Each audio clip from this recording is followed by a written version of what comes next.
Development. He's also the former Member of Parliament for a Hohoe constituency, and he still holds the record. He did a miracle, really.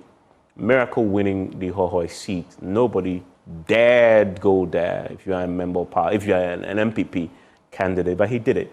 And today he's throwing his weight, that skill, that know-how behind Kennedy Agyapong in that race to lead the MPP to the 2028 elections.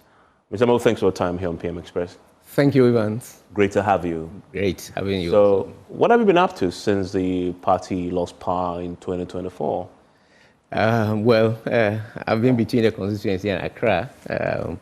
I've been more or less running a football club. Okay. And also doing some other personal jobs, 1 or 2 consultancies on my own. Yeah. Okay. What is the football club called? Hohoe United Football Club. Hohoe United Football Club. So that is the primary reason why you are still in Hohoe? No, Hohoe is my home. Of course, that's where I was born. Mm-hmm. And so I need to visit home from time to time. But the football activities also most often draw my attention to visit Hohoe. Yeah, okay. That's and that, as I said, you did a miracle. Never happened before in the party, the MPP, but you managed to pull it off. And I remember the time that you won it. Many of us political watchers thought lightning can strike twice. This must have been a huge fluke. And it turned out in 2024, you lost that seat, as was predicted. Yeah. Was that just because of the tsunami and you were swept by it because Ghanaians were just upset, punishing the government, and you were just a victim of that? Or, as we predicted, you were not meant to win the seat in the first place? What was it? what was it for you? Well, I think in 2020, the people of Hohoe haven't seen my work as a former regional chairman of the great party, former mayor under His Excellency President Kufuor at that time. They believe that I was capable. And then being a minister at that time, energy, from lands to energy, my works were visible across the constituency. You know, every family was touched in terms of the developmental agenda pursued by the MPP government through me at that time. So the people of Hohoe wanted to fill the taste, the name Ameu, and that is exactly why they gave me the nod. And I went to Parliament and continued to do the good work, you know, for the benefit of the ordinary citizens until the 2024 election. And they thought that, well, we need to try another candidate. Amo has his chance. Let's give the opportunity to another person to try. And so for me, I think basically that was the reason. And they have another candidate now as an MP. So they were what? Tired of decided to make a change? It will be extremely difficult for me to understand why I was not repeated, because everybody knows throughout Ghana, all the research that were done, clearly that the people of Hohoe were going to vote. But you know, the mind of the electorate, they may see something quite different in the other candidate that I may not have. And maybe that is why they want to try the candidate. So I was booted out, you know. Did it have anything to do with the governance of the country that we saw under Nana Addo Akufo-Addo? You will recollect that the presidency under Nana Addo, when we took over the power in 2017, we did extremely well. I mean, nobody can take that fact from His Excellency Nana Akufo-Addo and his team. Certain factors, you know, then dropped in, which basically economic factors, some of which I would call swing factors in voting analysis that affected MPP as a party. And therefore, you realize that that transcends across constituencies and nations. So basically, we were booted out because of our economic performances, leadership skills, corruption tax, and name them. And these are swing factors that affect, voting patterns in Ghana. This accounts for between 60 to 70%. And so really, if all those factors are against you, then already you should know that you are on the way out. And exactly this is what happened. Most of my colleague members in Parliament, I mean, they were voted out. And so the leadership skills also affected us. The rejection of the candidate. Myself, I was rejected. The MPP candidate who was representing the MPP as a government to come into government, he was also rejected, okay, coupled with these factors. So several indicators were the causes of our losses in the election. Even from that, it's clear that you've gained tremendous experience. Volta regional chairman of the party. You rode on the back of the work that you did there, stood, you won in a place that nobody dare even attempt to contest and dream. But even before that, you came from the think tank community, civil society. You founded Africa Center for Energy Policy with your good friend, Amin Adam. I remember then you one of those very astute, surgical thinkers when it comes to energy. You brought that into government. You became the Lands and Natural Resources Minister at the time. So clearly, you came from you're a thinker. So why Kennedy Agyapong, of all people, considering the kinds of contenders you have, why him? Thank you so much, Evans. You're not the first person to have asked this question. First of all, I was also a mayor under President Kufuor. And again, I was one time the regional chairman of MPP in Volta region.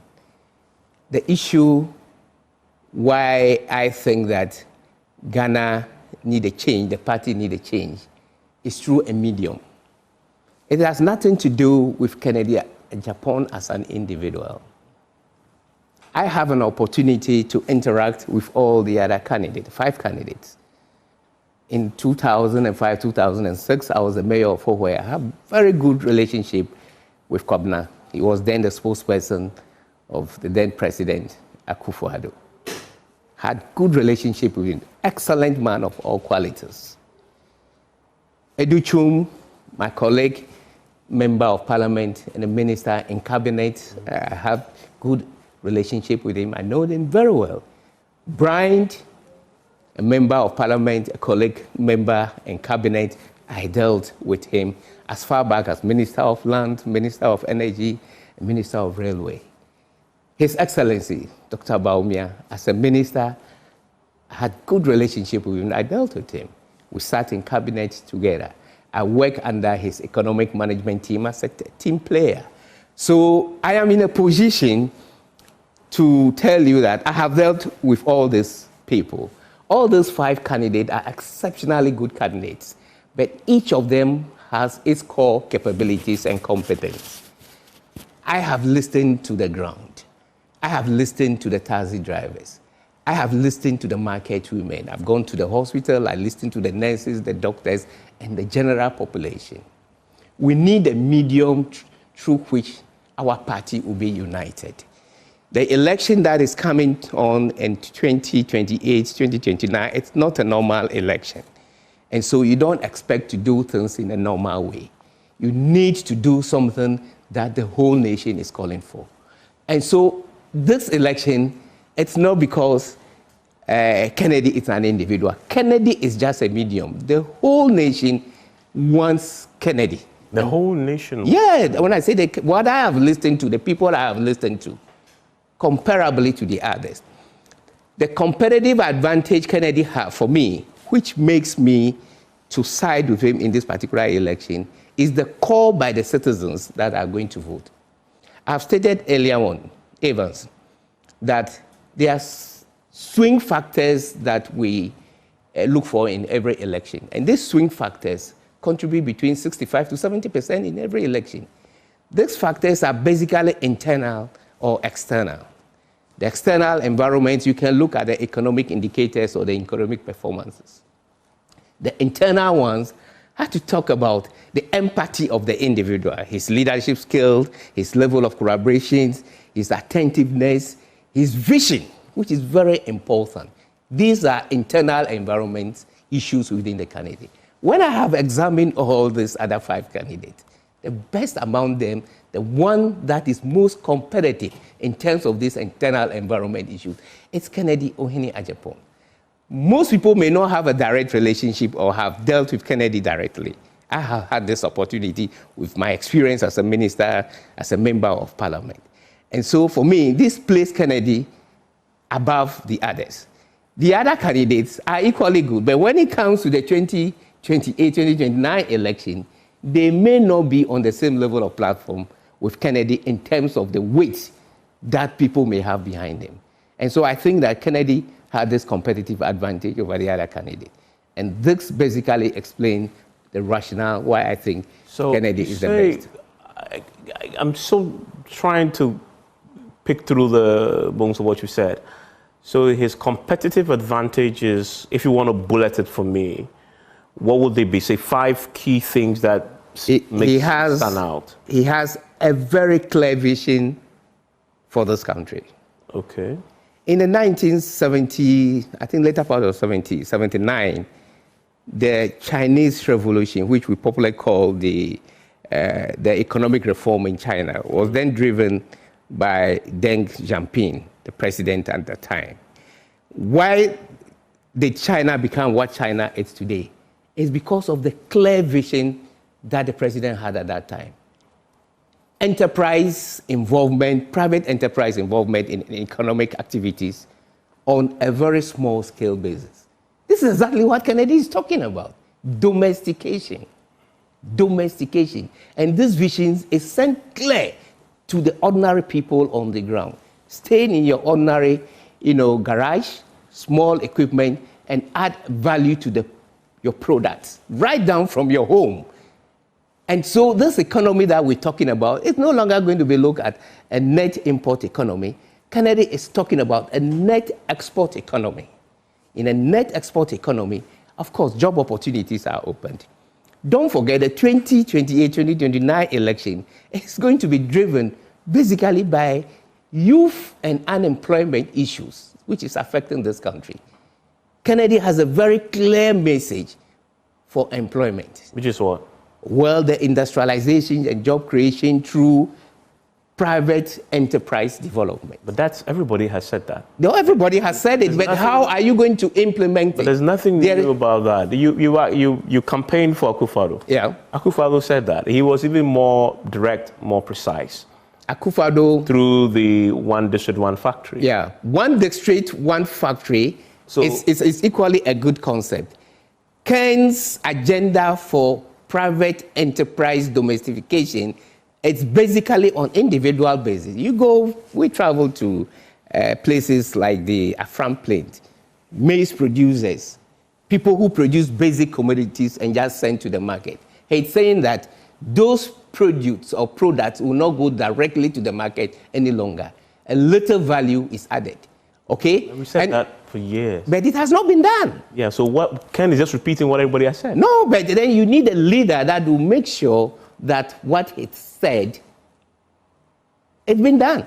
Ken, it's somebody I have interacted with. That's why I'm saying that, he's clear in his mind. On industrialization, I'm still waiting to hear something new. Yeah. Because I haven't heard anything new so far. So he says you industrialize, add value, but all the candidates say that. They haven't done it, isn't it? And this is an opportunity for us to have it done by Kennedy. How do you know he can do it when all this failed? Because of his trust and because of his qualities. And that distinguishes him from others. And his qualities, what exactly? Yeah, the vision that he's putting for, his leadership skill. Okay, what is his leadership skill?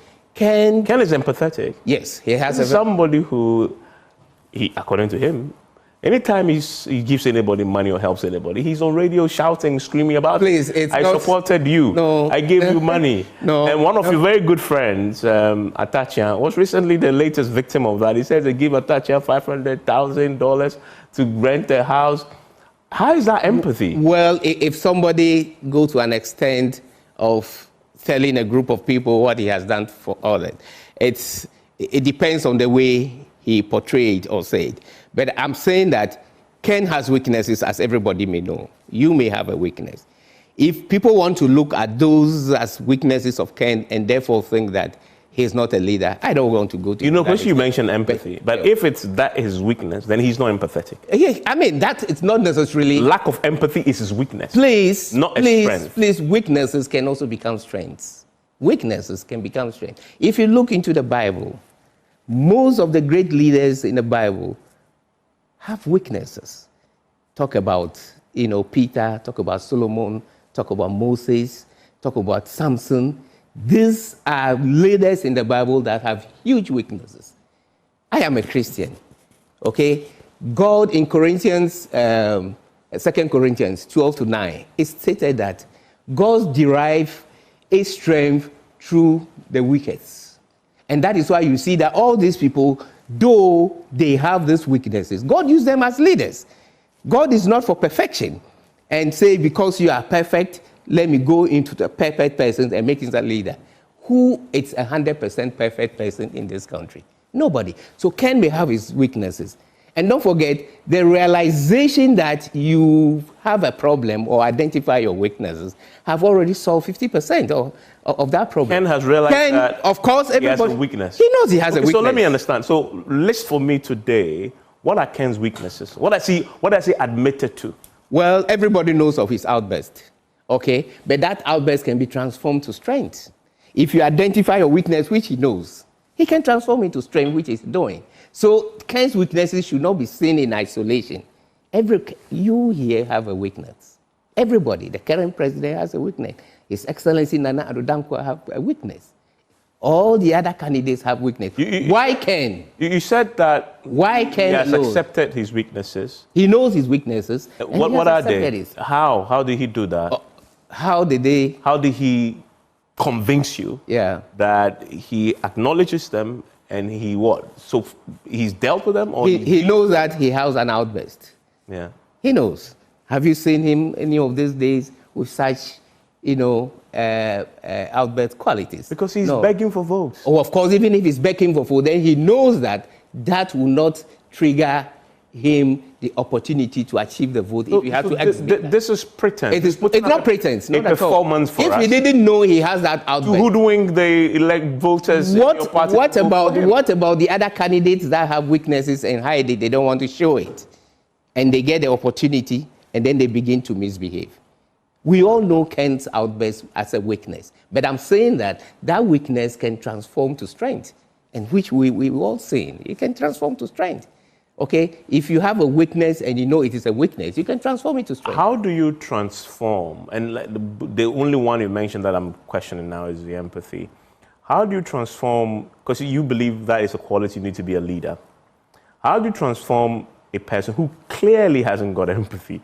Because anybody he's helped, he's blasting it and calling you. No, out. He doesn't blast and call. Please. I mean, the names are countless. No. He has done it to Atachia. What did he do to Atachia? He mentioned that he helped Atachia. Is it false? Is it false? Atachia says it's not true. Why? How do you know it's true? It's not true. Atachia's word. Yeah. I think it's his. Yes. So which one do you? I don't believe in it. I'm just telling you what Atachia said. Yeah. Atachia says it's not true that he gave him $500,000. That's not the only person he's done that to. He sat on radio and his show. Many people he's helped. I've heard him say, "I helped you. I gave you money. You can't even lace my shoe." And that is no empathy. How do you transform that into? Those are outburst qualities. I am saying that apart from those outburst qualities, Ken has an empathy. Ken is a grassroots defender of this party. Ken has the feeling of the grassroots. Those are empathy qualities of somebody having an empathy. Ken understands the needs of the grassroots. He associates with them. The grassroots identify, themselves with this gentleman. And so they are prepared to support him. Currently, where this party is now, we need somebody that can speak to the grassroots. We need somebody that can bring the party together. And among the 5 candidates, I see the best person to do that is Kennedy Oeni Agyapong. You've mentioned bring the party together, unity. Kennedy Agyapong, you believe, will unite the MPP. Kennedy Agyapong He's a divisive character. No. He's attacked Akufo-Addo. No. He said publicly that if you leave me, I will say things that will break your party. No. How does a person like that unite? In any instance that you hear Kennedy Agyapong going against the party, he is in an attempt to defend the party. Somebody doesn't speak for 20, 30 minutes, and then you just go and capture 15 seconds or 20 seconds of the whole conversation and play. That's exactly what is happening. I have listened to Ken, for instance, when he said that MPP people or the party he belongs to, the people are very stupid. I will say the same thing. What happened? As a party, you have a conversation with your elders in a room, and one among you goes out to record the conversation and go and give it to the opponent. You think I don't have a right to insult or to show an outburst about such behavior? But somebody goes and just copy that aspect of the discussion where Ken said, no, MPP people are stupid. But I know you. What triggered that? John Peter, you will never use the word stupid. No, who told you? No, it depends. I mean, please listen. Sometimes the behavior within the environment in which you are coming for can raise certain, consequences, and you may say things. Would you call your party stupid, even if you feel justified? Well, if I feel justified and the behavior of the people at that time merits that to be done, I will find a way to do it. As an intellectual, please, a group of people in your party conduct themselves in a way that is reprehensible to you. You generalize to the entire group. Evans, are you telling me that you have never used such a word or insult even in your own family or in your house or anybody? I don't. Are you telling me that you are 100% perfect? But publicly, please, no, are you telling perfect, me that? Obviously, yeah. Nobody is perfect. I don't want to be president because I know I'm so fallible. I don't qualify. Well, that is why he wants. That is why leaders. That is why people who are leaders, or the great leaders that I have demonstrated to you, even in the Bible, are not perfect. And I'm telling you, because in their imperfections, that is why God derives strength from and then use them. And so most of the leaders, as I've told you earlier, even from the Bible, they are not perfect. Kennedy Ohini Agyapong, it's not a perfect person. I think standing before you here, sitting before you here, I'm not a perfect person. So yes, Kennedy may have gone wrong. He would have said certain things that are not conducive to the environment but certain situations might have prompted him to do that. Like I'm giving you a clear example. People's outbursts may be different. Somebody may react differently from such a scenario. I may react differently. And Kennedy's reaction is that what the guy has done is very stupid. Why do I belong to such? And he's questioning himself. He's questioning his integrity for the behavior of that person. That cannot be said that the person is insulting and the person doesn't respect. When you first give us a scenario and he concludes that the MPP, we are stupid, that is a general stick, brush he's using to pin the entire party. You certainly can say that is justified, even if what has happened was reprehensible and condemnable and you can criticize it. But to say the entire party, including the delegates will be voting for him now, on 31st. That clearly cannot be right. No, because the people who came out to do that belongs to the party. He was questioning why he belonged to such people. That was what he was questioning. And that the behavior and the attempt by those groups of people to do what they did was what he described as being stupid. So the justification in terms of coming out publicly, I would have wished that the whole tape is played and for people to listen to, but not just to go and capture certain segments of the tape and play it to the nation and say, no, this guy is not the right, hasn't got a leadership quality. Who is a leader? Yeah. Which qualities do leaders perform or have that Kennedy doesn't have? What about Ken makes him a unifier? Precisely. I've just illustrated what, from a very public observation point of view, appears to make him somebody who is a very divisive character, but you say it's the opposite. So give me the evidence that backs that conclusion. Yes. That is different from the Kennedy we've seen, who is insulting people in the party, attacking party leaders. That's somebody who comes across as a very divisive character. Kennedy, what makes him a unifier? Kennedy has been in this party long before some of us joined this party. He's known as a grassroots defender. He's known as somebody who listened to the members of the party in terms of this police station executive. He's known as somebody who has helped the party through various means. He's known as somebody who put himself forward to sacrifice for them. Kennedy had gone to jail because of MPP, because of his utterances in attempt to defend the party. He's gone to jail. So this is somebody whose attitude towards the party, somebody whose love towards the party, everybody has come to acknowledge. Why would you describe such a person as not being a unifier? Why would you think that such a person cannot bring, the masses together? These are some of the things that I've seen in him, and I believe. And I have also listened. Based on my judgment as an individual, I have also listened to other people. What is your view about Kennedy? Why do you think that Kennedy would be the best, person as a flag bearer vis-a-vis forming to become a president, leading the party into government? I mean, and some of those qualities are things that the electorates will tell you. And so it was on those bases that some of us, specifically myself, took the decision that Ken is the best candidate for this particular... To be a president of this country, first he wants to lead your party, but ultimately he wants to be president.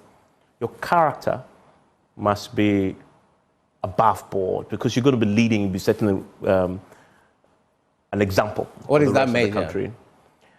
This is kind of the point. I'm going to put a few of the things he had said beyond the party, calling people out, etc. And tell me if you can defend some of those. This is Agyapong who, in 9th July 2021, on his Net2 television,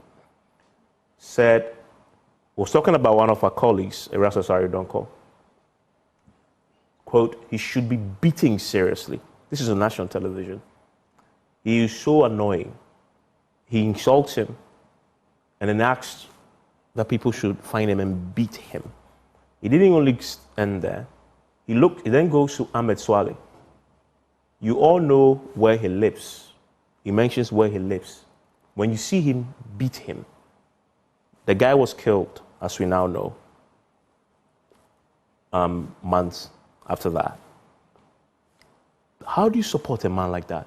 Those are not qualities of a president. I mean, this is my question. No, I'm asking you. I mean, how do you support a man I am like asking that? you, those words are not words that can come from a president. Yeah, how do you support a man like that? No, how do you base his presidency or his attention now to become a leader of a party on those words? Because those are not qualities of a leader. Are these qualities of a leader? I am asking you. You asked me the question. I'm asking you. Those are not qualities. Leaders have worse qualities. We have leaders that are murderers. We have leaders that commit a lot of adultery. We have leaders that are polygamists all over. We have leaders that have killed. People have killed and they become leaders. I am not saying that killing a human being to become a leader, it's a right person. There is nothing about all those things that you've said. Somebody died close to Kennedy. Kennedy had not killed anybody. If Kennedy as an individual felt that somebody has done something wrong, and therefore his outburst makes people think that he's not a leader, that makes me to say, no, please. Those are not necessarily factors that makes one to be qualified as a leader. And that is why I'm demonstrating. Even in the Bible, there are leaders that have caused worse things than what Kennedy is doing today. And I've told you, the strength of God in perfection of a leader is not in the perfect being, but it is in the weakness of that person. And so that is where Kennedy is coming from. So I believe, I am a Christian. I believe strongly. So your Christian values say that you have an individual who calls for a journalist for just doing his job to be beaten and assaulted. That is not what I'm telling you that my Christian values tell. What I'm telling you is that based on my Christian values, that is what he believes in. And based on what I have seen in the past and what even happens in the Bible, there are leaders even in the Bible that commit worse things than what you're attributing to Ken. Does it mean Ken cannot become a leader? This is just a simple question I'm asking you. But I haven't. Is there any single leader in this world that do not have weaknesses? Are you measuring Kennedy's weaknesses above others? Or are you measuring... just simply asking you, Yeah. I'm putting before you Ken's public exhibited character. Yeah. I'm saying this is very, very specific. I'm not talking about what others have done, other leaders, but it's about Ken because you support him. The words that he's uttered, calling for another professional to be assaulted and beaten, you're saying that that is good enough to become a president? If that's how he wants to reprimand the person, I am not justifying for him calling for somebody to be beaten.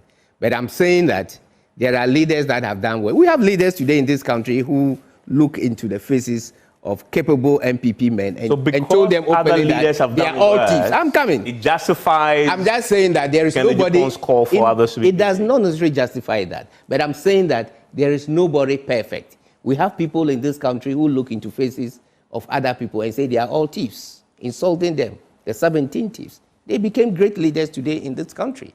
They insult 17 MPP people that they are thieves. There is nothing wrong about that. For no reason, I'm just coming. We are not talking about anybody. No. I am. Kennedy Agyapong. Kennedy. When I came here, I said it is not Kennedy. I said Kennedy is a medium. That's the first thing I said. I said it is not Kennedy as an individual. Kennedy, it's a medium, and that is why I am here to make sure that we use that Kennedy as a medium to transform this country. He becomes a flag bearer vis-a-vis, going back as a president, as a medium. So I am not. I mentioned it clearly. Let me ask you: Are you proud of those words? Are you proud of this posture? I have examined him. I have looked at some of his comments. No, this very specifically, asking the public to lynch a journalist. You're proud of it? I am not justifying that, but I am telling you that every leader has a weakness. That is yes. But every human being yes. has a weakness. But very specifically. Yeah. If I have not listened to him, if for some reason, I'm not here to judge, because there might be certain, how do you call it?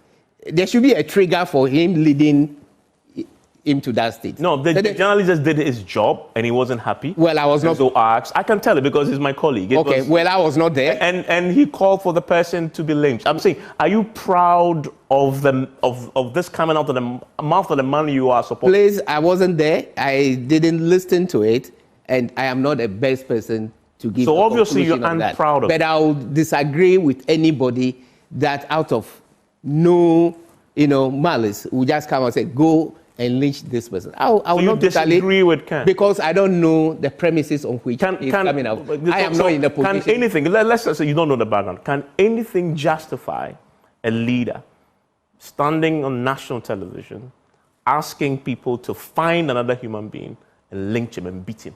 Can anything justify that? There will not be any justification for that. Yeah. There will not be any justification. So why are you following him? I am following Ken because he's a medium, which I stated here, that it is not Ken. I have listened to what the Ghanaians want. I have listened to what the party people want. I have listened to what the electorates are saying. Most of the electorates, maybe, you think they are not familiar with what is happening? You wait and see what is going to happen on 31st. These are the people that are going to vote. They have listened to some of these things better than I do. But they are saying, bring us this gentleman and we are prepared to make him a president. Who am I to say no? Who am I? You may have all this before you. I am telling you, today we have people who are presidents in this country. We have seen, presidents in the past, presidents who have, put their fellow vice president, in check, president who has slapped people, president who has done worse things, even today in this country. They became president, and they are still president. Okay, so we cannot just pick and choose some of these little attributes of weaknesses of Ken and say because of this, Ken cannot be a president. Ken cannot be a president because he doesn't speak English. I mean, what are those for? I am saying that Ken is going to be a leader of our party, and therefore, through that, becomes the president of this country. He is a medium that the party foot soldiers want to use. And Ken is that person. And that is why I'm following. Let me put another thing he said to you. And again, this was again very troubling to hear him say. In April 2012, quote, "If you dress up anybody in fake police outfit and present him," and this is just before the elections, "we will lynch him. We would beat all guns and Evers in the Ashanti region if this is how they want us to go." What triggers that when he said we'll beat all guns and this is not? Because of the time, this is April 2012. Yeah, what was the reason? This was the time when there were allegations that the government then had sent in agent provocateurs. They're going to be presenting themselves as MPP folks, and they're going to be causing chaos, and then they will be blaming the MPP for it. And is it true that there was something like that? Well, I'm saying, I'm just giving background. But his words are just what we would beat all guns and airways and Ashanti if this is how they want us to go. Did he end up beating the people? But these are his words have consequences. Well, because they are warnings. Yes. You come from the Volta region. I come from the Volta region. You are an Ever. And I'm aware. You hear the man you're following saying, he isolates only guns and... Ken has a wife from Volta region. He's married from, his children are from Volta region. Yes. Ken loves the people of Volta region. Yes. He married from the Volta region. Can you at least condemn this? What did he say wrong that I have to condemn? We would beat all guns and Evers and Ashanti region if this is how they want us to go. What triggers that? This, I've given you the context What already. Triggers that? In April 2012, yeah. I give you the context. Before the elections, there were concerns that, individuals are going to present themselves and etc., causing chaos. And he went out to, of course, take them on, as in typical Kennedy style.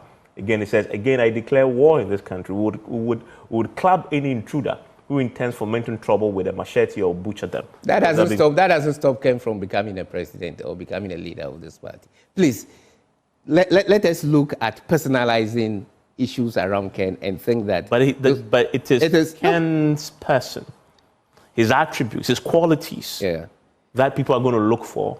That is what convinces you. In fact, you look at his character, and that's what convinces you. Precisely. That is what will convince the voters, your delegates, to vote for him. And this is who he is. Those are some of the negative weaknesses that can be transformed to strength. And for me, these are some of the reasons. We have leaders that sit down quietly for things just to bypass without saying the word.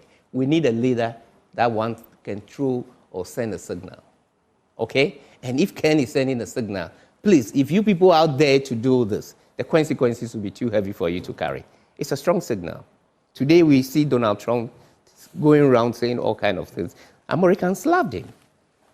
Thousands of Americans. You may not be happy with him, but thousands of Americans love him. So leadership qualities in terms of goodness. You see Ghana's Donald Trump? I see Kennedy as the next Rawlings, J.J. Rawlings of our time. Okay? I love Rawlings. I love he's my very good friend, perfectly. But I think Kennedy is the next JJ of this country. Can Kennedy be salvaged? Can he be saved from himself, from knowing his history? His public record is what I'm just playing to you now.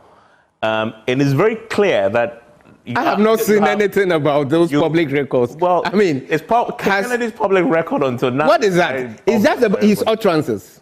Yes, but you said you're a Christian. Out of the abundance of a man's heart, the mouth speaks. The mouth speaks. And this is the abundance out of the abundance of his heart. He's been uttering these words all those ways that I'm saying that. This is who the man I am saying that. Is. No, I'm saying that all those ways that you are bringing out in his utterances are just caution. There is no indicator or no final point in those statements that you can tell me that Ken has actually gone to do this. Examples that I have enumerated, and for some of those ways that comes out from those examples, are a result of his continuous attempt to defend this party.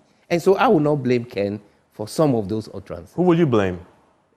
I wouldn't know who to blame, but I'm saying that I don't think I'll blame Ken for some of those. But if you don't blame him, you must have an idea whose responsibility it is. Responsible for what? Maybe the person who makes him... No, if I have a discussion with my party people in a room, very high-level people, and we want to undertake a certain actions, and you single out the information to the public, I will blame you. I will not blame the person who comes out to insult you. I will blame you, the individual that leak the party information to the public. You are the one I will blame. For those around him, have you attempted to try and tame this part of him, to get him to reform at least, genuinely, sincerely?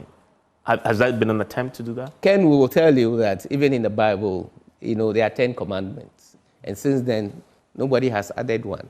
He has already been tagged as the 11th or the 10th sins of Kennedy Agyapong. And since the 10 or the 11th sins of Kennedy Agyapong, none has been added. So let's put that somewhere. Okay? Ken is not going to add anything to the sins that he has committed. He has accepted it, his weaknesses, which I'm telling you. Let all the other leaders that are contesting, or even the presidents that we have in this country in the past, comes out openly so that we also look at their weaknesses as an individual. I don't think anybody will vote for a person to become a president. So it is because Ken's one is out there, okay, which we know. And I'm telling you that if you know your problems or if you know your weaknesses, you have already solved your problem. Ken knows his weaknesses. He accepts his weaknesses? He accepted. He said, well, I have 11 sins. So he accepts I don't want to add anything.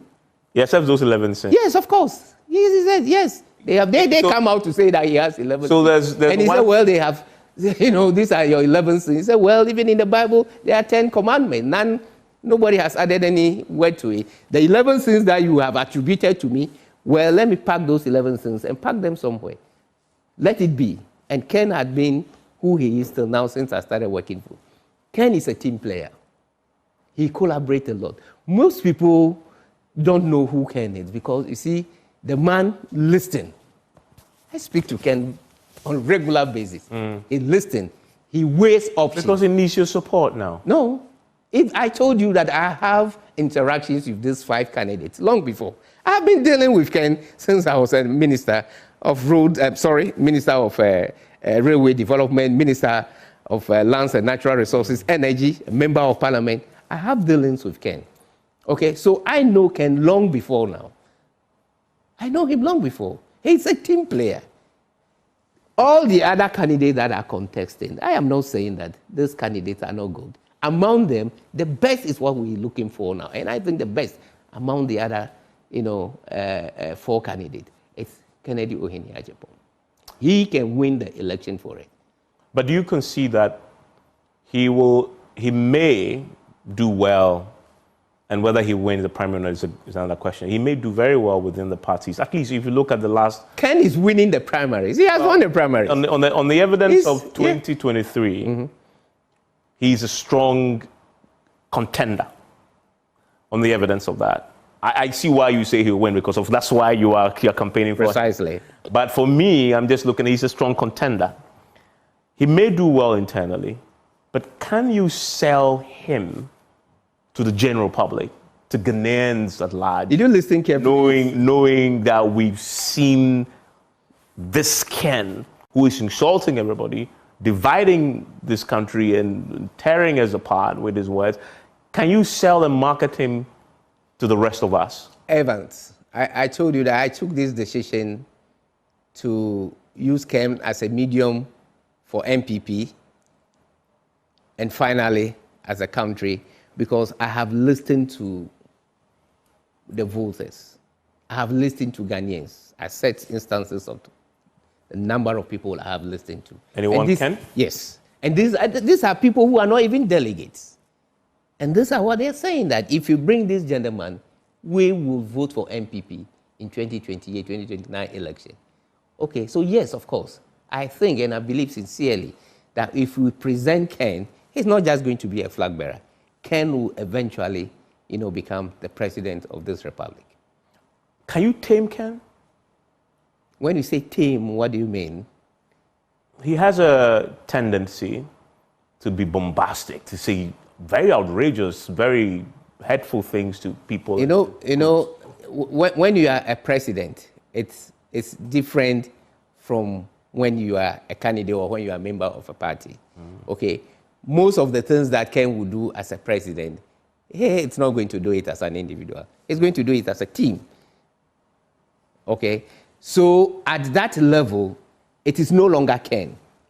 At that level, it is somebody, the larger party it's presenting. And it is the voice of the party that is going to play. So Ken as an individual may be there, but its limit in terms of individual outburst and performance, of course, would have to be driven by the larger group of people who are around him. And we believe that the kind of team that Ken is forming, the people that he's going to work with when he eventually becomes a president, will give him good guidance. So try and square this circle for me. Amewu, an intellectual, civil society. Dr. Makisi Beibwa, an intellectual economist. Former deputy finance minister, also, done economics and there. You have the two former deputy finance ministers, actually. You have also Kukwati, also supports him. Dr. Apambe. Exactly. Former GBA president, Yabuafo, supports him. And many other intellectuals. A lot. Dr. Kiki Sapon. Yeah, Kiki Sapon, exactly, former GMP. And there are more of them that boards, are there that have not come up. Intellectuals. Kennedy, he makes no bones about it. He's not an intellectual, but he gets things done. That's his mantra. What about him? It seems like it's counterintuitive. What about him attracts all these intellectual heavyweights to his side? Do you think those rather should be naturally aligned with Bawumia? What's that? Let me understand what's happening there. You see, leadership is not it's about... an irony. It's not about the... No, it's not an irony. Leadership is not about the quality of your educational background or your level of intelligence. Not at all. Leadership is driven mainly by the voice of the people. Okay? So you may be an intellectual, you may be the best learned person on this planet, but the voice of the people may not want you to lead them. And so you cannot be a leader. We have professors, we have doctors. Jerry John Rawlings, what is his level of education? Right? For me, I think he's one of the best leaders of this country. He says things and he do it. So Ghana as a country, we have seen instances where intellectuals, as you have named it, have run this country. We have seen it. We have seen doctors, we've seen lawyers, we've seen communication experts, name them professors, they run this country. Ken is coming in with some experience of his business, tag, okay? That is one area that we are also looking at. That let us put Ken as a businessman. Let him bring his business experiences to bear, and let's see how he drives this country. So the level of intelligence in terms of this intellectual group of people we have mentioned may be there, but that does not necessarily make the person a leader.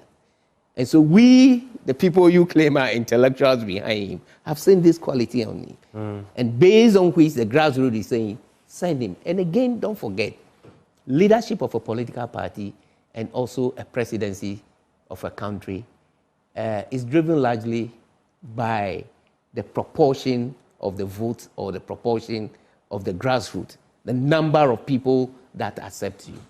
Okay, so if the group of people that are accepted Kenda would think that would eventually transform to a larger vote for the party, why would you want to go and try something? Why? For instance, it would be very, I don't know how to describe it, for MPP to say, let us go and pick somebody from a Volta region, and try as a president. Because people in Volta region don't like MPP, and with picking somebody from Volta region, they will like MPP. It doesn't make sense. To me, it doesn't make sense. Okay?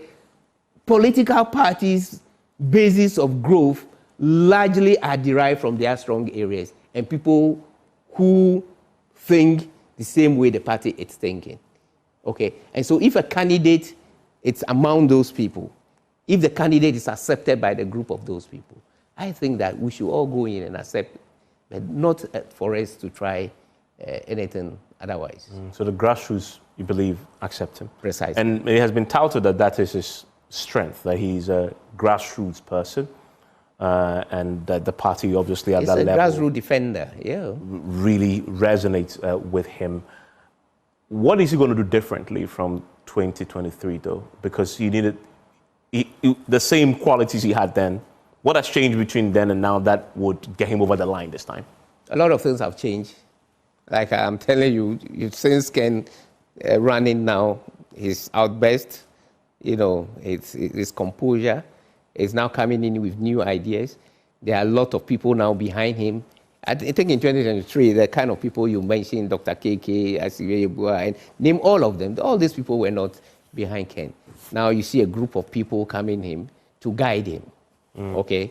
And so a lot of things have changed, and that is why we believe that. Is Bawumia's performance in the last elections a motivator for this renewed push? I think largely, Evans, let's face facts. Largely in the last election, the then flag bearer of our party has been rejected by a larger group of Ghanaians. Okay, for what reasons, I don't want to go into that, but he has largely been rejected. Okay, and if that is the case, then as a party, we need to look at an alternative. I have sat down with a group of people, very senior members of this party, that told me, look, Johnny, we've tried it and it didn't work. I mean, these are coming from the mouth of senior people in this party. Why would you want to try? Why would people say that MPP is an account party, so let's go and try a Voltarian if an account person can bring you a vote? What is the essence of a political party? What's the essence of a political party? The essence of a political party is to be in government and deliver goods and services for the people. Okay?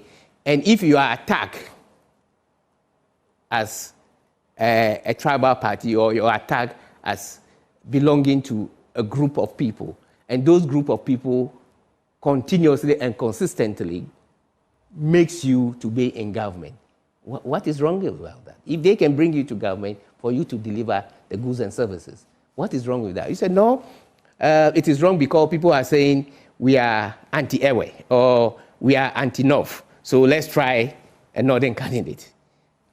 For me, it doesn't make sense to me. So in other words, the Agyapong will take the party back to its Akan roots. Whether it takes it back to Akan roots and that makes sense to win the election, I am fine with it. If it's because it's an Akan and people target as an Akan party, and if that will make MPP to win the election, hooray. Because as a party, you want to be in government. I mean, how would you respond to those who say an analysis like that is just you being tribal? I'm not tribal. I'm a Voltarian. I'll be extremely happy if people in Volta region are consistently voting for MPP. For some reason, the people in Volta region, no matter what we have done or all the effort that we have put in, they still perceive NDC as their party. So I cannot say, that the people in Volta region do not like NDC. They like NDC, and that's why they are voting for him. If the people in Ashanti region likewise prefer MPP, and therefore a larger group of those people will vote for MPP to be in power, why don't we follow that trend and make sure that we're in power? Political parties are set out to be in power. They are not set out to be in opposition.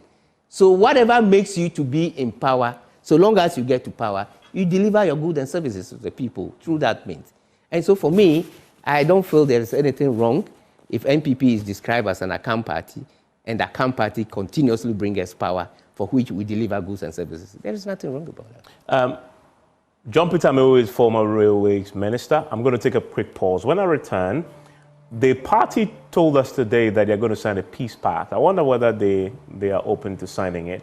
Remember, Ken has concerns. Ken has concerns about whether the playing field is level. I'll ask him his own take on that. He's been campaigning. Is this level?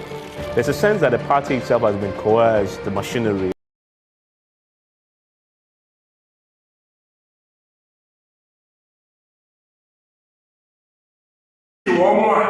Almost 1996. Obia Mohabiano, 1998. Say repeat almost 1996. Ebiana Mohamotu 2003. 2023. Yes, I repeat Musamuba 2026.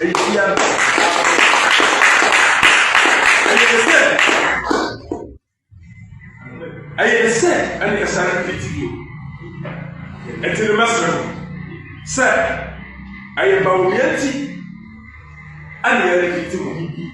Said the 40 near repeating one because said you probably na mammy back, na papa back, no more. Nasa, I did you back on better. First and half for mobile gas. And as a canal Becca, and a warrior. And Ramuno, and the Diamuno. Not as a say or per se is so, any Nadia. Another unit as to say or per se joke of Nadia. As so, I buy but dear no stay for them, and why the cockatoo. Dear Taylor said, you are a command of Tizuni. Young man, Obi our company. And to say the man Bawumia, now so this year, said you be about Bawumia. Now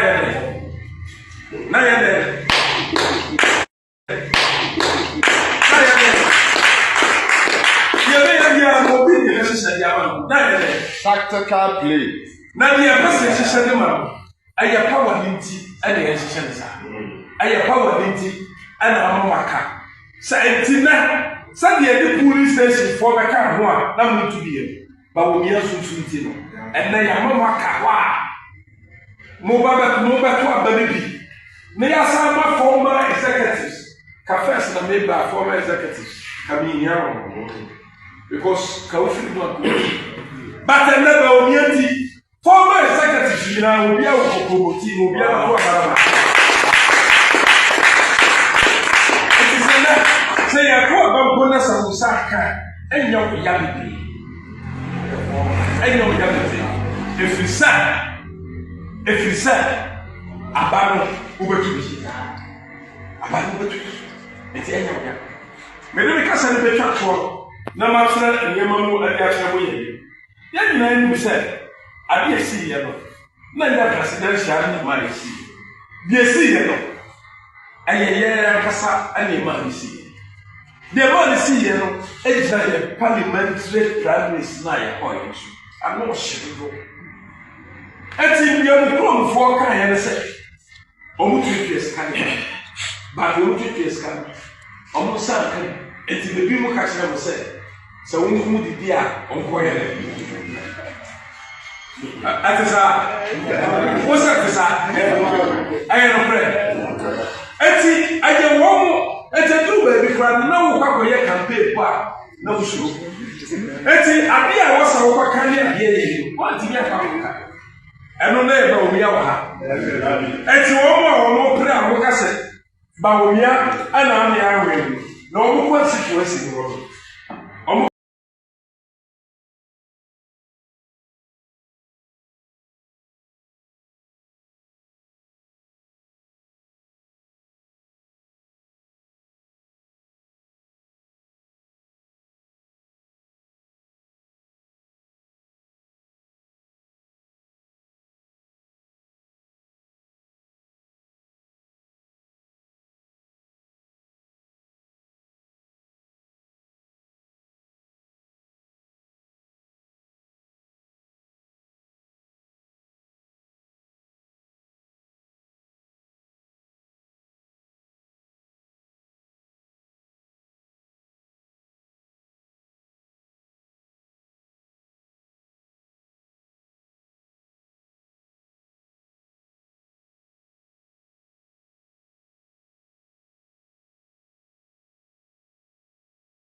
Prophet L. Bernard, unimno. Minim the pa. Or to say soon, not to saying. Oh, media minim pansa way in a mini papa. And I may find in commission Niagro. All right, you begin come now come away a mood too, and come on and young and come on, and unti minqua meet me di me young in our one day comment session war. You're more commanding at there. I don't want to like and subscribe with business. I perceive about the rumawa. But more the answer about K-Lover Media available. CCRD Ministry of Borehole Limited. Company Mutun so pa. Maybe I will be here so number 1. The great apostle Dr. Isaac Osubempa. And it will be a bon komo. Ning na say Anthony Abeifa Kabo. Okaka some be bento sabi. So onje adifo ndina omona omoma adifo information mama de shenkom. Eno de pursue wa woni me na na de great tools me bon bengo asem eno nko ade onya be kasetia anayeso ye bibi de gu the prophetic ministry nani mu asia balance ayo so ye ta de chi den yen we ndisi we NPP we mfa ho the moment we D4 be kasa no ye gina D4 na chi ana obi ne the great tools member ye interview now yes on responding to Anthony Abeifa Kabo what the ensema Anthony Abeifa Kabo e kan yo tie ene me hu asofo ne bia omo ye prophecy ye wo position ye ne mo polls data no me bo mu din yen polls data as the foundation for prophecy no ena me ka kire wo no ye ne di mo bo se ade ne ye hwehwe mu onia asofo ye hwehwe mu ade ne sei ene no polls no economic intelligence unit for the biaba nyina de 51 mu hosa anenti wo de hwe kan be fa so enkomo no be hwehwe wo just enti masa enti am hu anti wo de ekoso na nye hu me Anthony Kabo se sofo bisi wo krom ha pass ohu ade a on kire me de besi wo 5 northern regions no na de bia krap ne e prophecy wo ade na sofo nyi omu bia church wo so ho aden omunyina asofo akese obetima abo 5 okroma obi ani branch bia wo so ho onko bia bi hwe masa it no many be wa but for a prophet to go to the extent say or through book a documented prophecy no that should tell you say bro obi bro Mr. I beg you Agina Sara unim be bi o shase o shase was stream I know unim sa yes okay it's true that nobody or no or stream one why prophecy da it's true that naba one say why kasa prophecy why prophecy no menti ebia why dey me onye bi nyame na monya no sese no akra ni komase pe no oni nkrofo kasa wo nyame na monya no sese no akra ni komase pe ene yehunuoma wo ha ene nyoma besu ade no menti say o maka bibia fafa Upper West, ya here who be Jabi beto ho, isuo bi beto ho, ohini kese bi bewu. Me who said your man? Me who that? What will be their butcher me? Share ukona Abusia K-Lover Media, Lovers TV Africa. And today some no boss no, and the great host be pass share. Yama o ni Dr. Bawumia ne NPP for ba mi fie ne ade ade. Amanfo bi mpo edi matam o kra ka se o jimi nkom she di na ne de ne obeka ni.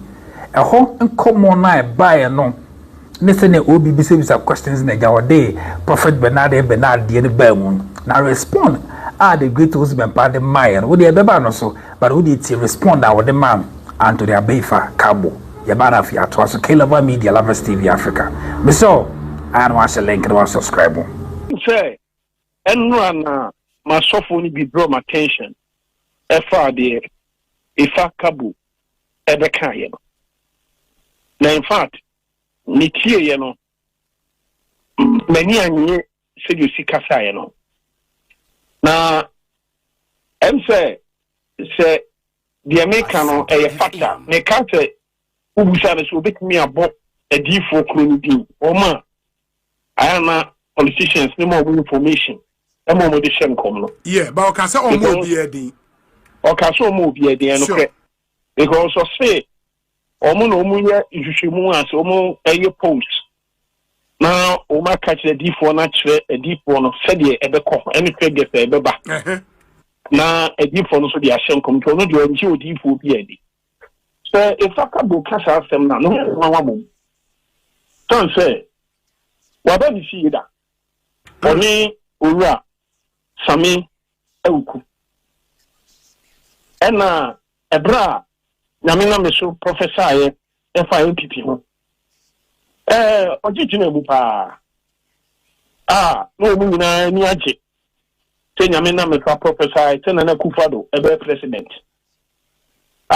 ni dra mu kan say the all challenge me say enkom se na blem na na Kufado ntimi president da no na Kufado anya president aye mehima story nine ye mehimi fie na me ankasa so ye nhime me can say because na minim die nyame ama bahunu say na Kufado obe president na MPP unita election no aye 2016 me be say obusa Mr. Ifa Kabuse 2016 on the man information na ma me dey share kan kom 2020 na me so prophesy say MPP beto aso Nana Akufo-Addo be say wini e ma me ka figure say MPP be 51 point BB eno so busa Ifa Kabuse on the catch them na although wa mo bi but me can di for no e di for a ye hye kom fa abato me kure na nyame na me so e de sa ade ne chance ye ya papa Rollins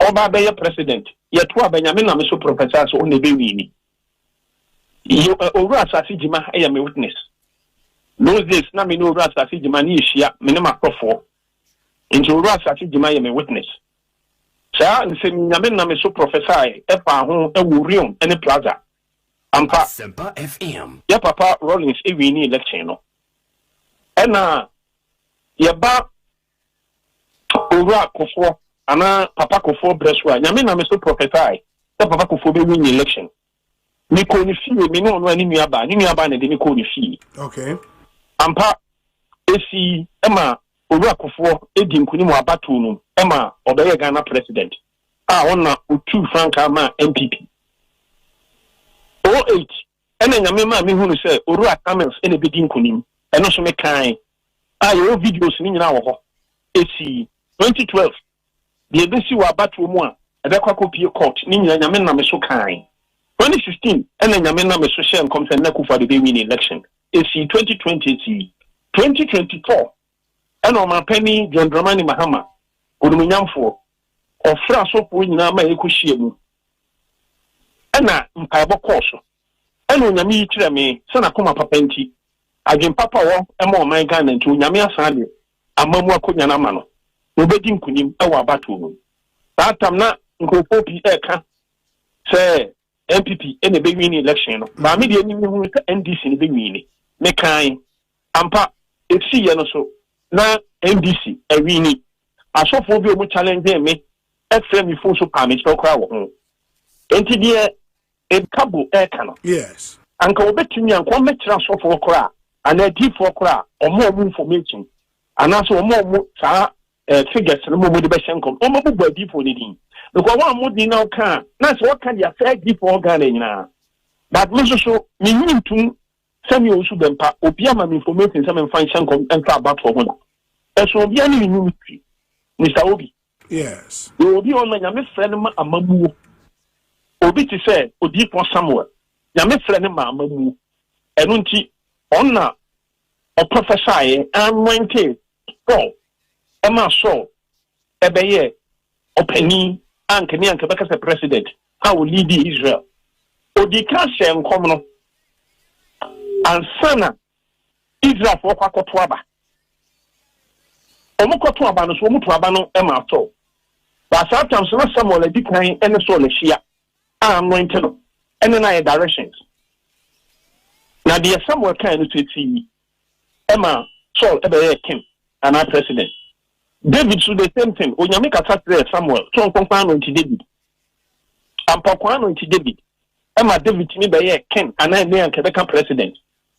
okay almost any your Old Testament na ye bredi entesa abrochire Nigeria Africa countries a different liberation come to the obeying election esi me say me kan say nyame nyame na me to ahyem kom apa African nations bebrebe ho akyere the obeying kunima abato me si okay ebikwa Europe ebikwa USA ni na FM na ya man mu haso enti no me pesa me kan obi a ti asese edifo dwuma bi na ya mpa na eya adwuma so ampa because me kan so catch na so wo mum die wo say edifo no ebi nkom hye na ya mpa because papa onyame kasa tere Nathan ema Nathan catch Bathsheba so nko kan say David say eye Solomon onyame atwu so no ama oman no Nathan ema David jitum ema David kachre Nathan say oni Zadok ne Benaya omfa one of Bryan kwan man Solomon na Solomon emra me king satan na Adonija aka amya blow trumpet so no ena oba be president and king yes the wider onyame kasa so Josiah Emma Ode Akunyane Mano. Emma Onyame Joa that the onye Bema Atalia Bifra Kunyanaso. Emma Nyamima Joa Ebi Atalia Frakunyanaso. Emma Atalia Wimpo. Emma Josiah Ebe King. Enu Juma Orua Trump Owo Odifo Bebia or Bompire Mano. Emma na Quanchile Debia, I felt Paula White, Archbishop, Baba, and as Archbishop Banono. Oh, meeting so a cat of office to Nishankom. Say, Cabo, or Nims office to Minim office to Tama Mission and Minim office to Sophie or Shankom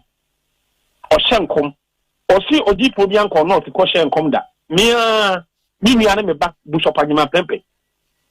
Or con not, LS office to a sorry question come the Bia. Almost Hadian. Yes. Odipo the Bri Cono Position come. If you're no moment here, more Catas and our account. And also a near deep wood. The person come and say, even Roman Catholic or soft media friend of Kelisa.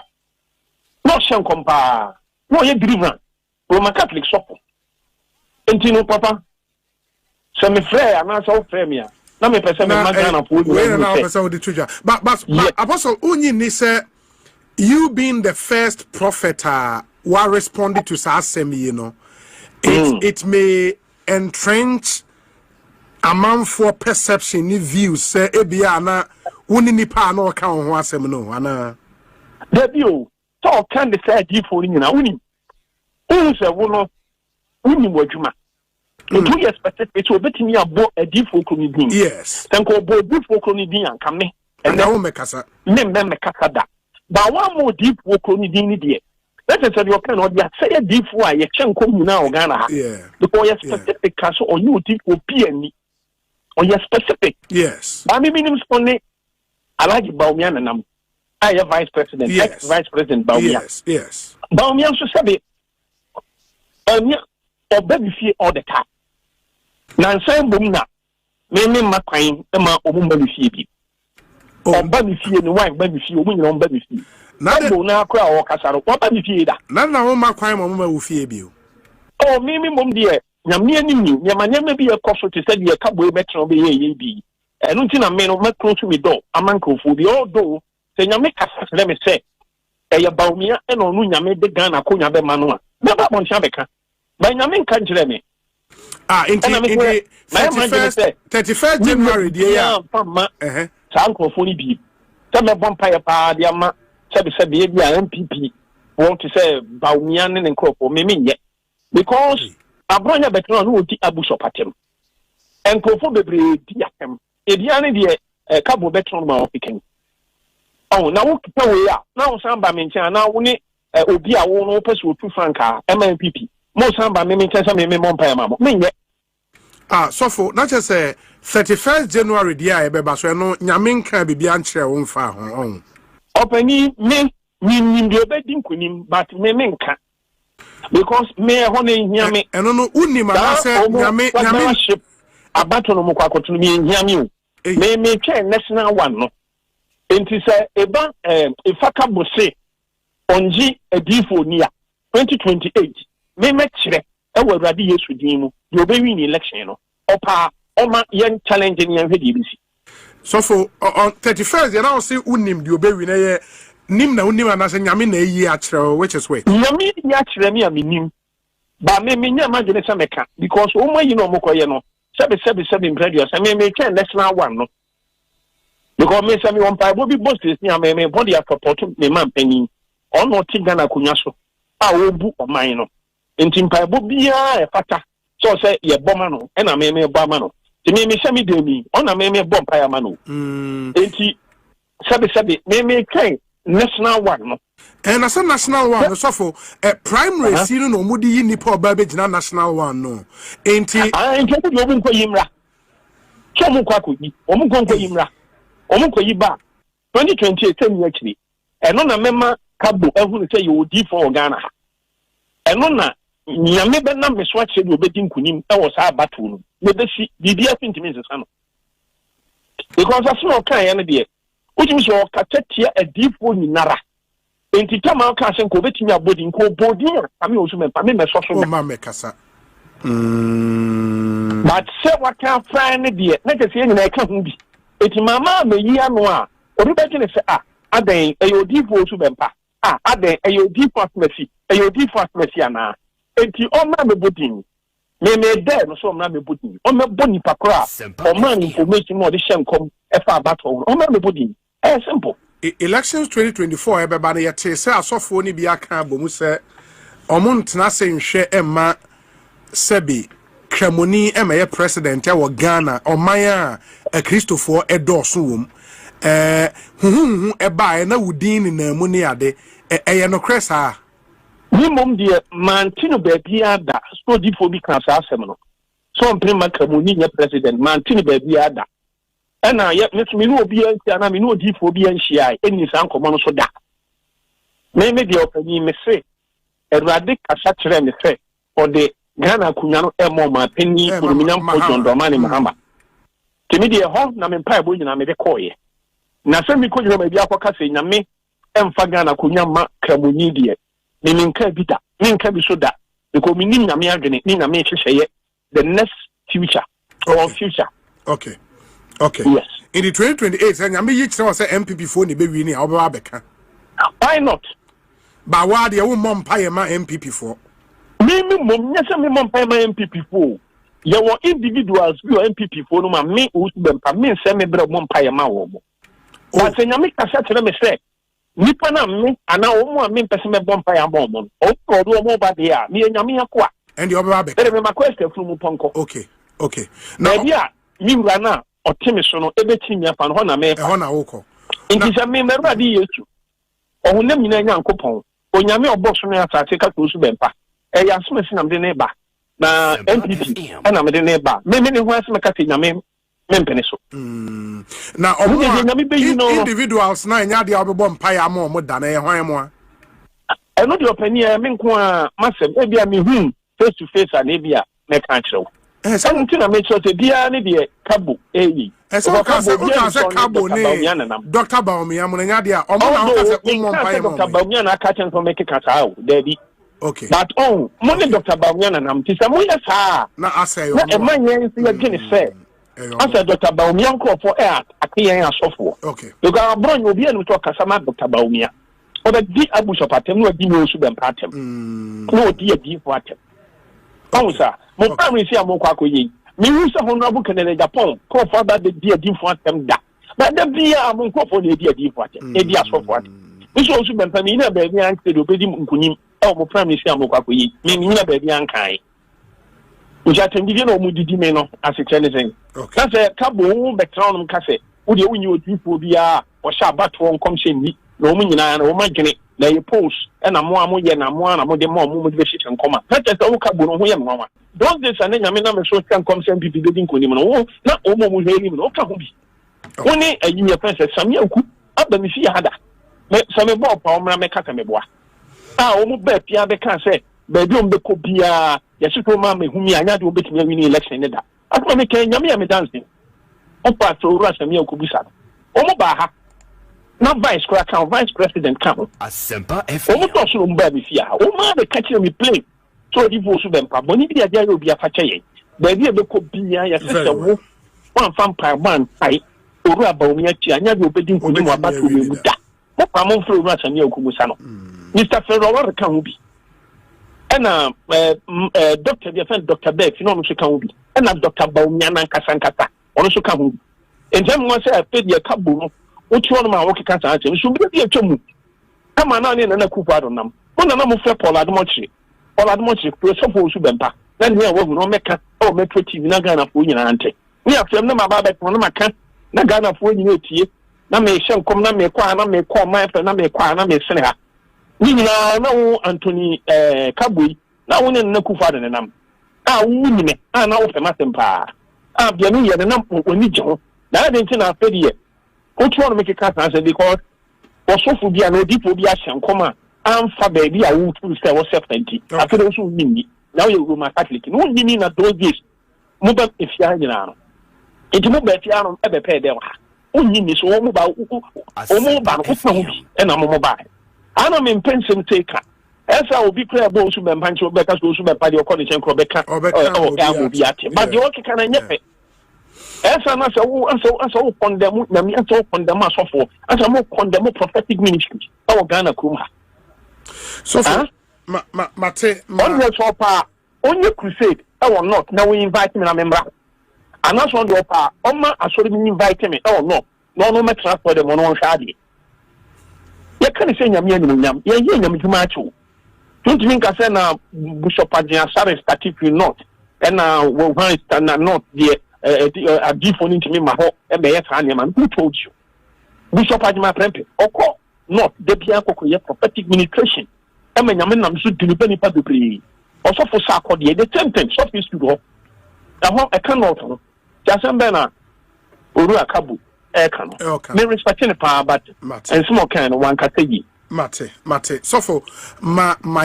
se papa say prophet El Bernard unim no enti prophet Bernard dia no so ene yedru no say na the great husband ba eya no in fact ye mu say ye pese oru aka ne the Agyapong winning there ene age.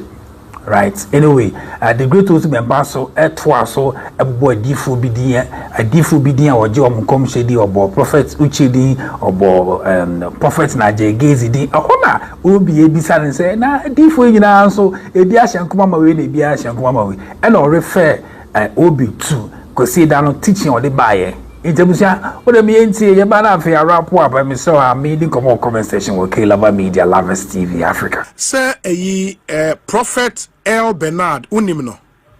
Meaning the pa. Or to say soon, not to saying. Oh, media meaning passer way in a mini papa. And I may find and come she niagro. Meaning the pa. Sabi up. Ultimate pika a baby fee a baby scrabby. Meaning the pa or respecting the pa, so me respecting the pa. It is just an income I was show primary school and who's why very consistent. What your book in our home and was set Ghana for funny serious on. Oh, say, open one can say, you man, ya pa, 2 more experience. Oh, yes, smart pa. Open, we are mammy Kabibi. But the American can say, a different machine communina. Would the young take women and come to serious? I crowd, meet me a canon. But maybe a soft for El Bernard, we didn't come shady.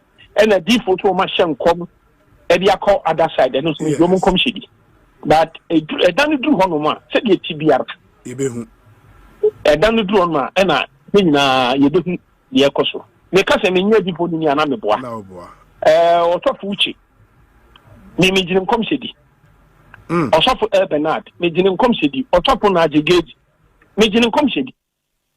May I deep for me Jobian come shady because said the TB almost come. I'm an up him. I'm a kind of food. Or more, Jom come shady. Uchene, me a madam for a Nigel Gazy. Omonomashako one side, and El Bernard and Swashako another side.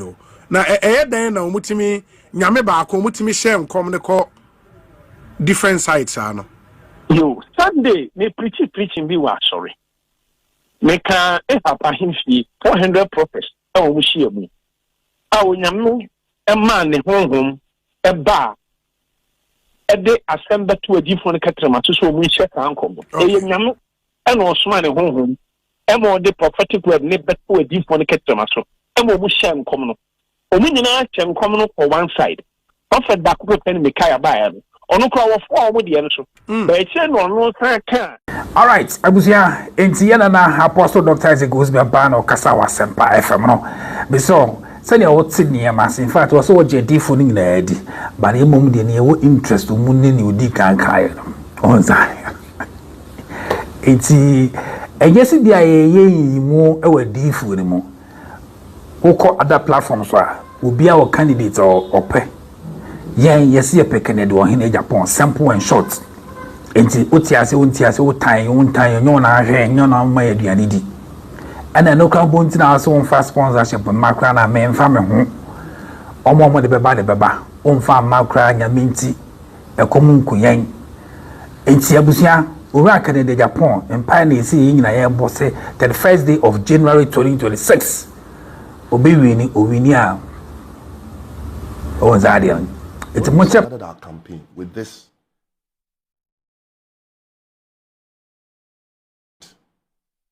Then, minimum kwame faswa. Minyano, me de me request out to the name. Minyani email, me man message. But I'm so one here, send person in a grant interview.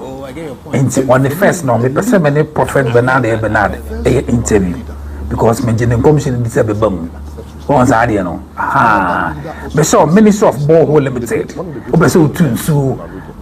Number one company I recommended the amount. But what I say, Obe link up on contact and I will fly an arsenal. Or from one, maybe I be able to call the amount. Oh, business be up a sale, but what money answer be link up 0244915850. Comment section where the Caleb Media Lovers TV Africa. Thanks for watching. Bye for now. Sometimes we say this and sometimes I would also tell you something. But that's a campaign of the party. Yeah. Let me so it's not an individual. Let me tell you something that I personally observed. This one, nobody is. My father tutored me in campaigning. And one of the barometers that he taught me was that when you have unannounced, you show somewhere unannounced, and there is spontaneous euphoria. That is the barometer of your popularity. Like you show up unannounced, and then you see people. So in 98, I was going home to try at my dad's house. You know, when you get to Dimples, that time Dimples, I think Dimples is no more there. I just saw the people who sell around, running around. I thought maybe they had caught a thief, mob justice. Mm-hmm. President Kufuor then was sitting in the car. I think somebody had sighted him. And you could just feel that spontaneous unannounced. Then you just realized that the temperature was getting up. Nana Kufuor in 08. You know, he came to MindShare Palace and there was even this problem about Rollins pulling a gun. On 3rd September 2023, it was my birthday. It was a Sunday. I went to the MindShare Palace as usual, you know, typical, that's my thing. That was the first day after Dr. Bawumia had won the... When I got to MindShare Palace, you had come there. That was the day that the linguist Bafok said, go let your father bless.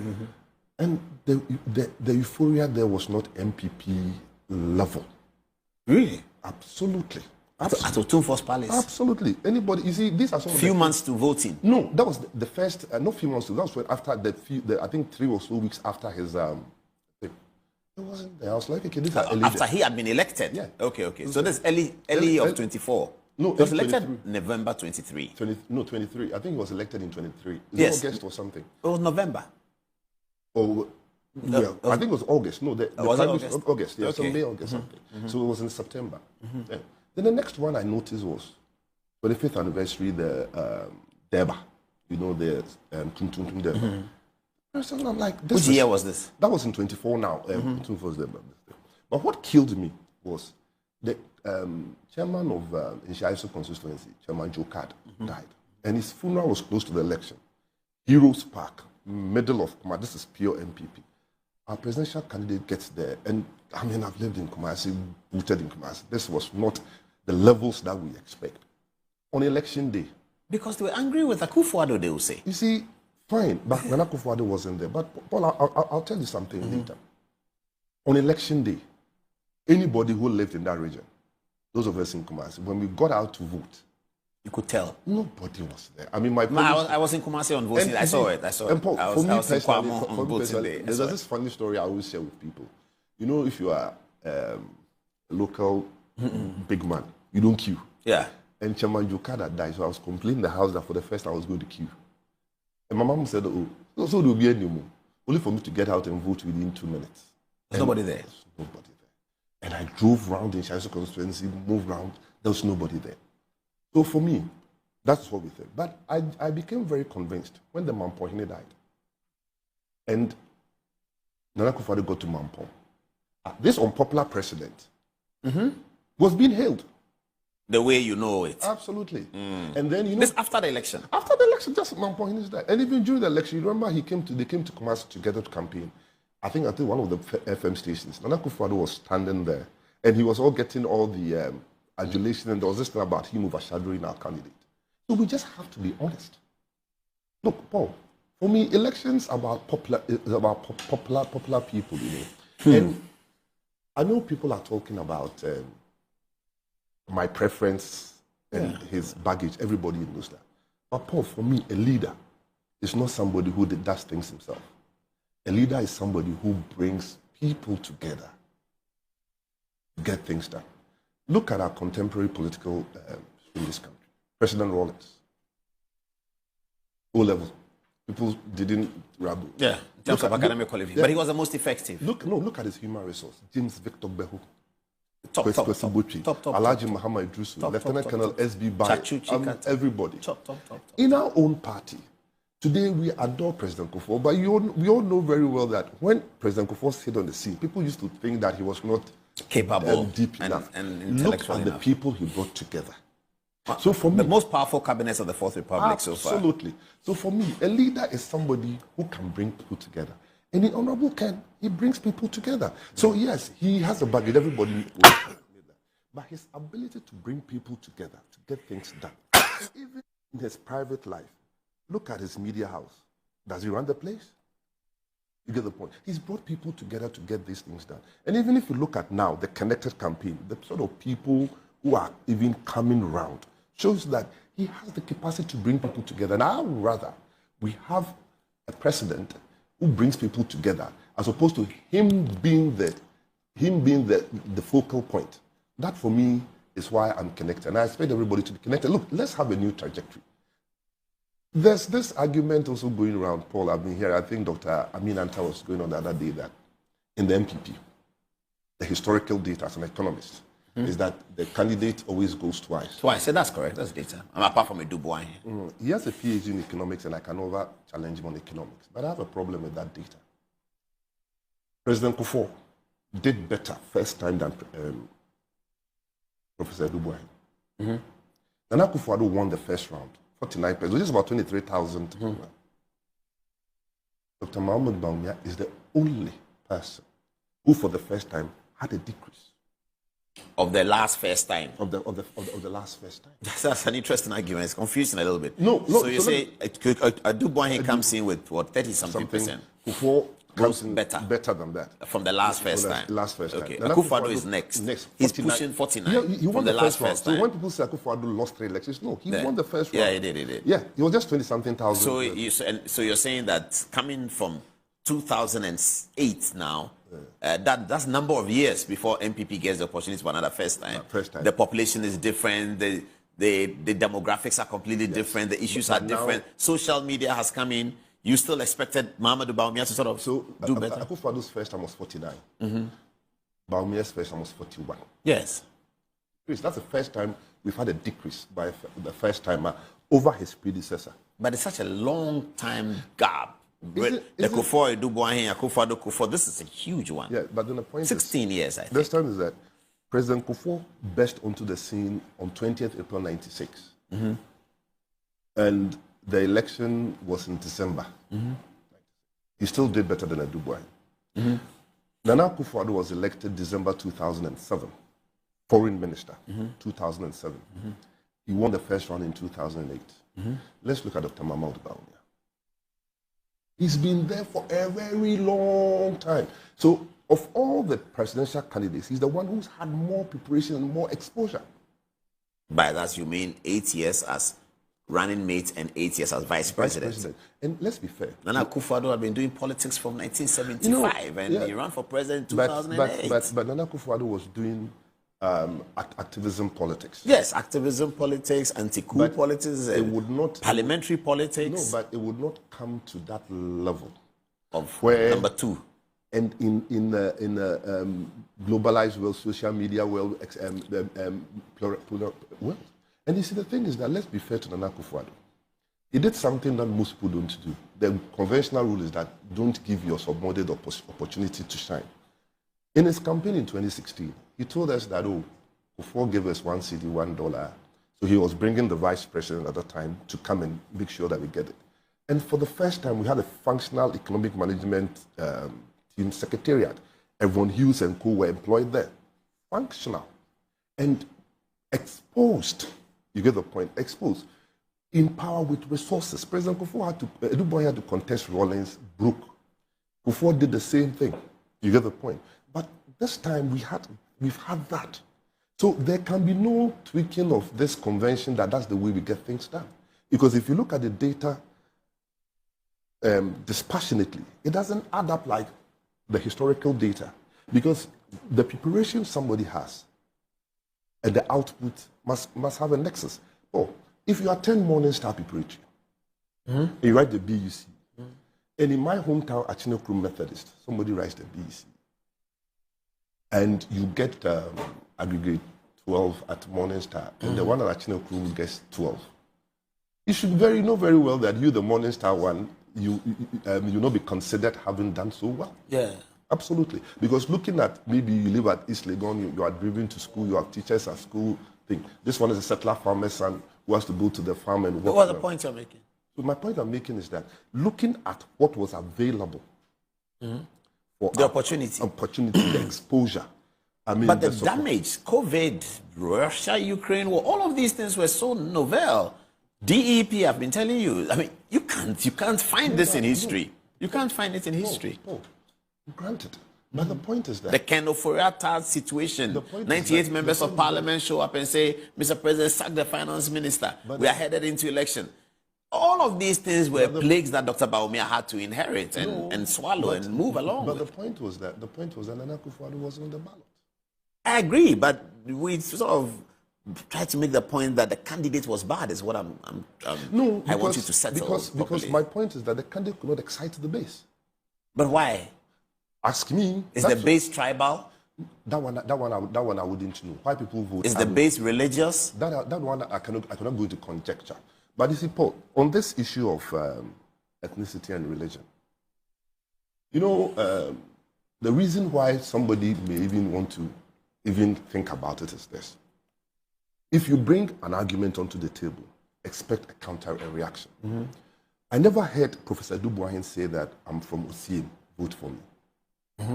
I never heard President Kufuor say that I'm Asante, vote for me. I never heard Nana Akufo-Addo say that I'm Achim, vote for me. They never even mentioned about it. You remember how this whole thing started? One day we were there and the former majority leader woke up one morning and we heard on radio that for the party to win the election, we have to deaconize ourselves and bring a candidate from a different region. And they put it on the table. Yes, he brought this, and I didn't even understand. Yeah, but the MPP supported it. No, don't you get it? What I'm saying is that it was put on the table as part of the person's capabilities and credibility for the primaries. Yes, and then we had the presidential candidate at that time going around telling people that because of where he comes from and his religion, those from the Zungos and others had all said they were going to vote for him. But these are votes MPP was not getting. Absolutely. So it was an important part of it. Thing. Yeah. And then it didn't happen. So what I'm trying to say... It didn't happen one attempt. It didn't happen. It may not be enough. But it didn't happen at all. There was not even any marginal increase in that... well, the claim from Miracles Abuaje is that the MPP vote in the Zongo communities in 2024 was the highest ever in the Fourth Republic. He makes that claim. You know that's propaganda. But he makes that claim quite firmly. But the thing is that nobody... This is the first time we had a candidate putting that up as an advantage. So for me, it should not have even been a discussion. I would rather the candidate had said, listen, I am this person, vote for me. Because nobody comes in Ghana to say that vote for me, I come from this part, vote for me, I come from this thing. So the issue for me is that if today, I don't believe in those things, but if today somebody is also countermanding that, look, I also am here, then it's because you put it out there. So for me, they should not have even started that argument. And I've seen some flyer that makes me very worried. Above tribe, beyond religion, across all, is it beyond tribes? Who campaigns that way? That's the thing, who campaigns that way? You see, we are one nation, Ghana. And for me, the unity of Ghana is very important. So when we put ourselves up, it should be, I'm Paul Adomochi. I can do X, Y, Z. But don't tell me that I'm Paul Adomochi. I'm from Kwamo in the Ashanti region. So vote for me because God in his infinite wisdom decided to create me from Kwamo. So you mean tell us your qualities? Tell us what you can do. Absolutely. So the problem is that this argument... But everyone really will say, Kennedy Agyapong people will say, oh, as for the Asin area, Kennedy will win all of it. They say that. But they talk like that. You remember when President Mills, at the time, was contesting President Kufuor? He went to Central Region and said, Aziu Fiuye, and even backfired. Yeah, he did. It did backfire. That season, President Kufuor won. Yes. Central Region. Traditionally, most presidential candidates don't go telling people. Because the danger is that in Ghana, we don't have one ethnic group as a majority. If you do that, if you don't take care, it may create a reaction somewhere. So if I'm seeking to be president of Ghana, I don't go and tell people that, look, I'm from Achine Krum and Asante of full blood, so vote for me. No. I'll tell you my name is Yawacham Pomboafo. I can do X, Y, Z. So because the issue is that if you do that, somebody who may have been inclined to vote for you may think, okay, fine. If you're going to come for your own, then let me find somewhere. So for me, this argument should not have even started. Because you see, this historical data that people are talking about, at that time, we've had two presidents. One was Asante of full blood, a Catholic. One was Achim, an Anglican. Ghanaians had voted for them. So there was no empirical data to say that if you brought a peace-speaking... the NPP. So yes. I get your point. So if it's not broken, why are you fixing it? So my point the is that, you're making... And it also did not also say that we should also perpetually keep it within that... So the question NPP was trying to answer, which became a campaign for Mamadou Bawumia, that we needed to shed something, had not been a problem for anyone, because with that bad skin, you have won two elections. Let's look at even this bizarre thing. You and I know very well that before became president, there was this propaganda in Ghana politics that Konfanoche had decreed that no Asante would occupy. Absolutely, yeah, because and that Asante Hine should not be the same absolutely. We heard that. And people believed it. I believed it too. And you remember? Then Kufuor smashed it out. But you see, you remember that at a point, Frimpong Boateng said he was a sexual man. Alan Martin said he was Fanti. Yeah. Edu Buahin said he was Achim. You know, people were running away from them. President Kufuor could not run away from it. And he won an election.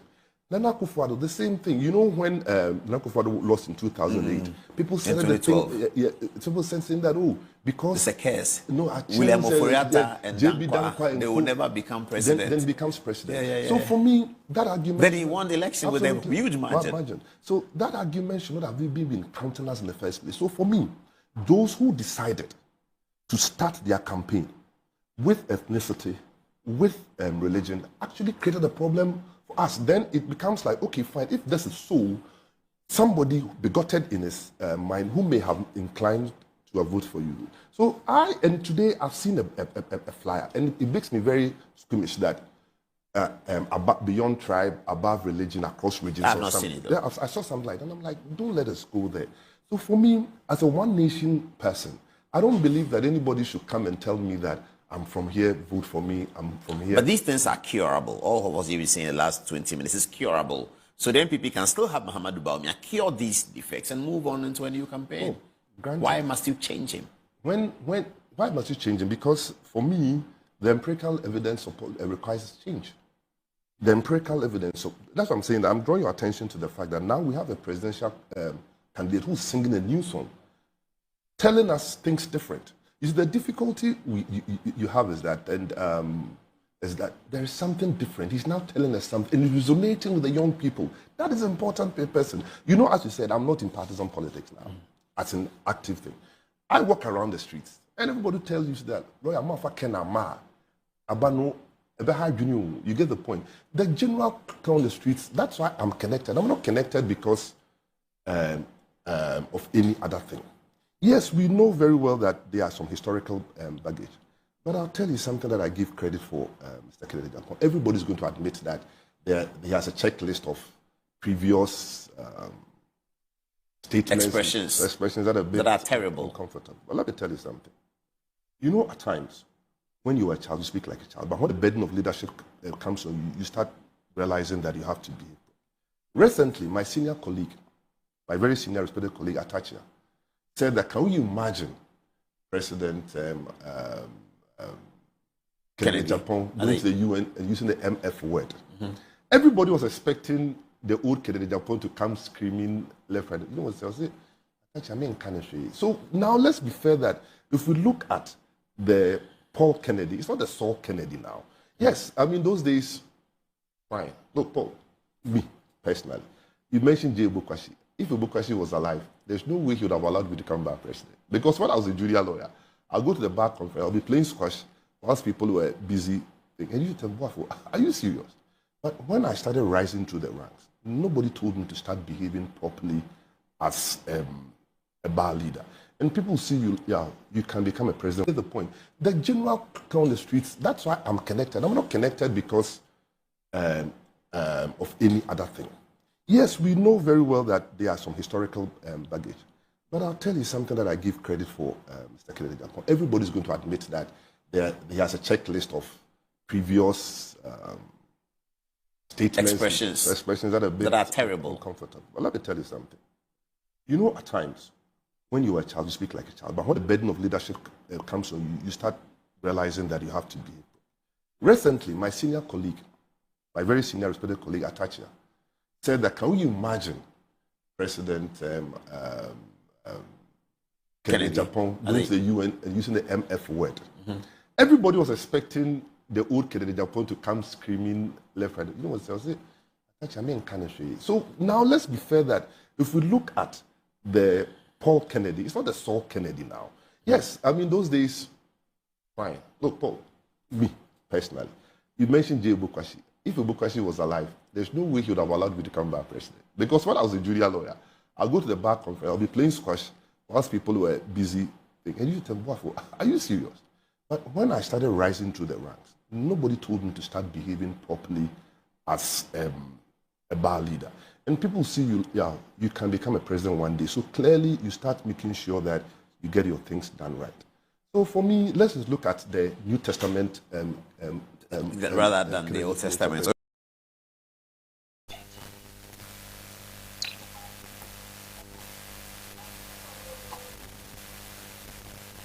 I was your former cover, Joyce, so MindShare GTV, or other media have some marketing program like I used to know. 7 o'clock the year. The income I'm fast with a man of the Winson. I be up for or take a room so one and 2 of a tear for from her. Mamma Yam, I would be planning the many number of people and I can't get a can come home. Now, Bruni or Hanaka maybe be near me sent to 3 class. And carry a coming campus announcing Uncle and a Menyasa and so humble to the sense, say, or more Mocassa, you say, or Mocassa, me Cassa, a beco from now touching me, mammy, me papa, delegate to be our OTM. Me papa, delegate to be our OTM, yes, Monfache me one among Shadantini. Me mammy, papa, delegate to be our OTM. Na ebesi sa na abato a okwakoto on 31st day of January 2026 aka na fu adupe na ye kwakoto aba no na me wogidie se me nwie memu okonya na wabekasa memu okonya na wababekasa obekire wadwen misumekire madwen asile to so mienu mamfa ma me boss me Serikus na menchia Princess Lila eso ewo Canada menchia Brightman ana menchia Mr. Takra Mr. Bobby eso ewo menchia mekasa menchia ni nyina ebe ya asem Mr. No Aboaten nyankopon onhira na onyokase efio na Albert so wo China o se China wo abapa China badisa mabosen about 3 almost 3 4 5 6 7 8 9 10 koba be lemon ase ade ya che susu de ane na ne wo mo no enti UK for me chiamu nyina Germany for me chiamu nyina France for me chiamu nyina Dubai wo Dubai hwe ma okoma maninya wo tese wotumi etukwa na eye bremum na so wo sua bibi na oba wo kruma otimi ayi bibi wate nyankopon onka ho monya akwadro. You guys want to do something in life, that's why you're suffering. Enti in the midst of the pain, remember there's a victory, you know. There's a victory. And madam nyina mase na masenya da wanna o follow me YouTube mom subscribe to channel me say oba no unsubscribe ya wanye good o oba na onya unsubscribe ya wunya good because normal bebre o ho a ye beye edi amount normal bebre o ho a oba benya YouTube no Rejoice Media TV obetimi so anya bi o MindShare GTV so no ahwe most of the times I don't come this time around nti ebe din se mu bebrebe join me ebe din but network ni nti ena man ye den eba asa no ena me ni obedi nkomo afa dwumadi bebre ho na before say ebe kosa nkomo no so no obi be bisa say ede na ekoso ewo man Ghana mu am fa picture bi nchiro so picture ye da so yi eye aba ye kokoto aba wi na MPP for court thank you to na thank you to na omo kono ekoduru ba bi a chese sekantwe nyina akora ye den ekokoba mu sekantwe nyina ekokoba mu eno na ma wona aboka na Agyapong atwe ne ho eri free say thank you to because no mo di ye campaign ama Bawumia Kennedy wo mu no mo ho hyehye no mo ntimi hu kwan befa so akanti abronye eno mo ye ni Judas eno mo de ne fa so na mo kokko execute am program eno no mo wo Kennedy Agyapong ni supporter sekan mo wo ni sekan na o se da bi se me di ade wo ya chia ya duru Bawumia stronghold ni awo me nipa sekan de ane ye kodu mi stronghold anhwe be wo Bawumia nipa sekan na akoye moja show party ba ko eni kwan se na ye koto aba 2020 for no wie no before se be kwa koto aba mamu history kakra. Let me give you a history. Mr. Munsha video no mamwate. Munsha video no mame na yenko yenim. Someone tell kan mo mame hu na me increase volume no. So ati ase wow tell kan se de mamente na mente won kan yi. Ebra na ye kwa koto aba 2023 no. MPP for ko take decision. Na decision na mo kwa ko take ni ye no bi ebe betena platform so then time na TikTok na me mfa nkan ho. Because na me di ma grow Facebook do ko Facebook I Rejoice FM 101.7 na isi no dwumadi na dawson enti ese anoma so de ochedua so a ogebo anoma chedua so ogebo enti no se mesum jai baby ema me nkrofo bi no mo so agya o mo so de bi o de o mo ho so ate ha enti na mama this time around me mfa enkoka radio no because nkrofo sabotage ya ma me ho tan enti o mo de bi kura ko tan radio no ti no say ha de ya ye diem ti wutimi kire wa adwen ade ne opa bia wutimi ye den eka yen juice ka yen tan yen yo bibia na before 2024 na ye kwa omokoto aba na MPP for koto aba no ye be ye video bi ekirem video say ye be ye no bi ni ye be ka kirem say MPP for should listen to the entire populate Ghana for do na kan se bi kire mo no muntie yen yakọ grounds ko yen interview no maka che say abana MPP for koto so mun nim na man fa Kennedy Agyapong ama yen to aba amasi se mun nim na man fa Kennedy Agyapong ama yen to aba minu asa na mo kan oji sa na mo kan oji junior ani abet akwasi sa na mo kan o mo se man fa Kennedy Agyapong ama abana yen yeden yen to so ye interview ene ekọ abonten ene ekọ chinchin ye ene ene nkrofo ekọ kasai to the sense mi chinchin ya akọ kopie mu oso ame me hwe se kamenya videos ni bia na me de amam kopie mu oso magazine omo ka se abana MPP for mo kwa kotui abana mo koto se munim na mo mfa Kennedy Agyapong ama abana de yento enti o my slogan bi se no ken no vote ye be kan no omo se ye boa me fa card ko akosombo ekoko ye interview e de bae ahemfo omo se no ken no vote to the sense na NDC fo bi mo e bon pa ye say MPP fonfa Dr. Bawumia emra na omotimi ayeden awe ne fala omunfa Dr. Bawumia mra no motimi awe ne abane de fala meka se omo se omfa ne mra no wakan fala ahun no motimi awe ne sen fala na yebe kan no omo se yeboa yebe kan sa asem no omo se yeden omo se yeboa ena isi yu yate yedidi ma chese ensam de ye kan bebre ye ni yebetumi e de kire MPP for before so me kwa koto aba no ye kan ya omo se yeden yeboa na ye na ye campaign maka de Agyapong okrampo no ye nto aba and is more murafin and kai margin. I'm some more moyes idea way, and I'm yes a crumple mukramunya den, Montuaba. And I see you. Say, I becan a crash of Nasa Mosi and Tuaba and Tinasa Moon Tia.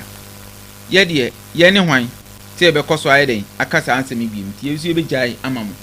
Namwa, my Jumadia Mopesa Moyede, Monye. Any Jama and PP4, and I'm Cocodio Muchuman on Cotromaba.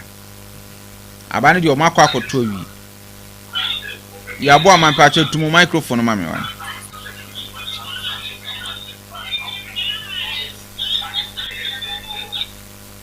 Yakoto Abani Vie. I'm a general election, Equatin Tammy. Na Arahusa, I say, Abana MP4 Cocoto, you know. My memo video, na NDC4, but before some boss a video, no. Munti asama Dr. Mahmoud Bawumia kan. I'm saying a few days ago, na yeti anomabi ebe kan kire say 2 weeks here akai say ye ko election. Omo the strategy bi eba. Omo ne yan crofo ye bi. Omo se omo be didi matem sa, omo be twantro egu mi so 2 weeks na watch me enu a ebe. Enti mo nyina mo nye alert. Mo beti nsem bebre enye no kre omo pese omo sesa mo adwen. Omo be didi matem sa mama mfi omo monko na monko to abano emami enya sa monko ai Dr. Muhammad Bawumia no o se 2 weeks aka nkrofo so omo di bedi ntrato no so minim ntrokra on ba bedi minim ntrokra on bedi ai onso no omo se Ghana nyina na ya atrofo hene sa na omo kanyem na meka elinti no okasa obi bedi ntra na wa adwen ho mienu na before say be kwakoto 2024 2023 aba no muntie videos a NDC4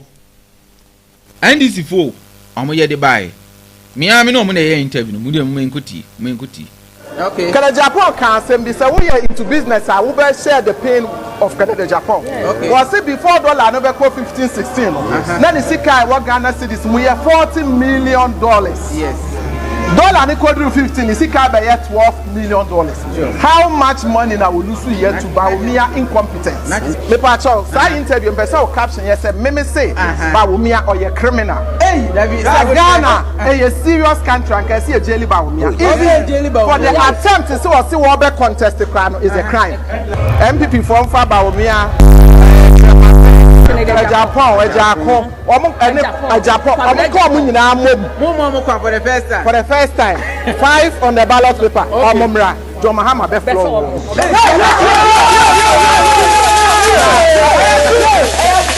Bawumia me gina he yes you know say ono a wogina hoyi ono a wogina hoyi no obompa ese omfa Dr. Muhammad Bawumia emra obompa ese omfa Dr. Muhammad Bawumia nyere emra na se na MPP4 de kone de ususe saa no mo de be den omo de be ko 2023 ye ka asem na anum nsem ye boa wo de moment TV di omra eye Bawumia ni hia se Nyankopon so tie me de a ofa Bawumia mra na Bawumia se ogina be di kase se wo wabiti JM twice me say omra this time ye be ma JM atena se ye be ma you fufuo yi na bi incompetent words ne enioma bebre na yire enti me ba muntie asemi a ekosi me ba muntie asemi a ekosi an me ni omo ye interview na 2023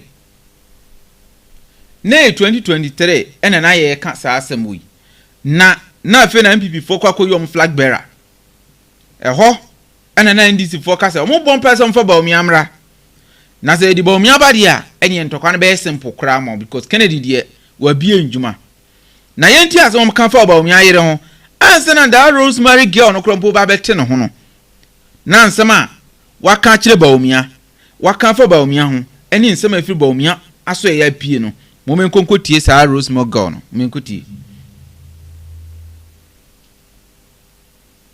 even that word incompetence okay. And now Samira Bawumia a do time I ever to a bar no the Maya Fia Katana home but Ghana for you my dear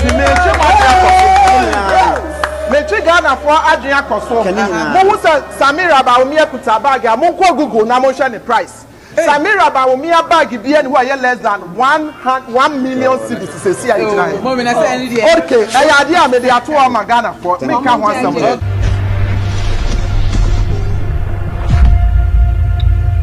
all right enti I need him. All right. Enti videos ya mebo ye. Eye 2023 video ana mabo edi akyeremu ewa ha. Eye 2023 videos ana mabo edi akyerewi. Bryan MPP for kwakoyi flag bearer ana presidential candidate. Na Ghana for ka chonse monfa kene Japan amai beto atiam no munim say ye boa. Ana yenim bi kwa abonten kwa ye interview. Ana na NDC for bompa say monfa Bawumia enye den emra ampa mo de ne bae abane ye kotoye but for the first time in the history of Ghana aye kokoto aba EC you know electoral commission no wan kan aba no wanya wan constituency kura nwie aba no kura wonim dudu a yato awie ane yakan na presidential candidate ababeje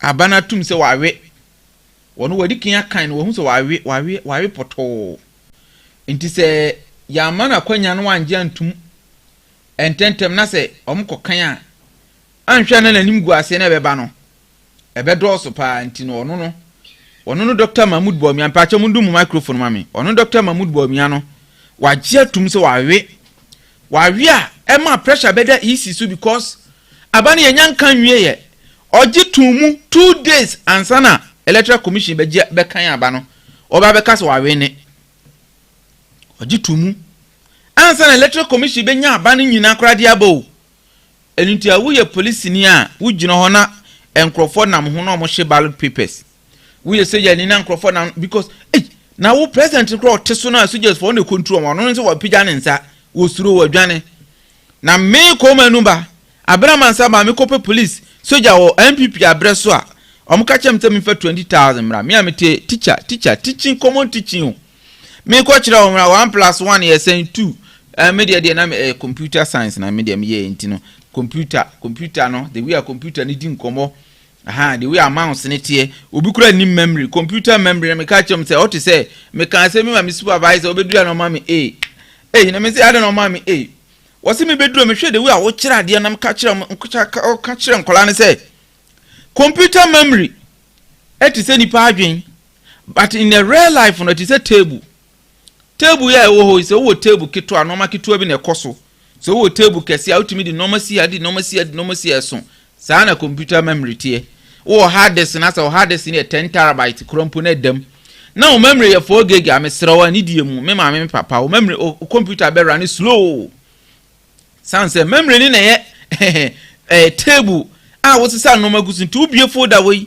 na wabie we memory ni na control ade no nti wo say ye kese me yes as scenario me teacher ni gina house brante o ya de no mama wa mama internship wa mama says credit hours no so aboa menya simple kra me ma me so menya ade kiro enso ade kire menya mezi me kwa kope bia akira ye se me fa 50 million mra na me 50 million oho me ni bi ntina me da so to amenya adwuma no MPP aban so no eye mia ma ban mia na me kan de akire wo na Dr. Mahmoud Bawumia na ye vice president na kere Japan kan se mo munya ne munye yo am se oboa MPP ko go so te mutia me kai mo okokan se police ni sa no ma na omoton no e no mo ba konso mo chese sika no e de ma delegate ni na sefo no mo di omachi me iska no na Dr. Mahmoud Bawumia ti sema na mo yes ano ma no na ye party man na mo ha ya adwen e na ye send signal ma mo na mo so muntie. All right, so before some about program so mama TikTok for na because of course the program belongs to the TikTok is not ruling, and when the TikTok people talk and you think you have the brain, you think you have abojise, you think you have money, you think you have afro kesiye, you think you have big V8, you can control delegates. Then the delegates, the Ghanaian system, the ordinary people in the system, they also control you from the TikTok. One odobroni, team legal wives, mo de mo te court na mudi ma asem mo so te TikTok na mudi asem wa beti piga fire yenti asem abrante bi kan wa yenti na emra manfo say senanado to me the one district one factory buyer and can babunu bebre benya adwuma ye. We believe that Kennedy can do that. Oh, be our signature our factories now our shares any dada.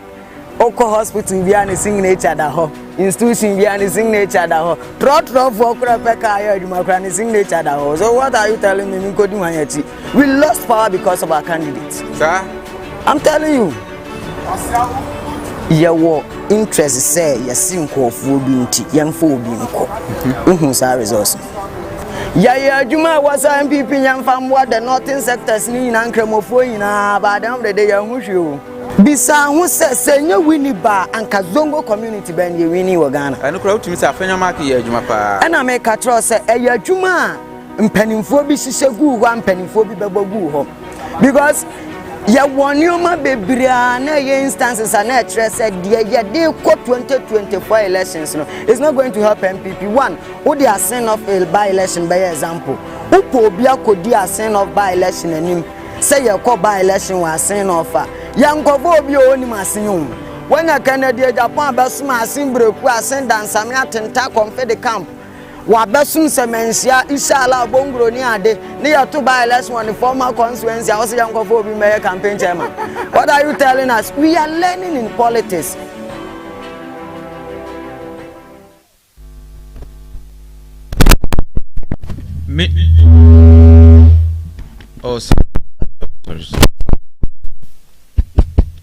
Okay, minu abema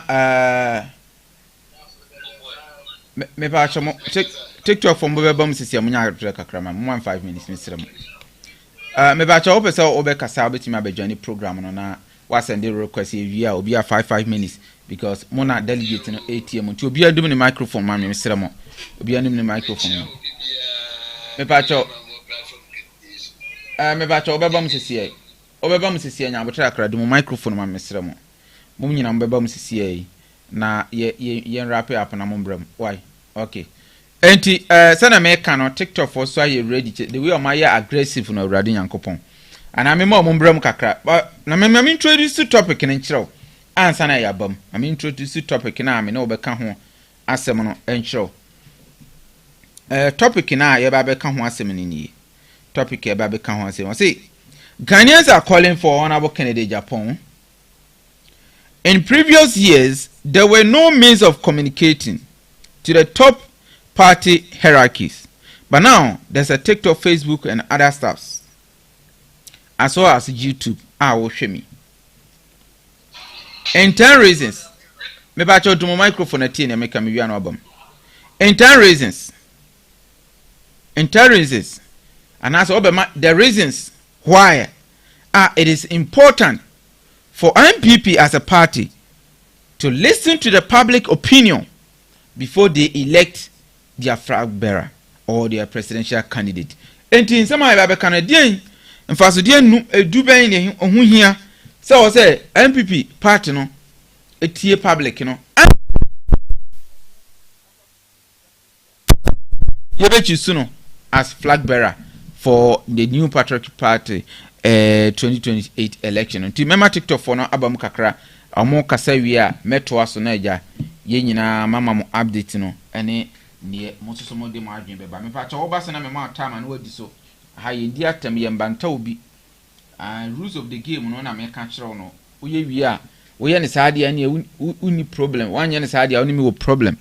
The rules of the game ne say no banter e me challenge obi oba kan ye mabisa wono noma num eduben ana noma be na ususu se ehunya se MPP fotie Ghana fo nyina adwen kira nsa na makwakojusu omampanyin ana mo flag bearer wo ka bia na unua so ayeden aka bi Nyankopon onhira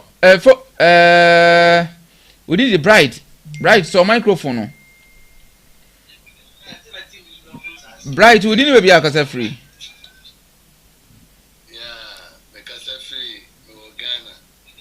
Okay, Ghana Krube so.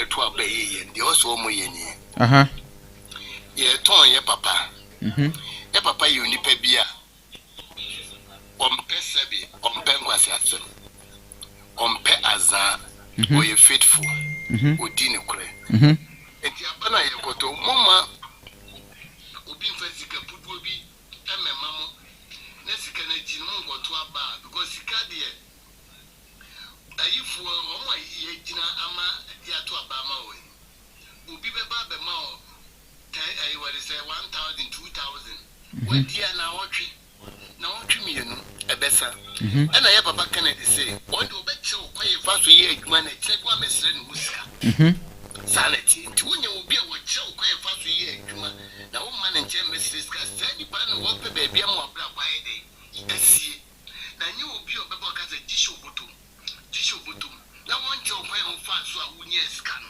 ɛsa na ɛfa so bi anyɛ dɛ ɛma the side as nipa na mɛma sika ɔbɛyɛ dɛ nyɛ sika didi nti delegate for yɛsrɛ mo me nua mɛma ɛtu ahenefoɔ ne yɛsi ahenefoɔ yɛsrɛ mo moma mo ani na hɔ na monto aba no ma nea ɔbɛma ɔma no ayɛ dɛn akɔ anim obi wɔ hɔ a wɔni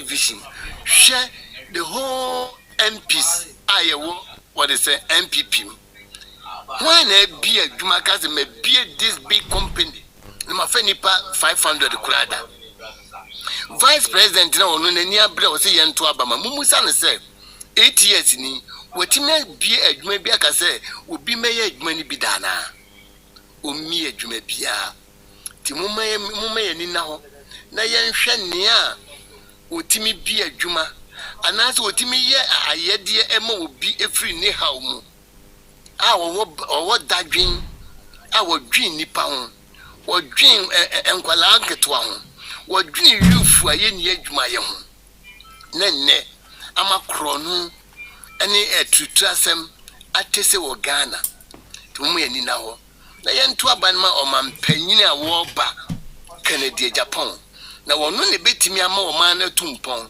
because other one na waka ne de woni vision jikodi no obi chaza jikodi no wan cha okwan fa so edo afu a wo be de na afi ni do a wabulu anase wo bancha na wo bode aba esremo momoni na ho na mo yento aba na obi a aye bida o ti azie private my Ghana ha private ma ben a wo ya manyoni ben na bi adwuma kase te se Kennedy Agyapong MP4 ayewo was a MPP MP4 enipa hwan enso he obi giska no de akoto Islo Godan obi giska pe no de akwakosi abrosan obi giska pe no de akwakosi hotel obi giska pe no de akwakoye wone ne yire ne ma no de giska na akoto abroche no odi hu interest papa we de won pesa wo wono wagisika na wo diska ni bie gbama wo mo e wo mamu enya biye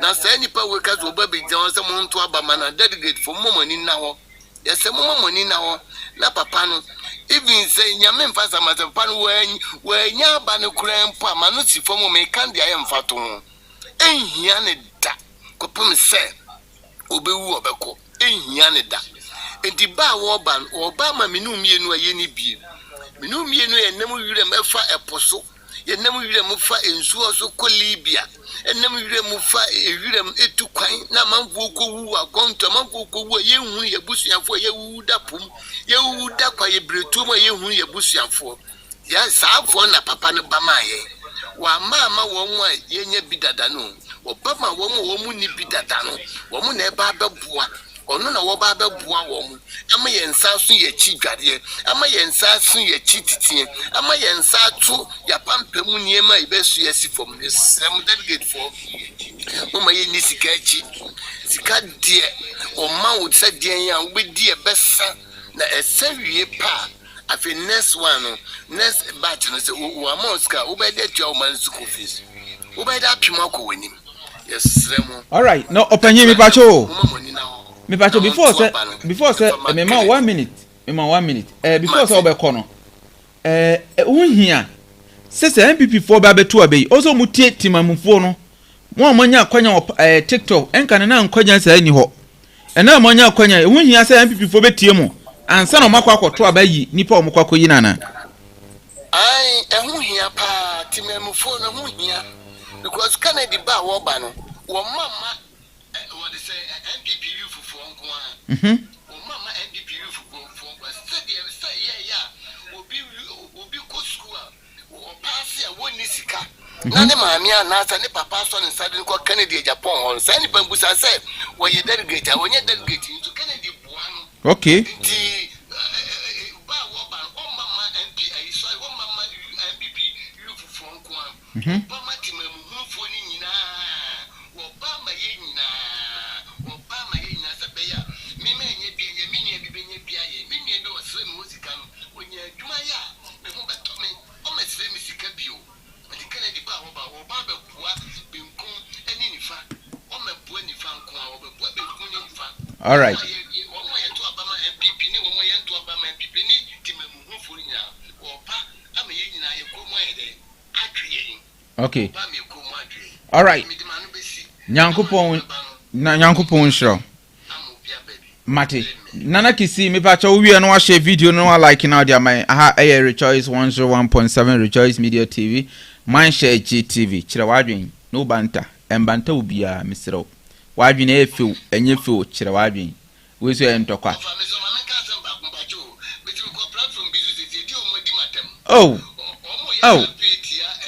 oh kafra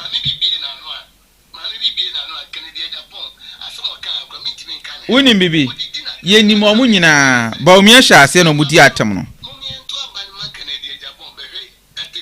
ai kafra ya momra ha why ahade ndi atem ahade ni atem udi atem kra meji meti umfie so ahade ndi atem all right atiefo senema ka kire no meni mu bedi nkomo bebre na aya na me ye chiame I'm just me ba to chiame no bro for di ndi say me ye chiame ena me wa hemfie anti program is in the youth palace ahemfie ha na me na me di chiame wa ha enti u beduru anu aka wa adwen atem didi enim na Ghana jollof ne de se Ghana adwuma ni ha na wa gisika se gisika na kwadi Kennedy Agyapong atem na ne bumfu no meyi ano na adwuma we edin openye edin enye din you can do it eno na omo ye no Bawumia enim omo nana kisi udi ne be bia kasa free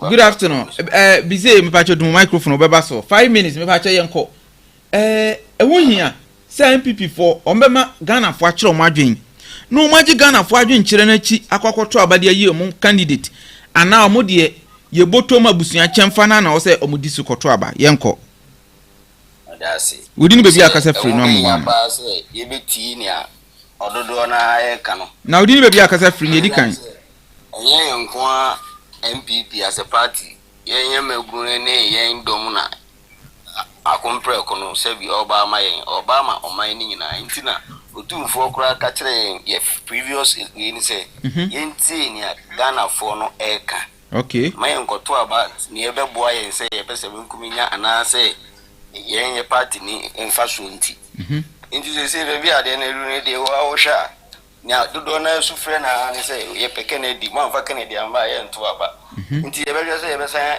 ebu sa ofre we so e de abado ne amumu na san ko ba bia ye be kwa kodi line mu se ye ko opposition be se 12 years and as 16 years bi wana emwa yen izan se ye papa no ne botare ne so ade nyina ne se oba be kekere ama obia nsa kan national cake o yi sika ma obi sisi ase ji ene nko ade e ko na kodi na o kire ho akokere okay unlike other camps they omoye wa hwe na ye tua obi ka o medidi atem na o mesoso wen so sa frustration ni na anya aduma isi na ye baba ze de on so obi aso and ntokwa na gaza kraga na for na e ko ne ntokwa ma no o ma so ko ko gina ba bia campaign o wa na moye ma ye papa sisi enu nyam ne so de e be se delegate for say obi biara o ko to about 31st e be idie men ko ye mistake is sa 2022 delegate for we there Ghana for nyina ye na mo da chihye mo sa okay mukọ na man fan to be bia ye say de na ekoye bibi foforo de a man hwe a mo delegate ku bia okoto sa aba ni kura no nango pon kura no me kura betimi aba wo so na nkrofo kura betimi tag o community ni no ma mafia because Wo na mo da chiambam. Bia isu so say mo koye writing in eda oni ene ehwehwe. I didn't need to akwa ha ye ho e wo kwan mi so. Say ye kofa ni ayi beti mi abe try na hwesa abi.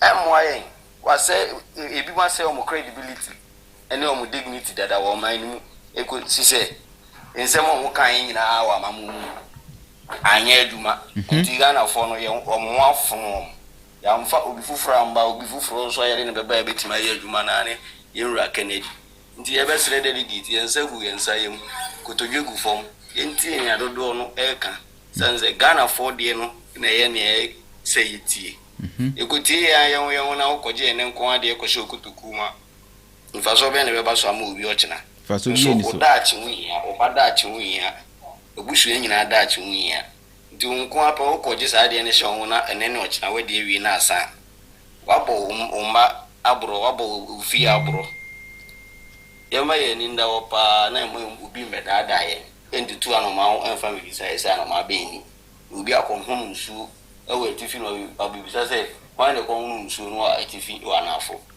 ye be sere delegate nyina mumwa ye na ewi so ade nwi enye adwuma izanse ya brefitita ma ye nya independent no ye nya leader ye afi na nyame ba be shira na Ghana ye nya leader a onye politician or do so politics no but ye political mind no kita. I see. Bibiro yibia no yese enye mfaso bi obinya no politically. On pray say obabe ye president kura no hwene ma waye. No oni ambition kura so be president. Atini botom sika esi hospital. Ama we cardio center ama kolebufo 37 Yama bibria waye aye ntimi mboboso. Ntino kwatere kwa so be ma ontoma eya tini dianza. Why vida obetimi aye ti ebesere delegate nyina 31st ye bedui aka na wotwene na kakra bi ema yekotodwi akofom se ye bompa ya ye mompa ye ma ye papa Kennedy se nyankopon emma no ahoden na dane ntoro no sai ma na nimdi a ode ba bedi oman ne so na menim se come 31st ye victory no ebe imeja ma ye papa sense Ghana fo ati at edo ma so atoto fom hu se ono ano bebo ayi ti delegate ne so ye pamocheo mundi sumai na nyina yamfa no nyamu kesi entire o manage o mine so ibinya ni mpuntu eda mwase. All right chama yes so ye da wase wana eko bize Prince of Peace. Okay, Prince of Peace ati saying What they are the more answer Mr. Mehuyo na okasa free because free Canada is here. Okay, Montreal na We were Nasago. Oh, okay. And me bacho can say big out to she happy Olivia and sana ya twa so nse wa ya de for like videos nsa. She happy Olivia. Happy Olivia.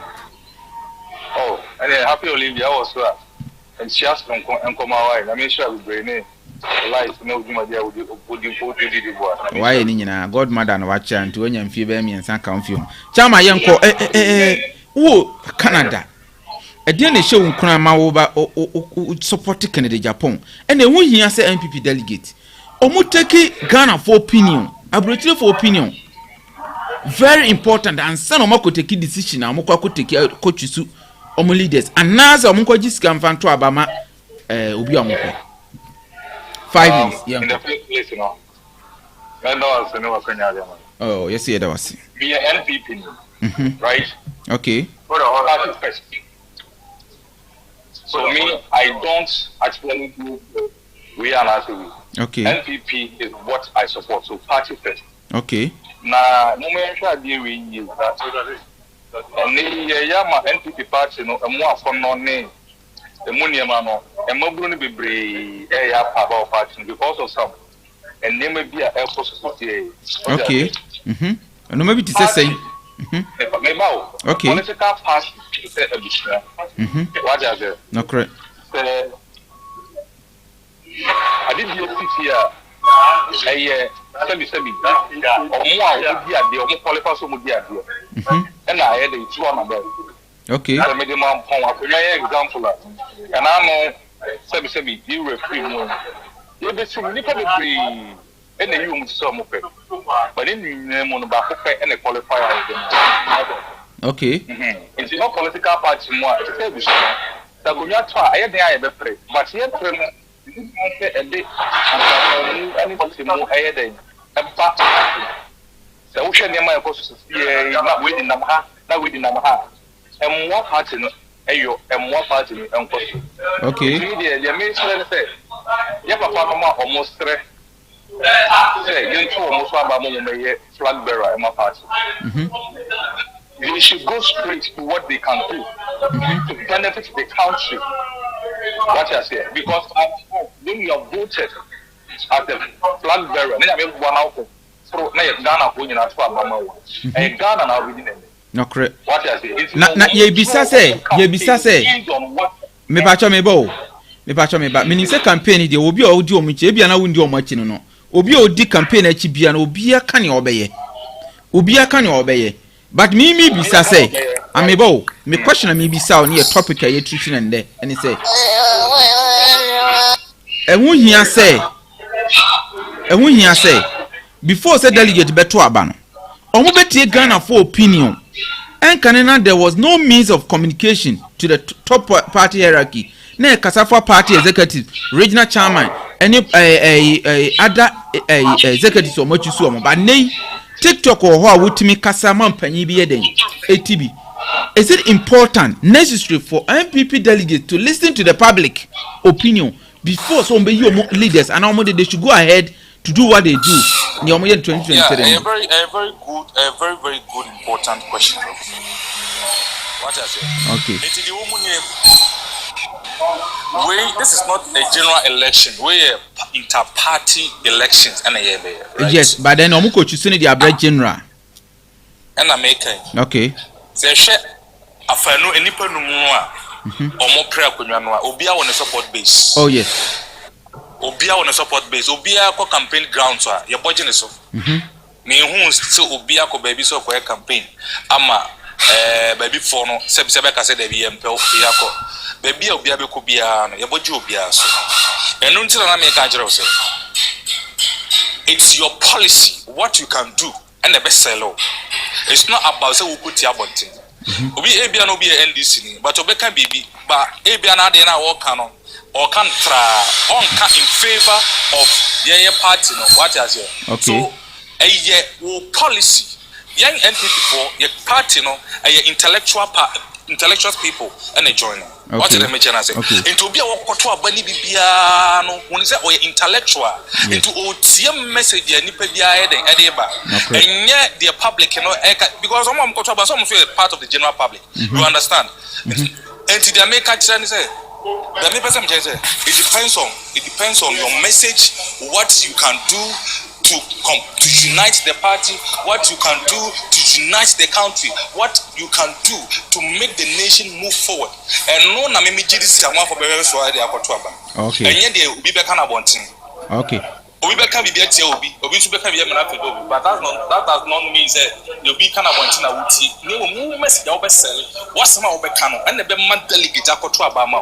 So they should focus their campaign based on what they can do to unite, to bring their party together, what they can do to make the country move forward. That's what they should do. It's not about the meme kanti and I was a delegate because no, it's on what you as the aspirant now person about is what you say. Maybe got to be a overcome analysis. No say any person me I can say me country no any party maybe any person me say na so and they qualify say about and to me that's what I will base on to vote to cut my vote say me trouble ni bia. Okay. That is your opinion. Okay. It's public and they know what say. Kevin Taylor campaign. Kevin Taylor was one person 2024 authority NPP campaign to say it's NPP. So you want to tell me that me NPP delegates now I should listen to Kevin Taylor to go and cast my vote? No, I will never do that. Name met say the mirror a compreko eka say me analyze it. Let's say me so a thousand more. I'll go and cast my vote for him. I see. But I would never base on what Kevin Taylor will see. Right. you can never can. All right, that's what it should be. It shouldn't be like they will be kind of one thing. Say, here is how they be a mistake. What the person what about the most important thing here is unity. Okay. All right. No banter, Bryce my beg. Example. No banter. And I mean you what I say. No banter.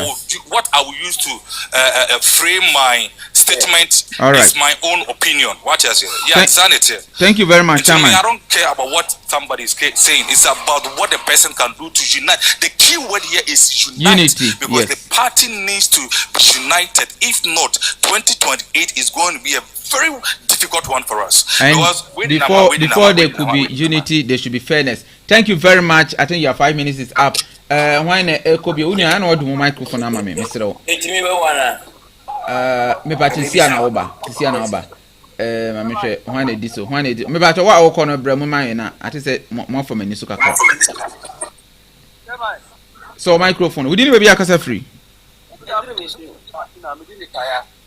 We didn't tire. Hey. Madina. Oh, facha me obe wi esi awa mesero. Tire me facha obi so obeja o mesero wa nyesa ntokwa besi wa ha. Ma no 5 minutes. Tire gina so mame. Me ba cho so microphone. We didn't be akasa free.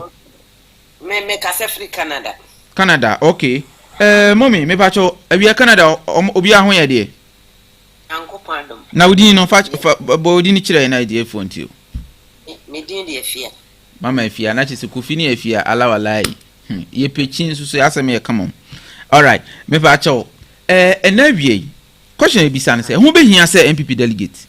O mbe tie Ghana for opinion. Answer no makwa ko yi delegate. A candidate for 2028 because me Kaiser 2023 Ghana for kan madwen. Nanso MPP for nti no mko nkugo mkodi ye no. Ebi nyansi Ghana da ema omo candidate ni krampo ba gitu mabra isi enya nkan na ba no krampo nya den. Enwie me ba cho 5 minutes floor ni ye wodia yenko. Delegate for no. Wo mo tie de o man no na o mo de koto o maba. Okay. Nti amekunta me say. First one, yentie wo. Delegate for enti wo. And no do mo pe ekoyi de a party ne pe. Ewi ase no pe de akoto yen. MPC nyina ko. Ye seat ni nyina ko ama se ye seat aka say 87.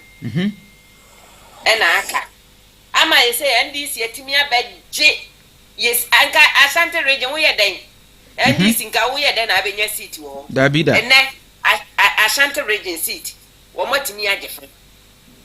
Enti me say no, me hu ne say Ghana for ne say mo anfa so mesi ama. Ye nto aba. Mo say o mo anfa Kennedy ama mo nto aba. Wo say mo anfa ken ama ye nto aba. No kin no good. Mo anfa ken ama ye nto aba. Me nti so obi aka say mo anfa Bawumia ama. Ye nto aba. Oh, ndi o mo nyankan bi. Obi ase mo anfa ken ama ye nto aba. Enti ya wasa delegate for ni tie de efom for no. Ghana for no. Wo do delegate for ya dodo ya say. 210,000 pe. Yeah, dodo ya 210,000. And on my money nyina so ya nenam getting to 18 billion. Tuahu. Now amosin we no mo pa adenti ne enko yi de o mo pa ne fama o. Na ye de ye pe kasa de party ne pe e na wo say ye yima. Enti yesra mo ye nuanom delegate for. Me de me nso ya me nso me wone say. Yesra mo muntie de o man na eka no. Na muntie wo me se mo di nipa smesi ba. Ye beto aba na mamo. Se mo pese mo sa kwotena opposition di ani mo nkofa de mo de no koye no emfa ne mra. Na mo pese party no ekwa ba mu na se party ne gudia ene mo nkofa de mo fa ye na mo fa ne mra. Mommy pacha obeto aso. Party no obeto aso na mfa so de ben na wo so se abra party na koyi obi a o ma mu ni nyina efre no mfa so be na nka party no kora benya e wo ho. De o ma mu ni nyina efre no so mu yi no. De na say your party na again. Kunu etio. Me no mienu, me fan se me kunu no. Wo de wo pe fufu. Me mpe fufu. To ati ase. Wo ne me nyina pe fufu. Me nko am se me mpe fufu. Ala na ne me fa me mfi mu nkodi fufu ni bisa.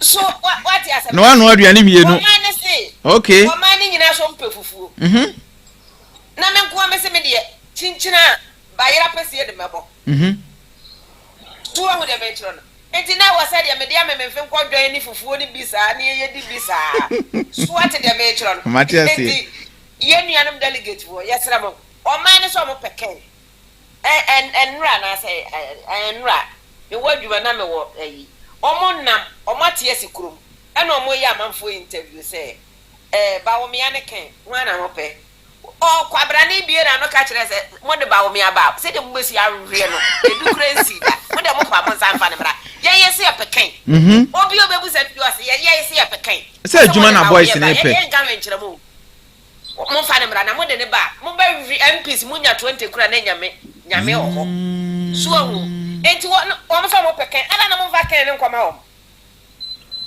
na se wo mo so anto na mo bo mo tiri so sa mo ana mo ka se emfa so mesi nya dai emra mo to hu mo se emfa so mesi emra mo ye de ne ba enso mo anto na mo delegate fo no mo nanka ho no mo bo mo tiri so ena mo de ken so ba mi do nya mi sister so na cause mi do nya me enka Ghana be ye de hey any ankura brochiri fo nyina mo bebe o oh wa se mo wa me se ye nyina nke be ba beto aba wow so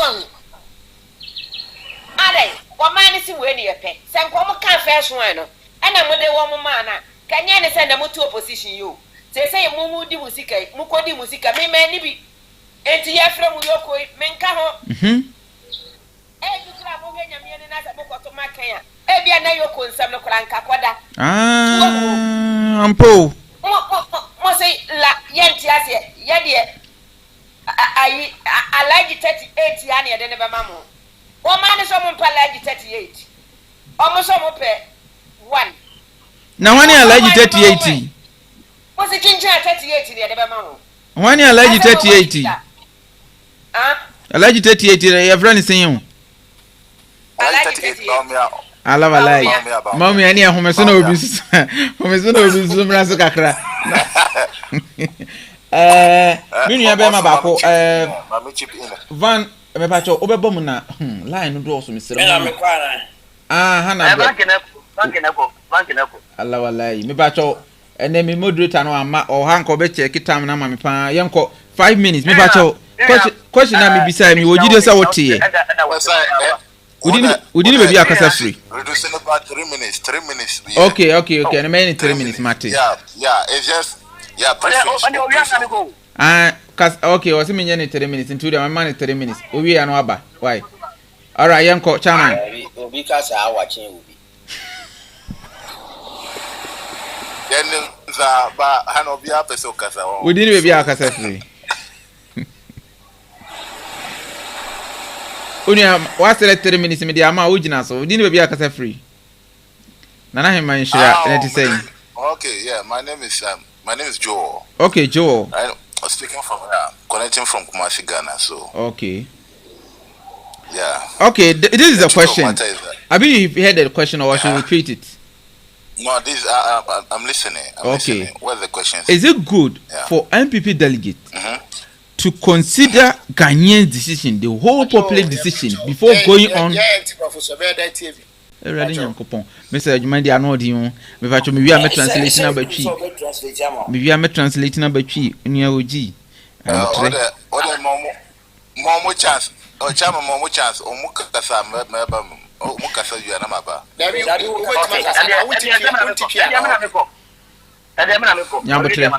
All right.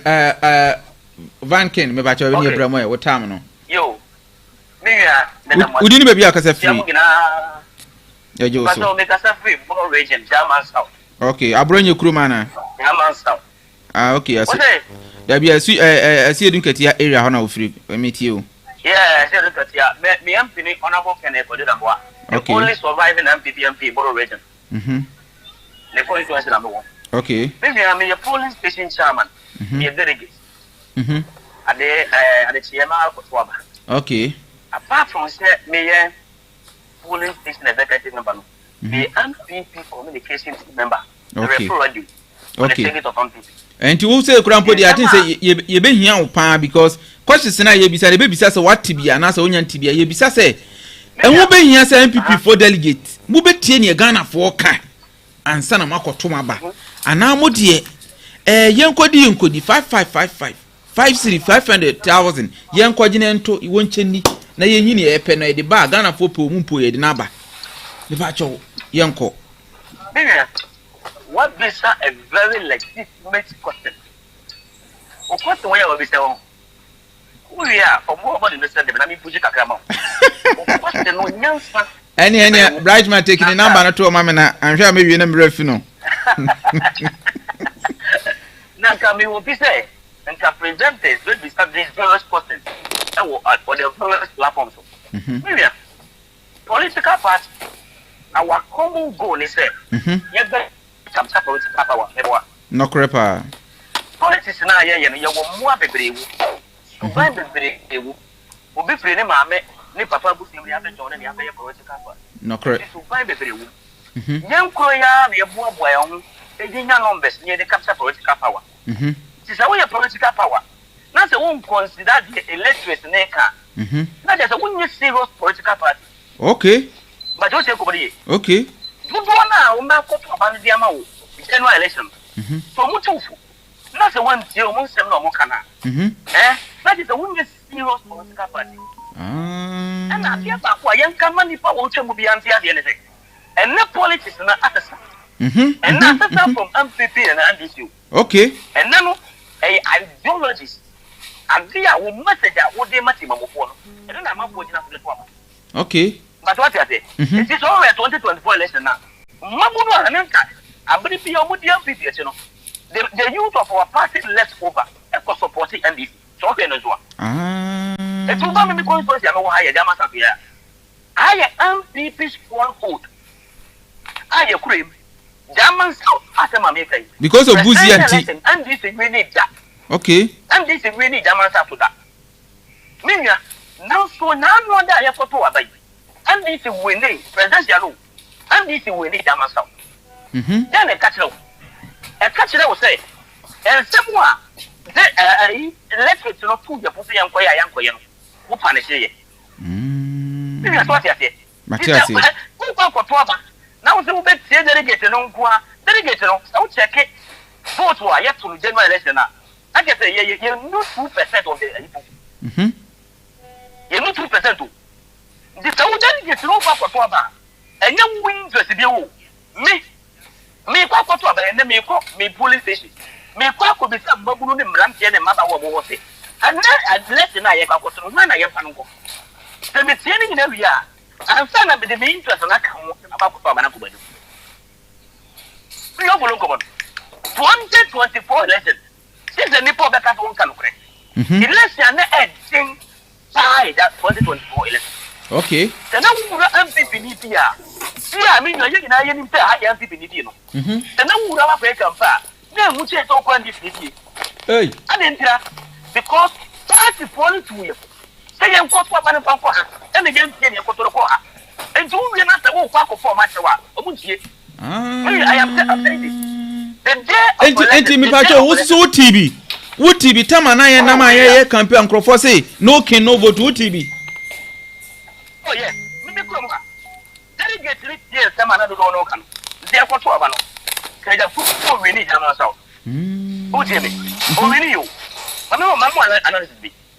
Once the catch was the German South, and lose two presidential seat with German South. No crepa. 2020. German South to focus to skirt and blouse. I'm feeling one more for 12 years. I'm going to skirt and blouse this year. But for all the skirt and blouse, I'm going to you. I put forward a double John Mama with a difference of 14,000. Serious? Who say? 2020. I put forward not all Kufino. Gabu John Mama, the difference of 14,000. Okay. So now what I got for Bawumia lose the Madam Mama 5 votes. That's what for the Papa. That's it. Your mama bought the 14,000 at time I am. It is what you have say. Let me tell you this. But we are a fine gentleman. And you'll be any very intelligent. And so o share chire no mudi atem. Yes, but as we speak me can the same do how kaya kabinya yanko but and then let's way I then you can for one people you forget it. I am telling you in my police program they call me the youth president because I am engaging the youth within Babulu Nekasa and they are saying that someone fucking the Amadia and you move a coffee and it's out about it now say Obi Katana we didn't attempt now who now was now bottom now was that 2028 we are going to lose and I'm telling you the lose no one can have it.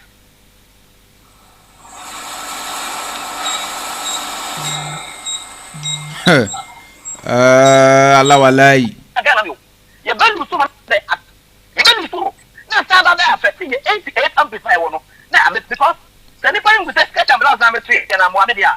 And yes, the Doma and people for the media. You have straight and okay.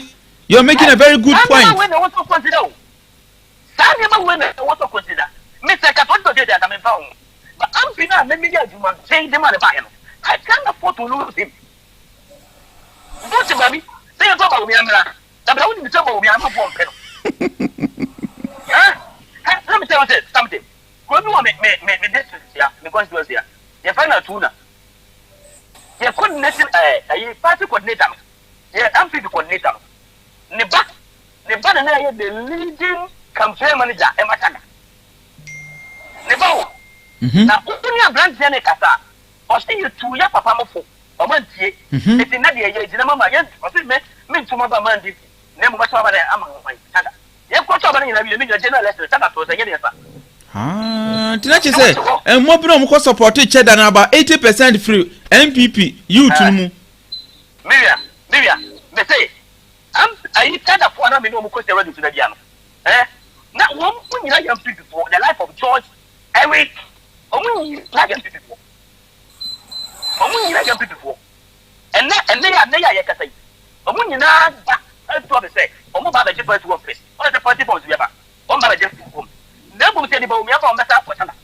Hey, only maybe. My uncle ransom round. My uncle ransom run obese Kasabi. Oh, aha. And now, okay.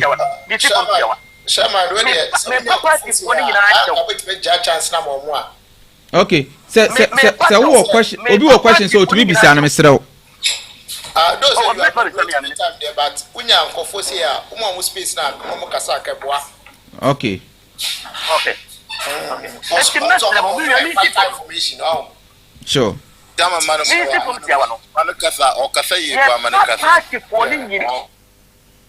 I'm saying, my 5 minutes in count. If you're not working, I'm 5 minutes.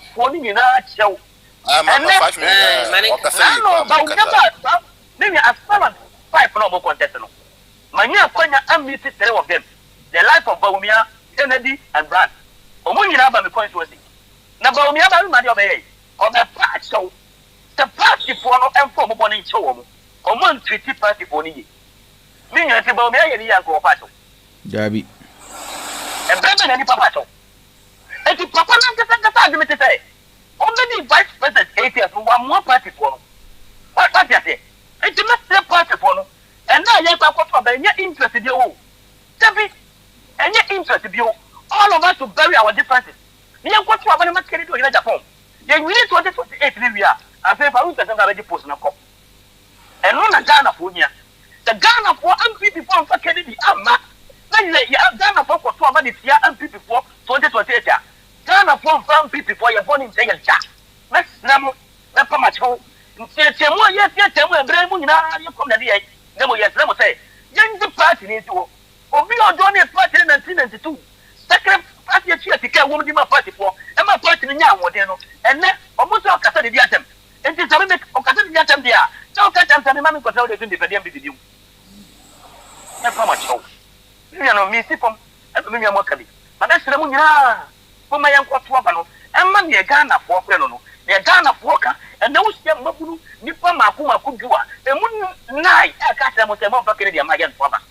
And no crack, Opia, many Bawumia for him and number 4, no more Asia. I'm not for a say. The mom for Kennedy and Matia, and yet no food.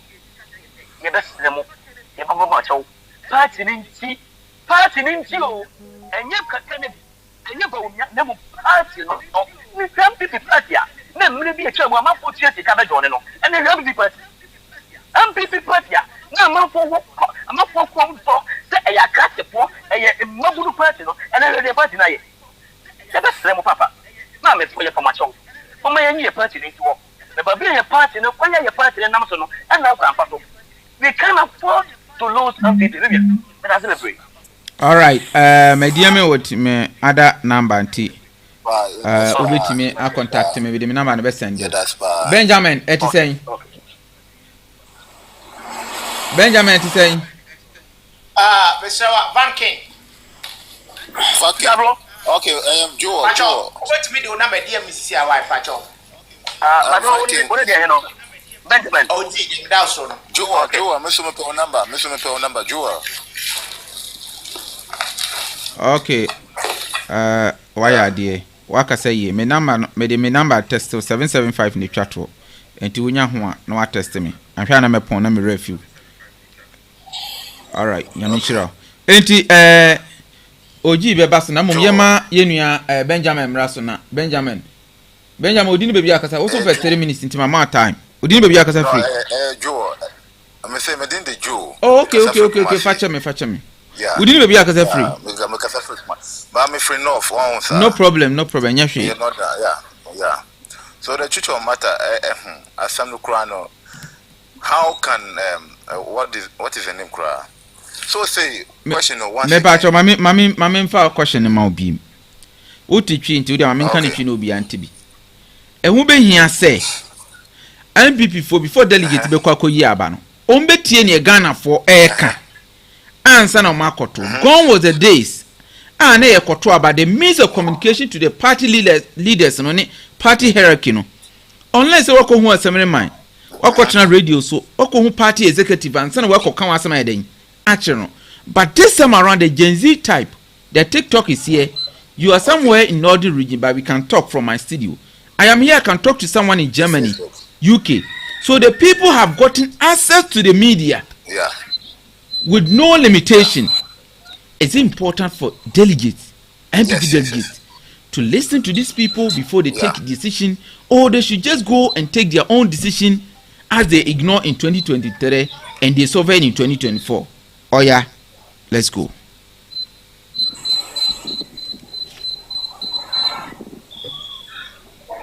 Benjamin. Okay. It's you. But the question is that are the delegates okay? Because are the delegates bigger than the political party MPP? That's the first question. Another question is that are you answering your question with question or what? Yes, I'm answering the question with questions. Okay. Continue. So are the delegates more than the Ghanaians that are calling for Canada in Agyapong? No. The answer is no. Okay. Delegates, they are just relatively small of the population. Yes, sir. They are relatively small of the population. So the Wamukano entimi Juma. Okay? Because the Ghana folk Kano and in the bet Juma. Okay. But me say asanu nyina jina party machinery no. Is a party machinery that omunna ma asamu nyina afi. Enyo is a party machinery. And party machinery omunna ya adwin say they will support one candidate. They will support one candidate. Which candidate did that? Which candidate? Yeah, no abodin to say no matter own name. Okay, the truth of matter is that the establishment supported one candidate in 2023 primaries. So our candidate no supported. Which is Dr. 38. We get it. It's the same candidate that they support. Which is Dr. Mahmoud Bawumia. Okay. The same candidate the machinery is supporting. But you are not, so you are supposed to be happy. You are supposed to be happy for that candidate. To what Ghanaians. You said? I said, in natural sense, you are not, so you were supposed to be happy for their decision. How can I be? Continue. No. I can't be happy for their decision because what happened in 2024 election? Look at how we lost the election. Miserably. Yes, sir. The way look at how we lost the election. Even to call yourself an MP after 2024 member, as a proud member of MPP, 2024 election, and yes, I hope we get it. Sometimes you feel shy. I hope we get it. Me, I was sad when they released the results. I was very sad. I was like, wow, how can this be possible? 38%. 38%. 38%. Even opposition, even opposition 20 years, if you come and contest election, it's not 38%. The biggest party, biggest political party in Ghana here, the candidate Bakoko, 38%. Party machineries, establishment, they won't sit down and reflect about the results. All they want to do is that listen to their selfish interest. Nipa no selfish, no pay party, the way party, that's what they want to do. And it's all good, my brother. MPP is bigger than anybody. I see. MPP is bigger than myself and you. MPP is bigger than Kufado. MPP is bigger than Dr. Bawumia. Yes. And Ghana is also bigger than MPP. How we get it? Yes. No one is bigger than MPP. Yes, this political party. So we must reason with Ghanaians. What Ghanaians are saying is what we should listen to. My brother, the truth of the matter is that we lost the election just like our Canada Agyapong said. From 2021, when they started to misbehave. How we get it? MPP, when they came to power, from 2016 to 2020, they come to us moving in the right direction. Oh, but yes. After 2020, now they begin to do whatever they want. Now Ghanaians are calling. Oh, just say, almost say, Free say inflation, almost say, Oh, they say this, they say, Russia in Ukraine war. And I was like, these people, what they are doing is, yes, this thing is going to affect us. And it has happened. Ghanaians gave us 38%, and we can't afford to go to 2028 general election with that 38%. We need a different face who can get us 49 plus or 50 plus votes, and not 38%. 38% is too small for MPP as a political party. All right. You say the party machinery. I see. Yes, the establishment must listen to this advice, and the delegates must make the right decision by voting Kennedy Agyapong as the flag bearer for 2028 general election. Okay. Inshallah, we are going to win the election. Nothing is going to stop us. Thank you Thank you very much. Thank you. Mebacho wa ope 3 minutes no aka 5 minutes no aka na enko intentem so a Hana mebacho oni Bryan when edi kan bai me bajano. Okay, yenko mebacho onya nkasa na odu microphone ama yenko 5 minutes. Okay. Question dem ni say what in da nti ento aso odi ni be bia kasa free me da waso akonya na mode amama no me da se quickly me show me see for me sim OG me number send do bobo dey frame me no won komo bi why me say wa keke kasa ansa na wako keke nyabote na kasa ansa na wako kacha mate me wa juma mu nti o de free so okay me see me host member I'm gonna DM you right now, okay? Okay, thank you very much. All right, let's go. Yento aso. Keke nyankopon sha na no mesi keke me ni keke ko share ba bi na nka mpekon abo yen so oboa. Nipa mienu de wi ayekọ banta ho no na je say awurade nyankopon. Yento aso. I was watching you guys. Ezeme ko nya ayire nyina ho, anya izo. Adwuma wi. Adie po hwa no asesra no ahye. Anya abaya tuntum. Abaya to ani wo we abaya kokko. Kokko bi no apa. Etemina mo fa no. Obe sama me time. Yeah, be mo atava. Let's go. All right, let's go. Do you know one thing? Do you know one happy thing? Or somehow can you na mo hwe na YouTube. Ko somehow can you hwe na YouTube. Enti won sam no documented wo ho a wo yotimi san kokkohwe ne biem timi sremo wo kasa na ma inki aiden album you are live on Rejoice Media TV, MindShare GTV, as well on TikTok. Me ba cha onu ayanko. Okay. Winning sometimes one ayana ontimi me pesi me wura the mindset of the leaders of MPP. And you won't mean good, I'm trying very, very, very hard to think, say, cramping on first on being into Omubia Bontiana, Omon Crabonti, Omubie. They don't go out. Bra, Upia Bontia, Frenipa 28 now. Upenya Mutu Pet and Bawumia. And Kurane, my personal gain, and what you will get. Me walk and can come our Nemuno, me Timifia 2023. Yeah, be a campaign. Me area and I'm war. Me war group different. A TBB piana, me name dear name. Was almost a TBB as a Go TV, MPP Go TV. Yeah. Said now, Tama Ebe Twaban, was your BB Go TV. Me na name leader, me na name coordinators adian, I me area. Bra, uro BFia. The answer is back up. Moya can some money, must have Bahasi and Quayading. Oh, between me, I was given 3 cars. Me bunku to me power chawa na sa wuji tumi so beto na ma from no me de kana be fa ni panod ne kwakoto na ya sant na ba ene ye MP owini e won ne mo no MP aba onya ye no we far better than the presidential bisa sa dintra won she 2023 me call ko area baby ekoye campaign enipa ho ye konya omo no this time around last week na me koye yenya edane mama bi bufaso this outside intra now everybody is calling for the man king obibia wo dem ho nyina come and see the charismatism in the auditorium.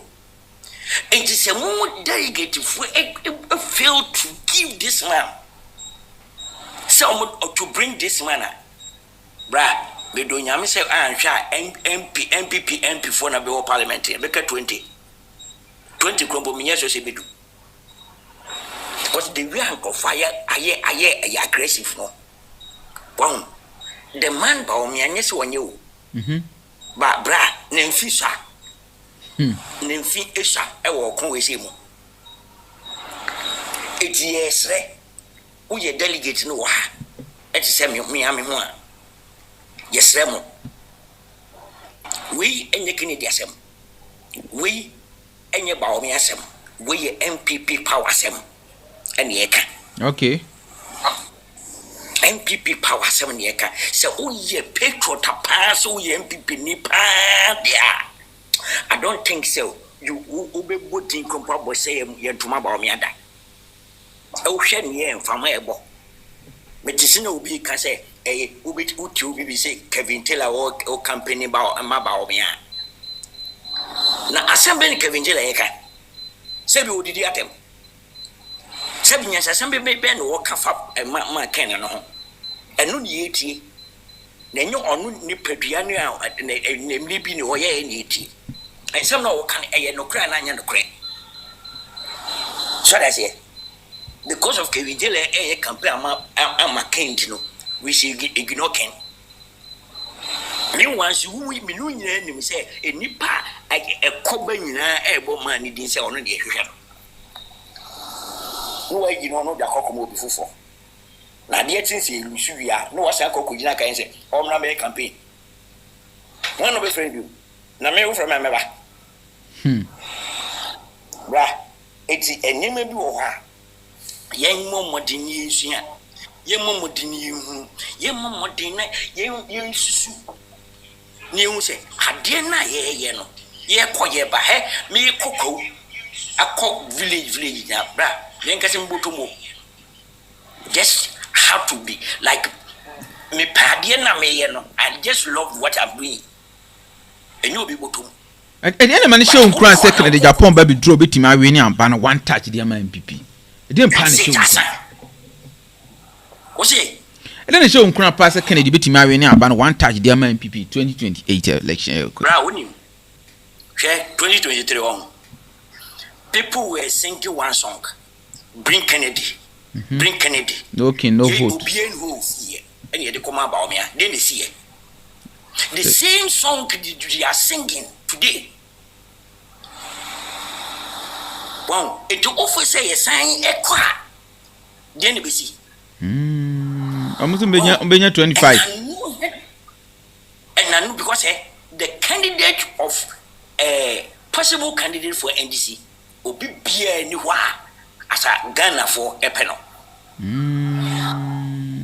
What is it? The possible candidates for NDC, nobody like them. My NDC, for example, the possible 4 or 5 now in the Omudiaba. All right, now wrap it up. Yes, Obi no between the Kennedy. It's 100% sure.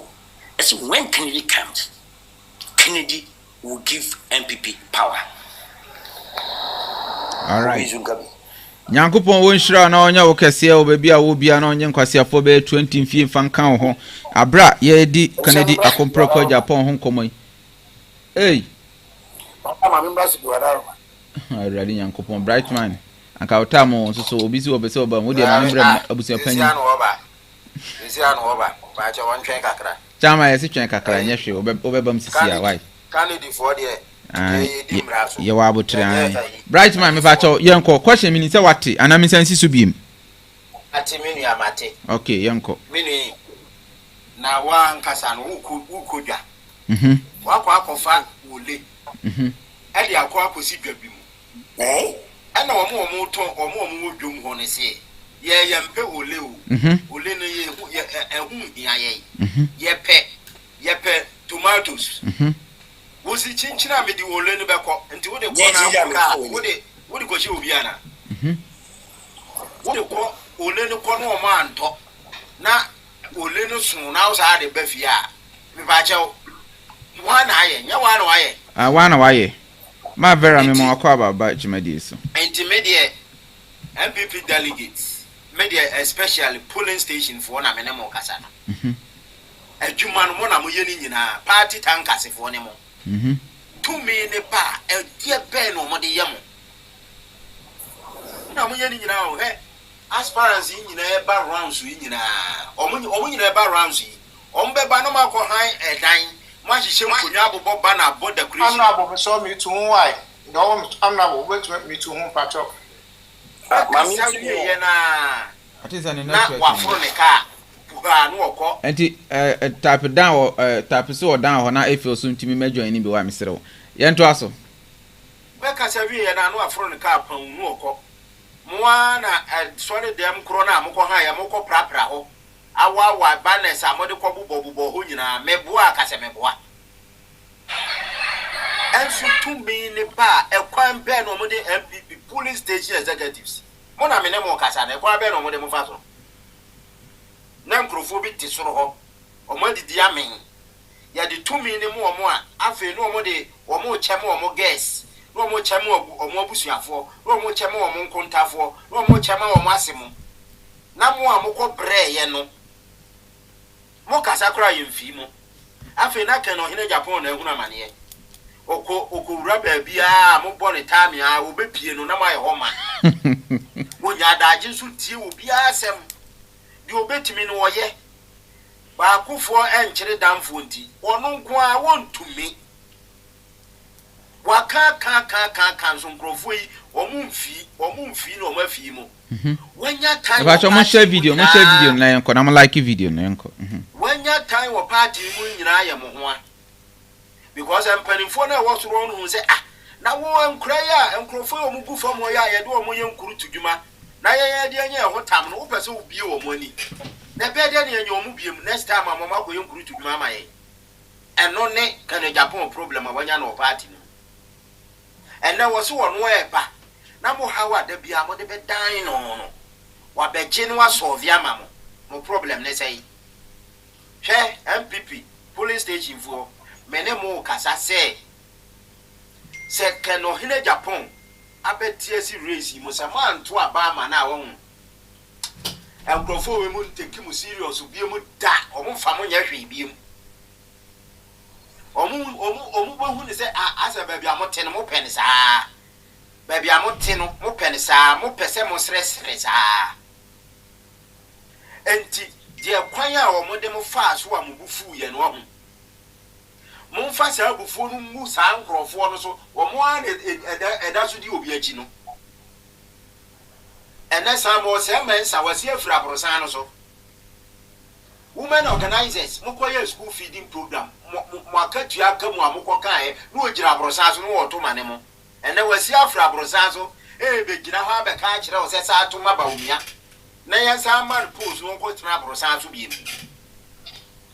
Yan papa kan o hina Agyapong ne kan wo se ye de ye wo na anya wo ya. Ya faye. Mun tuan profo we maku mun ti won to brief ho won na no. Wo mun hu se 8 years na omukwa tena asoro ho na kwan ya omode mo fa aso no. Se mo entiman to aba we an reward kan o hina Agyapong a MPP no ebeye den se obi be twan to masi ne bo akon age party we biem because and tokwa wo kun bebrebe nyina bawo la ya ne nkrofo ene enu no mo de bo ne kwadu ene enu no mo de say ni din enso san tokwa no ene de bawo la ya koye president vice president e ma ni benya ne ho tam enti sa sem we na ye ka kire mo no ye srem mo ntie ni ye Anyasa MPP ebeye tin se obi de ne ho ne kra ni pe ni nipadua na ni monyam ne honam nyina beto ho ama sa party no samo pese sa age ni free party ni mu a de bawola ya ne nkrofo ka gu masum se kan o ne Agyapong aye ni nyina no eye party ni tin wo ye enti samo pese sa age ni free party ni mu obi se nya akomapa ene opepa e de koje party ni bi mu a coming 31st of January eye memene de be ne na wotwe mokwa wada number 1 eye soro hwa we wo tani ne ba bi a emfa wada number 1 monto aba mfama no maje aka mi 2 minutes maka bi a kire MPP delegate awie no ye wo YouTube dia me den kra we ma fa koma ye papa mame kiro ne say Yesu Kristo Oba the first coming no oba ni se ogwama ana MindShare meboa no crepa Chirono was Yesu Kristo oba the first coming no oba ni se ogwama na the second coming ni de oba ni se awenade ariana bakwajo Pastor 1 was Chirono say Yesu the second coming no oba ni se de awenare wasi wo ba na nibere so wo jadi na nim ni mununkum ti na ba ehia de ari waso na be ka kire me enti yesrew ya papa wo second coming yesrew for the peace of the party for the unity of the party enkrofo no omonye o madwene se omo peace ni unity enti brane sa we na de brane se budoza brane se wosono na mu brane se sebo brane se jata yo be sibia me se papa twa entra ho Ghana fo hiawo e man krofo we mfa mrada de e magitumi we emfiri won nsam abra kora Ghana fo hiawo yesrew brane gidi hospitals no eguho bebiri watoto nu ani wheelchairs akosisi ya bro ya huni ebubu ya na mu bie na tumi ni be ka won sa wo de oye ade yi no wo de won be kwa hospital ho asa o ma program wo mo ata mo ma tratra wheelchair mu ye nyira ye be ka bom je men sa bonsu atachi ya friends abro nyemo a wo mo adwene afura tofom no wo ye wo de ade yi nti no wo ba pepa ni nyira ho polish ho e de ahye wan dwenim ama adwene na sa ba fie na ye nyira ya ka bom akwaji tumi no e de free NDC for nsem enti nkra me de ma ye papa na ano all right ombra ne sa we na de right man murunkum eni nanim wonye tumi ne mfa maye nye nchichire o my Ghana no my Ghana emfa ne ntuma pamfra MindShare me de besia na obi nso ato aso me da ase bright man yakopon won hira na onya okese pa na the coming days you know I'll be coming out with petition yempe police say on bebo aba no ho ban yepe soldier the coming days and I'll come out to say this, and I know you're going to support. We MP police some boy abano ho ban. Ye pe soldier because police for the 2024 election. Nti yaba na internal election e koto no. Mahama odi o man soldiers for no boy abano ho ban man. Eno na epe. Ye man panyin jo Mahama so tie na odo ye dia. Interior minister ye sraw ye pe soldiers for police for me and soldiers for me enu. Mama ye soldiers for patrol ya abano man. Sake of Bawumia. Cause no crop for no adwempo no wo mutirim omo mu pe peace entimi sraw ye pe soldier ye pe police for ombe ye krokro de John 2024 e ba na ye koto ya ye she ballot papers be biro say etimi hu say etimi she ballot paper police ni gina na ya twa fa no ho na de ohunya abotre wono e kina na me de ba manje chairman lila ba nti princess si na fa no mesa akwa asa mati na hima wo say na hima ba dia right ma why ade so ye adwuma ho sa aha o hima wo so a o say obi a enti Robbie me pacho braso why braso yo hey oji we dey misero oji misero o say opetere mi Robbie obeto me sisi abacho wadaroma me sisi abacho edikan mi cheche akuku dam ne international platform so yeah jo so mesrama every message be call around especially delegates no message be call around na omade honorable Kennedy Agyapong din na ato so okay say wa masika bi na wa send bi na wo bi a wanya sa message no I intro ya no for na ma set sa message no e no omade nam omo pesa mo di adwin di agro eja wo ye party djuma na 8 years na mo ne anwa ene ye de maye na correct apart from money and one bibi ni ho adwuma ba princess me facho my Sunday request nti anu acha ni ma misrewa na omo de ama eye omo ho ni omo ba omo ye de money and one omo mo sha se 92 nyina no money and one na de ma bibi so adwuma se ya ene wasitene mai basa ti e be sere se ono abo Kennedy Agyapong ena watu ni wesi wo se o ba be tien if you say ono oko ele local authority asin dumping senior all kind of businessman ya no for there amso mo ko bi e beka brofo akwaje bosia wa IMF eti ya mo mo ko manim na ye grassroots no ye no ye sori da no abo Kennedy Agyapong achi na niama enko ni yie kwaja se eti mesere mo ase wo bia wa ye delegate a wo ti me ne no eni de mu a ono abo Kennedy Agyapong wa promise ye wa my promise say obema ye adwuma it is our promise ni yeni da so se wo na wait me anya adwuma na abuba ebenya adwuma no na correct no ani edi ani atoso a eti akoto aben eti abato we ye ndachi eni se ye be save party enka original chairman a yama no nkonya 12 na wa feli yama na ka baako na no me de ndende wa abonten ho saa eye me no delegate ye ne so e de amoni amabre ya ne adwense ye hu Yesu Kristo mesere mo ani di mu a abrante ya ye ne kwa kansi ebushi afọ kura nyina ntu debi de ko yebi o ma nyina ntu ono ne time and rejected ballot enya vote change ono ankasa ne nipadua pesera mo MPP mo ma ye nyina ye soro waka ye nto aba no bom emfama eye ono abo Kennedy Agyapong na owini a minim se na badaye ne tema ne to watch em obejina dia ma delegates na etumi aboye edebesia no bi so ato aso me da ase. Okay, Adriana Bani Oji, I think so Oji Baja Adriana Ba, right?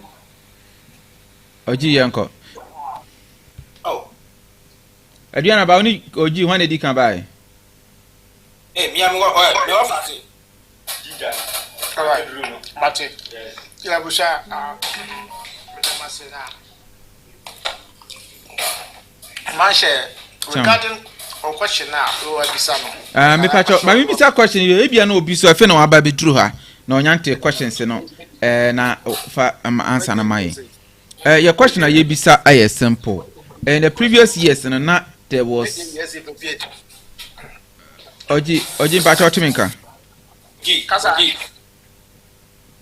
okay previous years na Ghana for any means of communicating intina mpanfo no nim die mu no amasisi regional chairman party executives police station chairman executives nsa ankrofo no sena be ya channel of communication betimi afa ho na yeden akọ na idea Ghana for anya konya o TikTok, YouTube ni Facebook any all other aspect including Twitter say so wo beto aba metimi a kire nipa we say nipa we die ye nimu no ye hu ni track record na mo de ne ba beto abama Ghana for ko kan bi 2023 MPP for so mo boa ye ne ye pa na ebe ye because en kan na etwam no ye pe na ye omo de ne ba beto MPP for ko ye bi Ghana for rejecting me patch this time around is it important say Ghana for MPP delegate ebetie Ghana for nsem a mo kan bi o Twitter mo kan bi o TikTok e wo dwam anse na mo akwakoto mo abana na mo koso na mo koye yencheni 5555 me na me de wo so me na me otumi me patch o yanko 5 minutes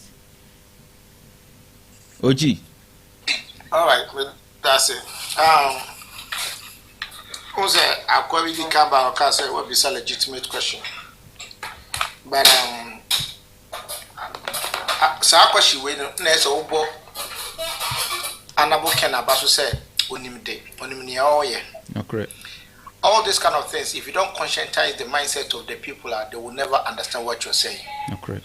So they need to be conscientized to understand why they have to vote and to know what comes after voting.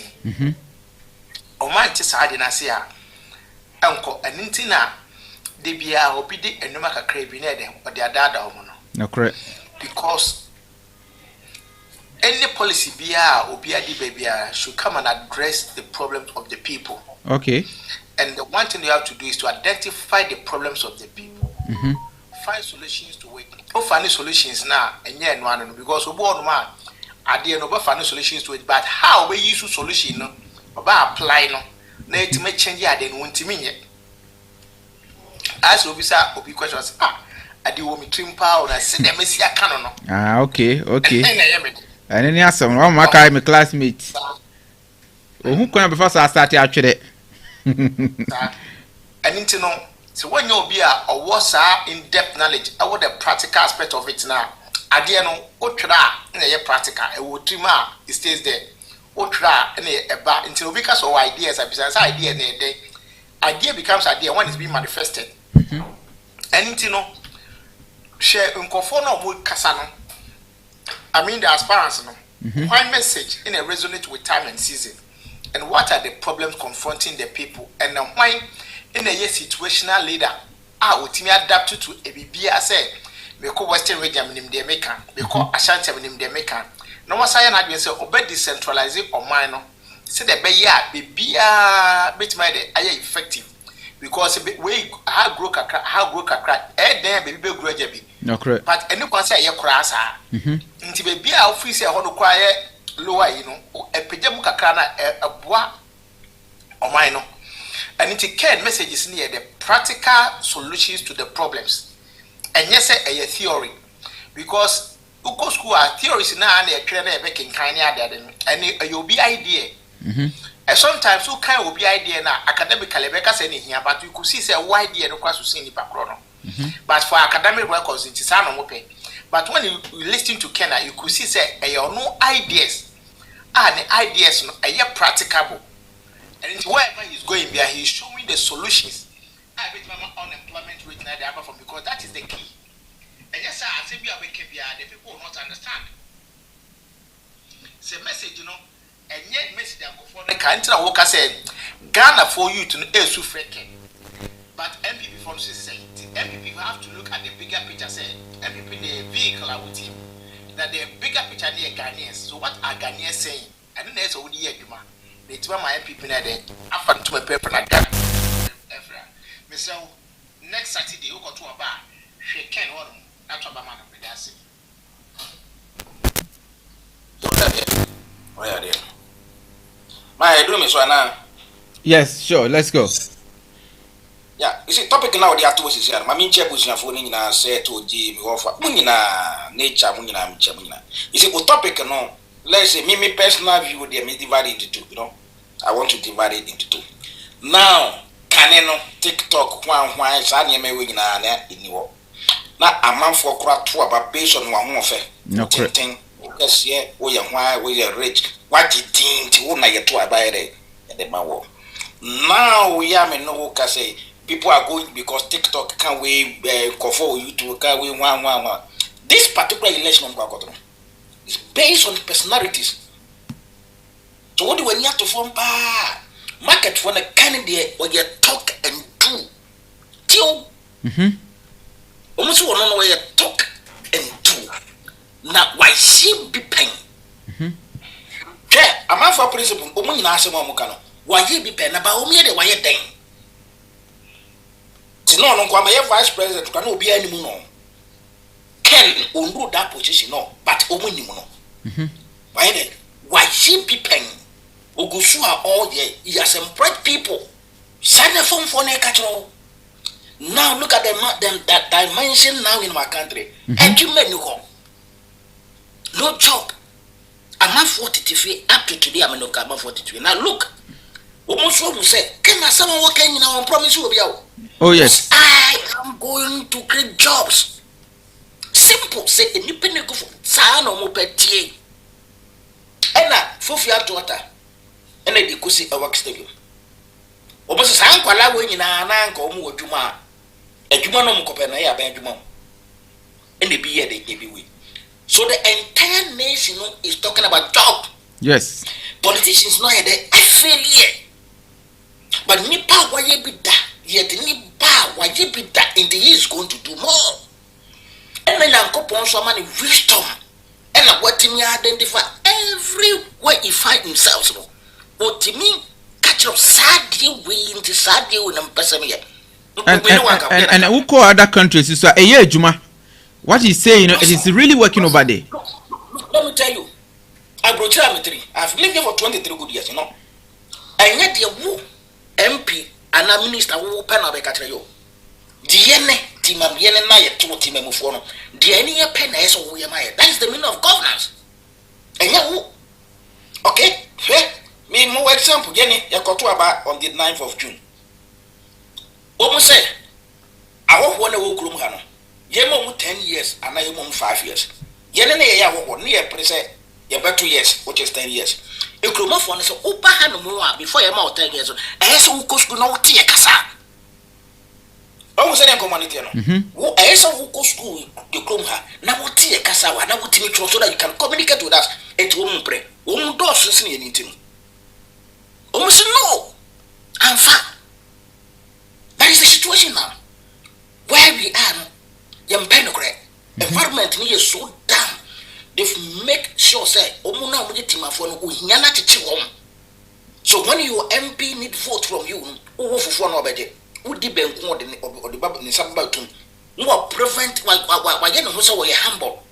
That is accepted into the society. That is it. But the Nipani they don't ask.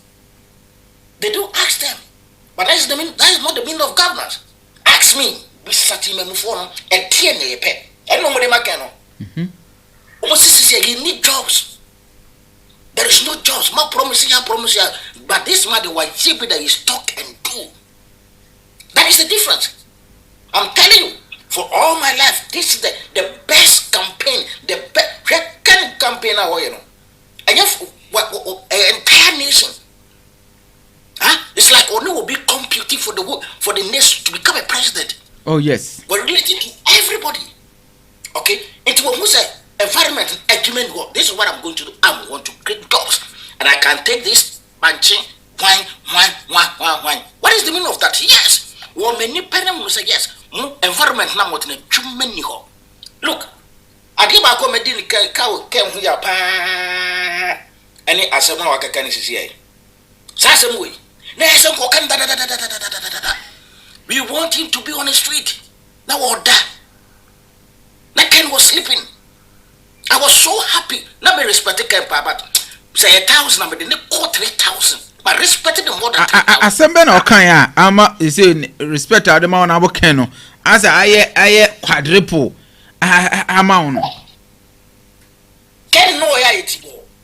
Film none or deep and I feel nicer. What president? Ken, this is what we want you to do. Only pan can no crown the impossible catcher. All the okay can't do what them. They have the right. But who gave you license to insult somebody? The Bible says lack of knowledge, my people perish. Who gave you a legal license to insult men? Why the catcher so the whole right say, look at this toto where were they? Look, sometimes nobody ever pan. Now I'm telling you, if they try, MPP will remain in opposition to the term indefinite. I'm telling you, want to tell you today. Master, change does not happen by experience, but it happens by mindset.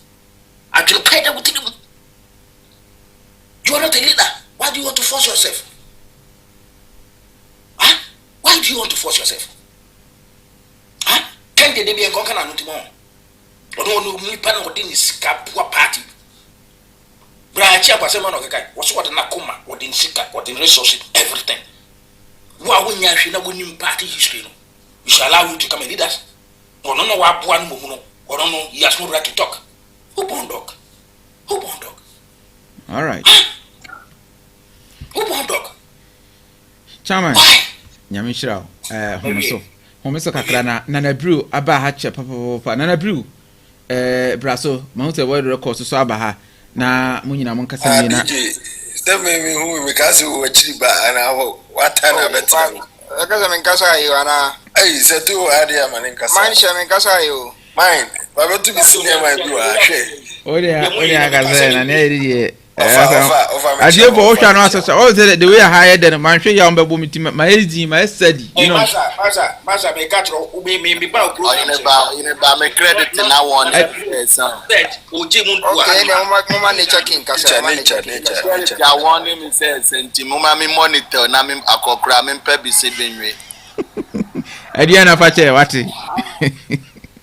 To us, with them and paying for me, Damasi. Minim senya mintimu amadwene mabobe mo konkon se domberema MPP ko su gina brane se osona manyuku no flag no so efe ya chia mo anwumre ye ntimi nsa kokoro motim mo ponti ye be chia the general superintendent when munyamfo domberema akompreko ala be me na wonsinsu no waham woni ni beautiful wife ye chia mo enwuna tom Jehovah chicken wayade wase ba bia se bia bu se bia o man nchichire na wie pe ya masumdwe na wie pe ye Ghana bedi ni glory kisi ye enye matrama kwefo dede nwurawurafo ni besi ahini na animu kwai divisionally leader ye revolution king there odira brane wan na enim no kredie ni hu ahintasem no ba bi akoduru pate brimbrim bebo mama fabo aja to afa politin if you say the general will credit super bad point ala adwene ni mu abobe nimdie ni mu abobe social media danu krebie wo wiase adi TikTok adanu krebie dia magana wiase obi ahun nokre na akrakra ya wo nga nimfo mu che o papa no maame wa kan nokre no dia compre ku kan ansie dia compre ku kan e wo word baby a e wo ho nti ama obi ahun say divisionally don dey cry the four such ideas na woni bibi akra de nchina ba betum rich ideas na compre ku nekura biso ono adwene ni mabobe. Who need rich ideas here? Who need discover the center of the world? Who need rich ideas here? Who need make for? Who need the center of the world now? Who be feeding and Africa? Who need Ghana? Who need 5 northern regions? So fapim. Who need rich ideas here? Who are rich ideas here? And I bet Makas enough for fertile land. Nisa kwa sunti betima ma airport no. Who the cargo player package so? Na the Ghana mfudia ni no baya kwaje bond from Mansan nkrofo krosu so abe Rome animu na de eso timi e bia watima ye when na ye rich ideas in the general superintendent the kura rich ideas we need rich ideas ya nka beka se galen so kura bon amana se hin kura bra galen so na egu nso no munyai banchi nso na bono rich ideas is here the year eternal into agigi huge lands our dibe manufacture local manufacture enye rich ideas ni many pattern adwuma na me nature kura ma kirem kura almost 32 adwuma enkura almost 32 me nature na wo na ato se wo betno se wo be many pa 10 adwuma wo pasa asem nkwa de anka maji wanim na hyemanim na ma be control ma magana region bia mu no mema nipa be 30,000 plus region na nka say capital mema ni 30 na ni manten ma mo bia so 20,000 say asem ni ye di be bu my dia anka me metima bu achew if you say me kura me metima kirem kura 32 adwuma na obi a kire 22 adwuma kura say ni mafidu rich ideas in the general superintendent they to form rich ideas and no na yi Ghana free o ehiamu akwa anijema investors here to edit e kire ti se murosa no mu betu mu nchene ɛno na yɛ rich ideas ɛno na etimi kyerɛ ni so ade hunu fufura ɛwɔ hɔ ɔman no nti oduru baabi a de general deɛ me yɛn mu bi yɛ som no efisɛ yɛ som yɛ se yɛ som no nti yɛ som no efisɛ deɛ ɛma yɛ som sɛ ɔno ne first person a ɔba Ghana asase so ɔyɛ politician a wɔtimi atɔ region bi ama ɔkɔ baabi otimi ma obi kuani bi ohia bibi gu ne nsam ɛyɛ sɛ nipa na na de ne se kan dɔyɛ first person na akuafo nim sɛ de omu yɛn ɛyɛ de omu di na omu di wi ade aka akyire bi asɛ ɛhɔ so kura na sɛ nhyira hɔ the visionary leader on a crowd rich idea nti we there Ghana for them I am them say asante mine o mama the general superintendent 90% many agents are medamina if you say who need rich ideas into krom na onya zelo esuna mu na mu say yenyam mu di nasala begu MPP mu di nasala sika MPP mu nyina alaji 38 any chama buga na body sese wo dadia wo rosapo o mu di sakwa wesu e di nasala guya party yakwa abato zelo nkwa na nasala program ye usanam ana wanu si microphone musa unkwa ni first person we ya doctor ani untim ni microphone ni nkomo wo kasa wa microphone wanu po microphone answer ti say be paste no blast sorry wanye DJ da ana MC da na wanye DJ kura na wo na bo wan safo yin so ye doctor enti doctor unim said oni microphone be di enkita ho alaji tete wo kasa microphone makapu wani we ampida nti wanhua kwan ha ya faso nipa don kasa wo mic enti antenya no for wanhua Ghana nyina na wo bepre microphone grant me man gap wanu si anu saa ti se udi bidia to boli trem now the paste wanu si microphone musa na wo si amfa to me ma the wise man say o man de o man na sole waka akuafo mo na waba mo anim the general wasi mu fra brosu mu na mo beda ne Christopher dia na mo se mo pe nokre ne sa akwa asunti no wasi wode nokre die no so wode ba mu hia da na mo gitum ni mu e hono ne mo beto kese eni gisam ni se wode snap ba ho eni mu dinse eno ne atla white na wode ba na o ma mu fili mu din no e kire kaso bom ne nchi a wone mato ntu edi anmonyam ne de eduru sam mu kisi ye musumu ye obi Fita for Mason for Promba for Weather for no headquarters in Agyapong. If you say Agyapong no. Muna mu nyami yusu the general edima fidi wiase enu o man nchechire nti samu mu ko protect na mu secure na mu betro de mu nsasha mu bohem a sebio empenforce nkwaya da tano etasu sebinom macho me nsefo amabeti kutukutu mubuta eni se mubeya gym na mudi aya gym akompra kusa gym na amaya no so ya adwuma enti mubeti mdi anya security enwo adwuma ma musu atua mu kama bosome monya mutefa ne musokola afia etimi di abomo ho bla enti samu robi bebo mu pa se ko gina baabi na kodi nsamfo a busa ho se twene kwa adwene mu busa ho se wum sa macho man dia wo koya edi nsunsanso bi bebrɛw nebegu usuku akoya ni masana wa asole ana ufie ebegu abusu apan na ni masdia no atwo won akọ protecting nukredi aya balloting box so no so mo de kwa umpo na fa wo metro ni ko protect se dabi edu se ni panya adwuma ye adwuma na ye ade ye important in Ghana for adwuma na ye growly many persistent ni pa brabo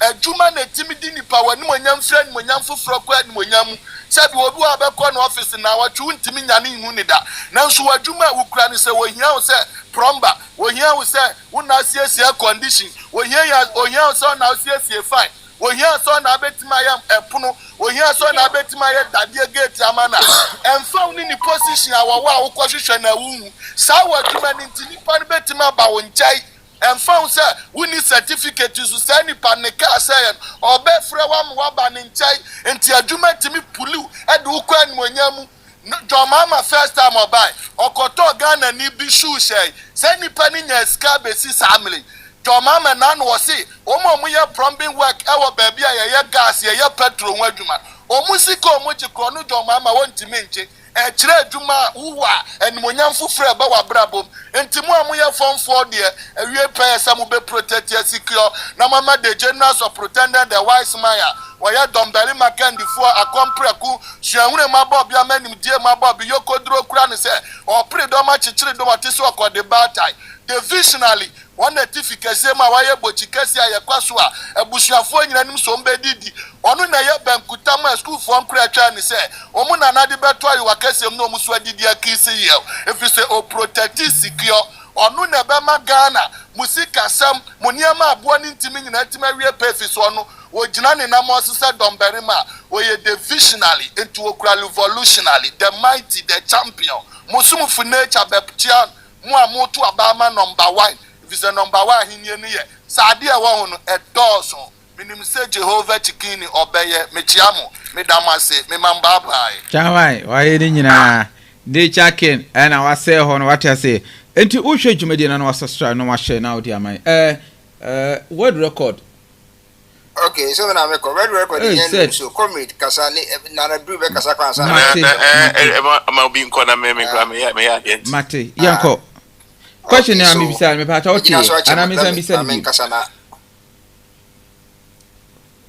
question na me bisa oti question yeah man share me to question okay enti yanko yeah so what it is in say and social media na kra unti ko a china media for no so enemo a omane nko for kasa and yeah omo program na no mo biatum so you should be able to yeah for peno set package na ba bi na network no mu twetwesi obaji atum aka na ho asem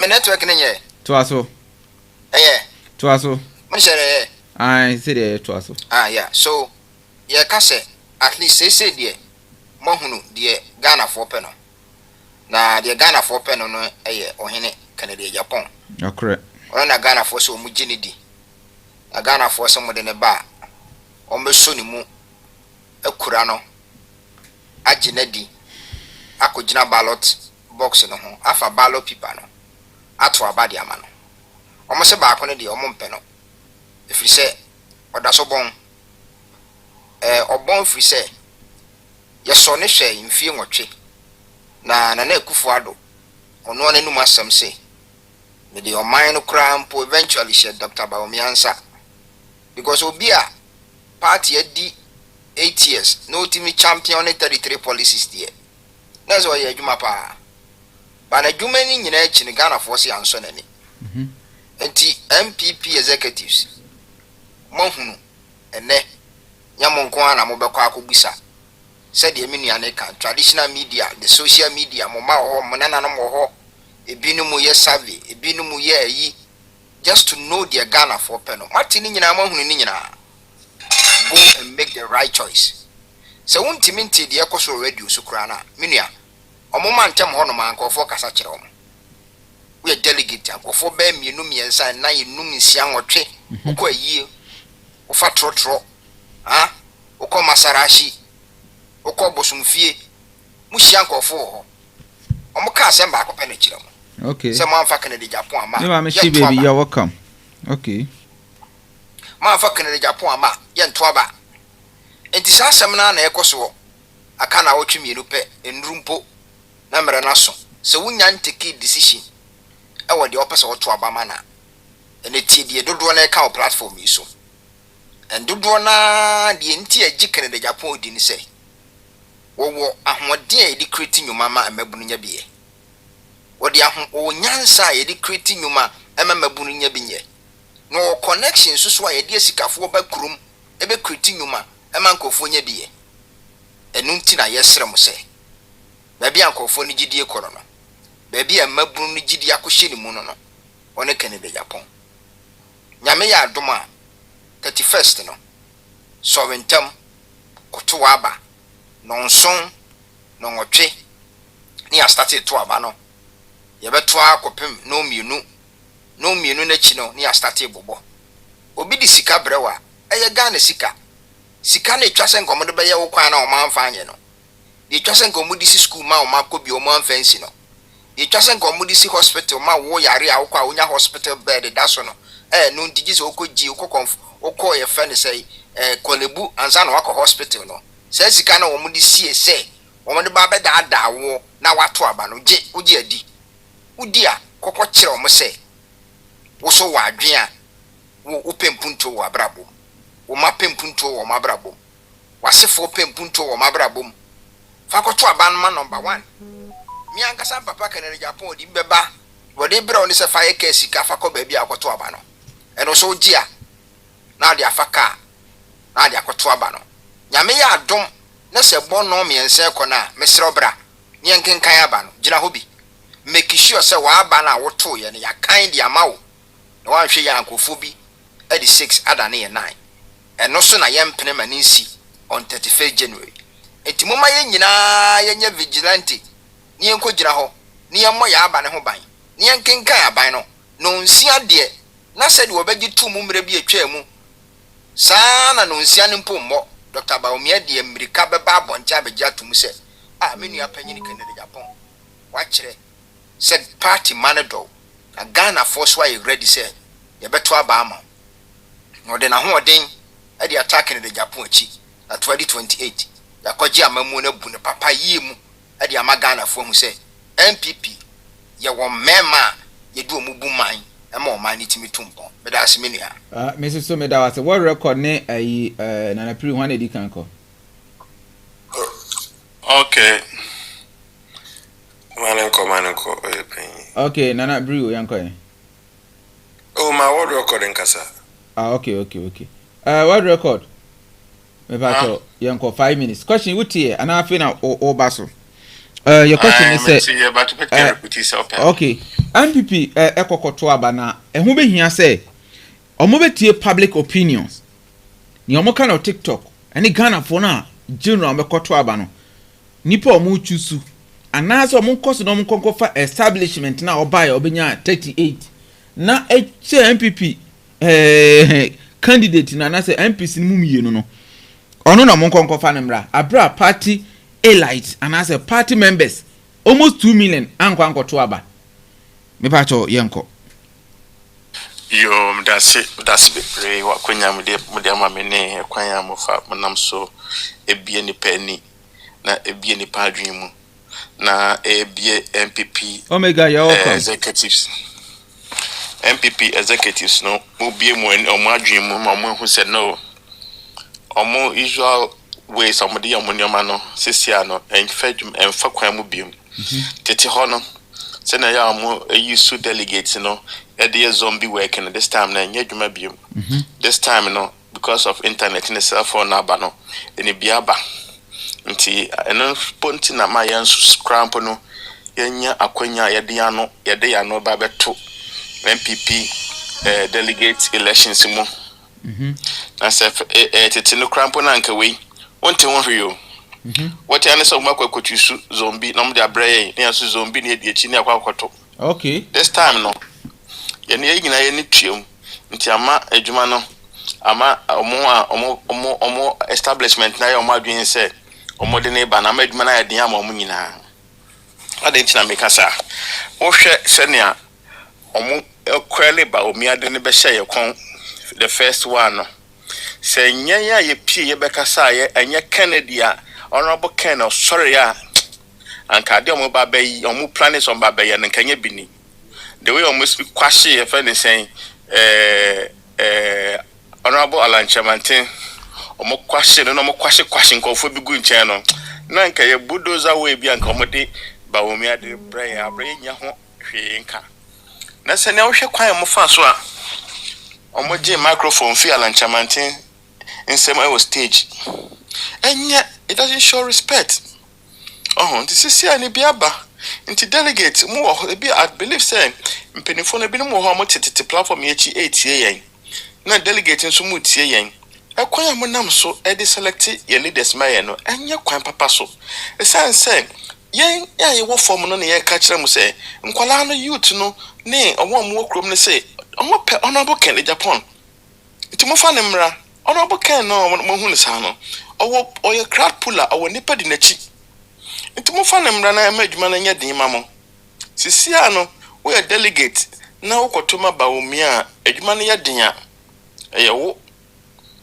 eyewo ankasa na wa create adwuma din ama wankasa ho san se time no so na se adwuma no yɛ den sa na yɛn bi se ne yɛmpie yɛ ma yɛ san kwase adwuma no recruit adwuma no nipa na akwa ka kyerɛ Cape Coast for say obebra mo habo ne airport na wan fa nkɔ no me na me kokɔ defend san kwase assembly nipa na akwa problem say e fa ne sen abobloshi for so be si toilet sa wan kwasi no me na me ko defend nipa na akwa promise say kaya yofo so obe si there mama mo adem na wansi no me na me ko say nipa bo what mean defend it you cannot defend it in defense hablo so I can't say you cannot defend amedwuma no yɛ den nti na yɛ ka sɛ mo fa honorable Canberra honorable no our track record say o kan yɛ ɔyɛ nti honorable na aba adwuma no bɛyɛ fu the delegate I believe the delegate need tie anya sa na ebia the delegate no kan mo yɛ madwen sɛ adwuma no nkasa no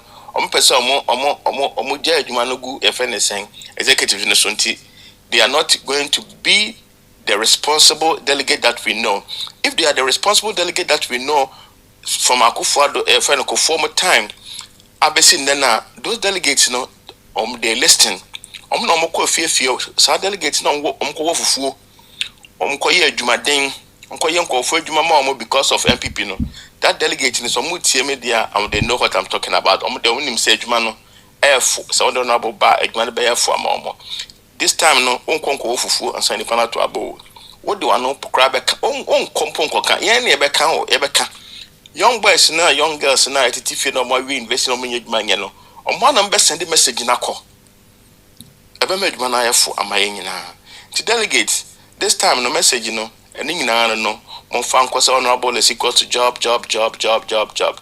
honorable ba or the investors ba or the ideas ba me dey be economy na omo aka hye nkran ne East Legon kwan no be ma ko be bia ye de Kumasi be bia East Legon no Kumasi be bia East Legon no Takrade be bia no Tamale ye bia country num honorable na was that idea to them ase obi nso som ne enko. All right, thank you very much. Nana Brew, we have your microphone na enko.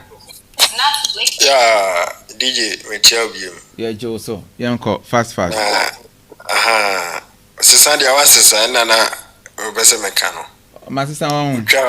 Wasisa. Ma yi ma body say no.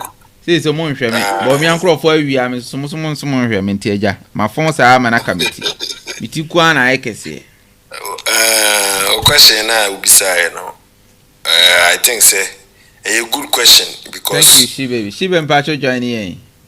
A good question because once I can say yes establishment ni be choose nipa maya na say ye na ye wo form no na o say the pen no ye kire na la bi question ni bibisa say yes MPP delegate ombe tie ni Ghana for in general eka kwan am fa so atie bi ni ebi ye TikTok ebi ye Facebook ebi ye Twitter enkan na obeti se phone for kasa just a gathering bi na panyi bi twam na obi akọ spam na akogu na som apart from that no mo ka kire kote regional chairman ne party executives ne constituency chairman for no warning no mo akọ ka say chairman nipa we di o mo beti e warning so man fa na ma but na idea Ghana for na nya kwanya wo TikTok express o mo ho e di che special abrochi for amoka bi e den e wom because mo na mo hwe Ghana for bibiri ai enti eye say Ghana for MPP delegate betie Ghana for no mo say emfa Canada mra no mo kan 2023 o mantie no mo kwaji ni o mo giye no anase o mo nkoso no mo kofa 55 no mo agisu ye na emre nie yoncheni 55 10 no o mo je fridge TV no mo kwaji no mo koto mani o mo pe ana sa na question na mi bisa no there was a DJ say omo ye adibia bruni be ya na say adibia ye invent no ye adibi say ye test ade no hwe say ade no ye de badwama so abeton no ne ade ne side effect e be koso e woni paso even ye ba ne car mobile phone you could use omo test say phone no beti makuta phone na for longer na so omo test say phone no eto nsuma sa ne ma ni nyina omo check enti se odi obi badwa so na onfa ne ma dade a different so na meche no se odi ne ba now the neighbor test market no now I will share resource now binya no resource to asem ne eka wo share resource abinya na still na no so de ne beba bi ma eye party na asem said the kind elect political party different from say what ton what there because said the mo kan you say obetimi de obi aba more than 3 times am nipa na ba we of course omo analogy no menim be bi omunya asa adwen no but omo so ma adwen mo ya no but say omo no so omo candidate na omo de ne bebre na enye ade na nipa eto na ya aba na nipa eto amom na omo so mu ntie de nipa no beka na omo abetusu candidate amaya omo amasemu see so omo so mu ntie no omo ade beba de a se nipa no wo ho twen na ma me bisa wo ususu say MPP antie Ghana fo a MPP betimi aba eti say CPP because Ghana fo na nya adwen bi say enkrofuku na omudi Bawumia achi no almost 50% enam yoku ana kinoforata krampo ntimi ma Ghana na omo twen say nkometo ma Bawumia no ba benya tumi na kinoforata timi adan aba because eduru ho a wodo ho koka we ya chese waka party ni nyina no na chese o man political yi na yeden agu unsusu se sa adwen ya Ghana fo anyen simple Bawumia we ni MPP for trouble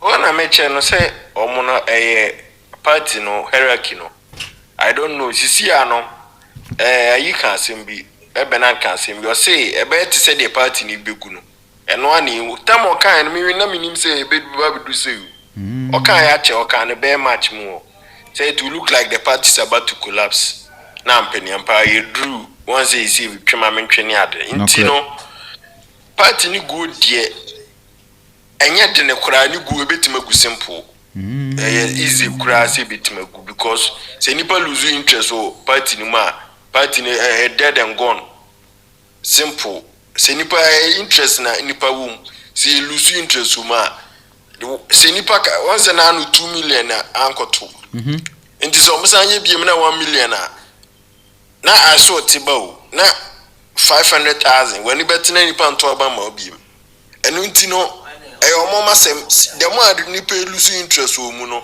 na party na ho den conform sa na tie because obeka ya isi so say phone ne ade ba su anya ya fiti preocupa mbe use smartphone ya start o baby ya niti ya ne se smartphone abehye ensem enti se omo se omo modernize na omo beye de omo pa interest amanfo mu no so be yira interest na amanfo de koto abama MPP enye se MPP no ho na ye special bi na ehun no so ni pada enti no omo masem se omo ntie na se omo primo makoma se asomasi anom de ne beba na so omo man ni delegate na nkas delegate na so andwene party ne ho na omo ntie nipa na sem na so omo amkwa akoto ama kan say nipa omo pa it is up to them because Bawumia no ba say man akonya no nko na ne nkofo bi wo didie woni mu na omo beto abama no ne yede ne koye no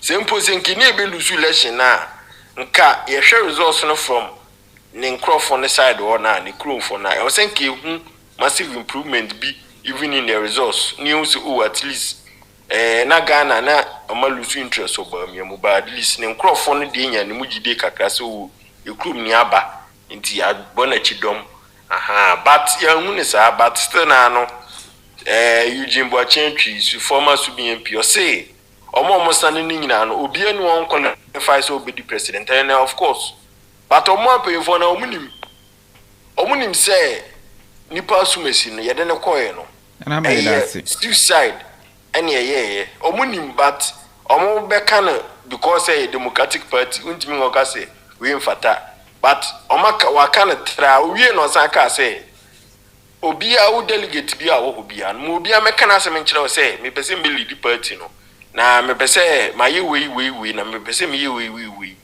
simple na wati na asem na kakra obi yama na wadi asem wakope obi atena osise ya na ede to aba na se eno so okan no nipa ba akope na e channel man say e Kennedy nti so omo no so omo so omo ti obi asem a nkoma asem jim debi aduru ne election be we ne a And you 1 day with the 2 days you make it. But when you go on for more again that. It is a man a chance, no coin, no resource in ye. Nasty now, some day never could be, one person day no could be. Nah, when I corner in 2032 is 2036. It is a woman party. Yet, you be can ye can be one tia. A drew on interest in a way, you may bet me free. Go beyond share same MPP. No crap. Beyond share a free no more from party. No, yes, we are fire. Simple. All right. Thank you very much. Munyina maya die meba mo so no bia ababe kasabi. Also o YouTube ho amesro. Number is 0240778682 0240778682. Obetimi afre on normal call na yafa wo ede wo adjoin program no. Ewa ha na mum ye hian so be subscribe na dia ma yen jiuska yen to yen yohwe o TikTok so na wo follow yen. Na yes numbers na eden akosoro yen jiuska yen yohwe follow keke. Oh, chairman. O follow na yeko yanim. Me pacho hwan na yeko. Yes ma ye kan enyina ewa ha. Temia. Okay. Me pacho so wonya nkasa ya na wadu mo microphone ama me because we are streaming live on YouTube. Sir, mbeto. We are streaming live on YouTube nti wa wonya nkasa ya na wadu mo microphone ama. Me pacho ni okọ no ma yenko 5 minutes. Ehu edi emfaso do emben ni benya abra MPP4 etie Ghana for normal faso akwakoto aba no na mo ma kan bibi kakra ewa ha emfa mamo nyame aduma wo chena ye betriti topic ni ato ni sin 10 reasons why Dr. Bawumia cannot win 2028 election even if he delegate gives him another chance by electing him as MPP presidential candidate in prior so me pacho to microphone and send a message form ye betwe eno no eho aspect na the next day nso ye beko the breakdowns of honorable Kennedy Agyapong policies to capture power or to capture victory in 2021 one touch victory kwaya Kennedy Agyapong be fa so betimi awe ne power 2028 one touch ye nto aba ne mienu ye we to no ba akopɛ no awe ne no ye behwe na moment no topic e de ne ye hwe enyina eye ade ba akopɛ or say Ghanaians are calling Honorable Kennedy Agyapong. In previous years, mo amaba ha for frontina ma me ready we no say na be ya mo ba mo amotumi nya ne kama. In previous years, there were no means of communication to the top party hierarchy, but now there's a TikTok, Facebook, and other platforms as well as YouTube. In the reason, in 10 reasons, also why Kennedy Agyapong is important. The public opinion. Okay, why it is important for MPP delegate to consider the public opinion before going into 31st January 2024 election. Now, we need to be or say electoral viability. You can say electoral viability. Candidates who is popular within the party elite may not appeal. May not appeal to the floating voters. Public opinion acts as a strict test to see if a candidate can actually win national election or not. So what you say? Enye primaries no. Na mum say wo hwe electoral viability na mukọ grounds na say man for mu bi say omon some amoka no ni TikTok no e kire say nipa no de ne ba. So we need primaries no betuma we need general election no. Legitimacy and mandate. When a candidate is chosen based on public demand, they enter the race with a perceived people's what mandate. Uti se muko koto abana mu yi obi a nipa no frɛ ma mo se mu konkoto ma no. In this case Kennedy Agyapong na mo de ne ba kokko eti se eye Ghana for de na mo de na eden aba. So or say this makes it easier to govern later because the public feels they were part of the what selection process. And prior so when a council can miss it to my microphone answer na message form. Early identification of red flags. Muti. Early identification of what? Red flags. Public discuss on social media acts as an odd informal vetting process. If there are past scandals or unpopular stance, public opinion will bring them to the surface, allowing the people to what? Access, and also doing their talk. Like in this case, Amanfo Seke in Japan, Ewo Akoma, Amanfo Seke in Japan, they were Mr. No Nonsense. So instead of being negative for Canada Japan, now it is positive for Canada Japan, because this time around, resources allocation. Campaigning is expensive. True or false?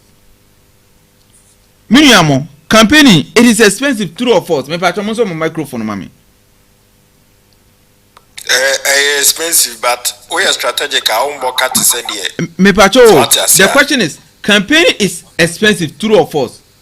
It's expensive, yeah. Okay. Now let's listen. Campaigning is expensive. By choosing a candidate who already has a strong public following, like Canada Japan phenomenon, a party can save millions in brand building and name recognition cost. Because Canada Japan, I'm for one am change I'm for ni dada. Entinya fe na akwa branding obi anim no. We koto no kan no branding. Even bi na me branding me moto a nkrofo abewie yi. Obi anim nti amanfo fra bu. Ibacha say. Na even crown se campaign time ni duru crown na.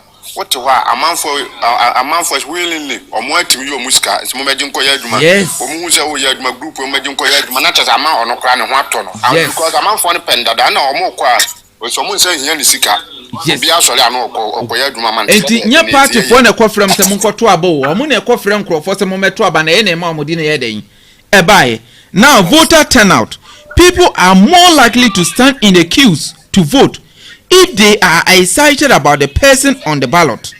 Ignoring public opinion often leads to voter apathy, where supporters stay home because they don't like the imposed candidate. In this case, Bawumia, which happened in 2023 and 2024 election. Me pacho, on say papa bi di kamba no so or a delegate. Na bra mo kwato aba no mo sre nkrofo se mo nkoye den. Enkoto aba ansa na ma yeden o mako. 2016 na nkrofo kosa lie. Ansa na mo kwakoye den. Akoto aba 2024 me bacho mu hu bia na. Da ya hu bi. Policy alignment. Yes, policy alignment. Public opinion reveals the current pain points of Ghanaians, whether it is a cost of living, unemployment, or corruption. Choosing a candidate whose personal brand align with these concerns ensure the party platform resonates with the masses.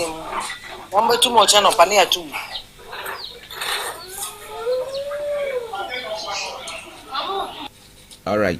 Anything samukoko chusu obia party no pa obedi se Canada Japan say Ghana dey any problem, unemployment, ye here juma, corruption wo mu, and resources no krompo na kwakoye family and friends affairs, leadership numpo na we krompo di abena adwasafo a ne baby mama woni na wo mienu e chese onimu ni yie pa because won no obi ane ne wo mienu enkola no ne maami ababe kase Canada Japan wonimu no.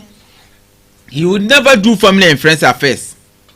He will never do. So on qualifier on fanya den emma no enuti e hokrampo de Canada Japan na che say o say afi o say internal party unity. If the party hierarchy ignores a clear public outcry for a specific person, it can lead to internal fracture or skirt and browse. Voting Listen to the public helps keep the party base unified. Once they say no, MPP for make me go on and on and on. At 10 I using tina mem culture no. One will say internal party no one. Encrophobia ewo hwa.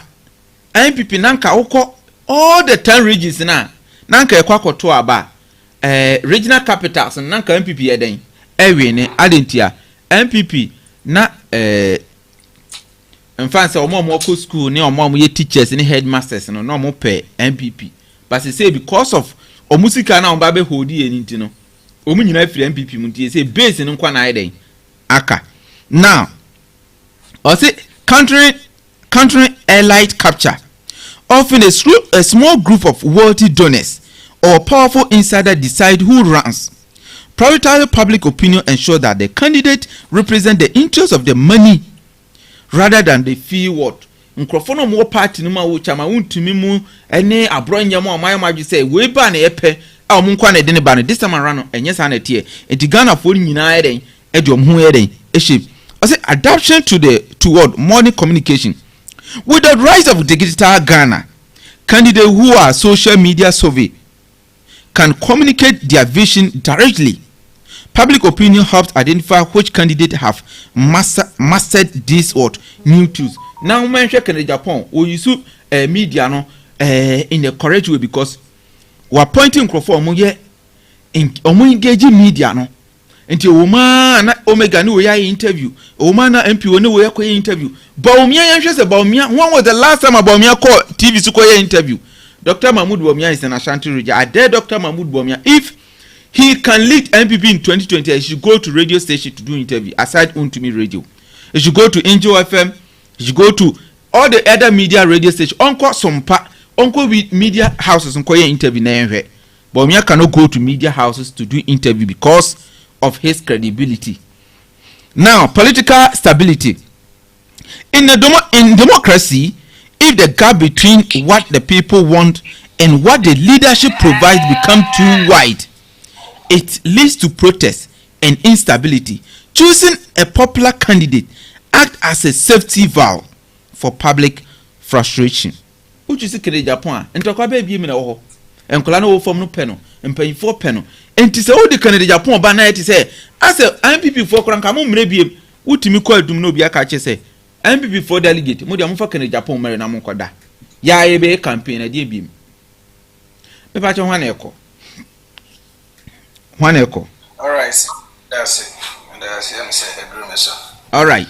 And to my member, when so answer about say, Agyapong factor shows that the power has shifted from the bedroom or boardroom to the smartphones. Muntio, Agyapong factor has shown that the power has shifted from boardroom to the smartphone. To say ukita phone I would join you. Whether a party listens to these digital voices often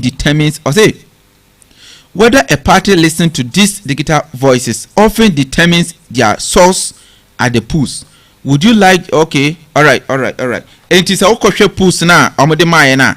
Or say in 31st January polls na buy no. Or say Honorable Agyapong is leading with 52.59%. And Dr. Muhammadu Bawumia second strong person also ewo. So what I say? Yes.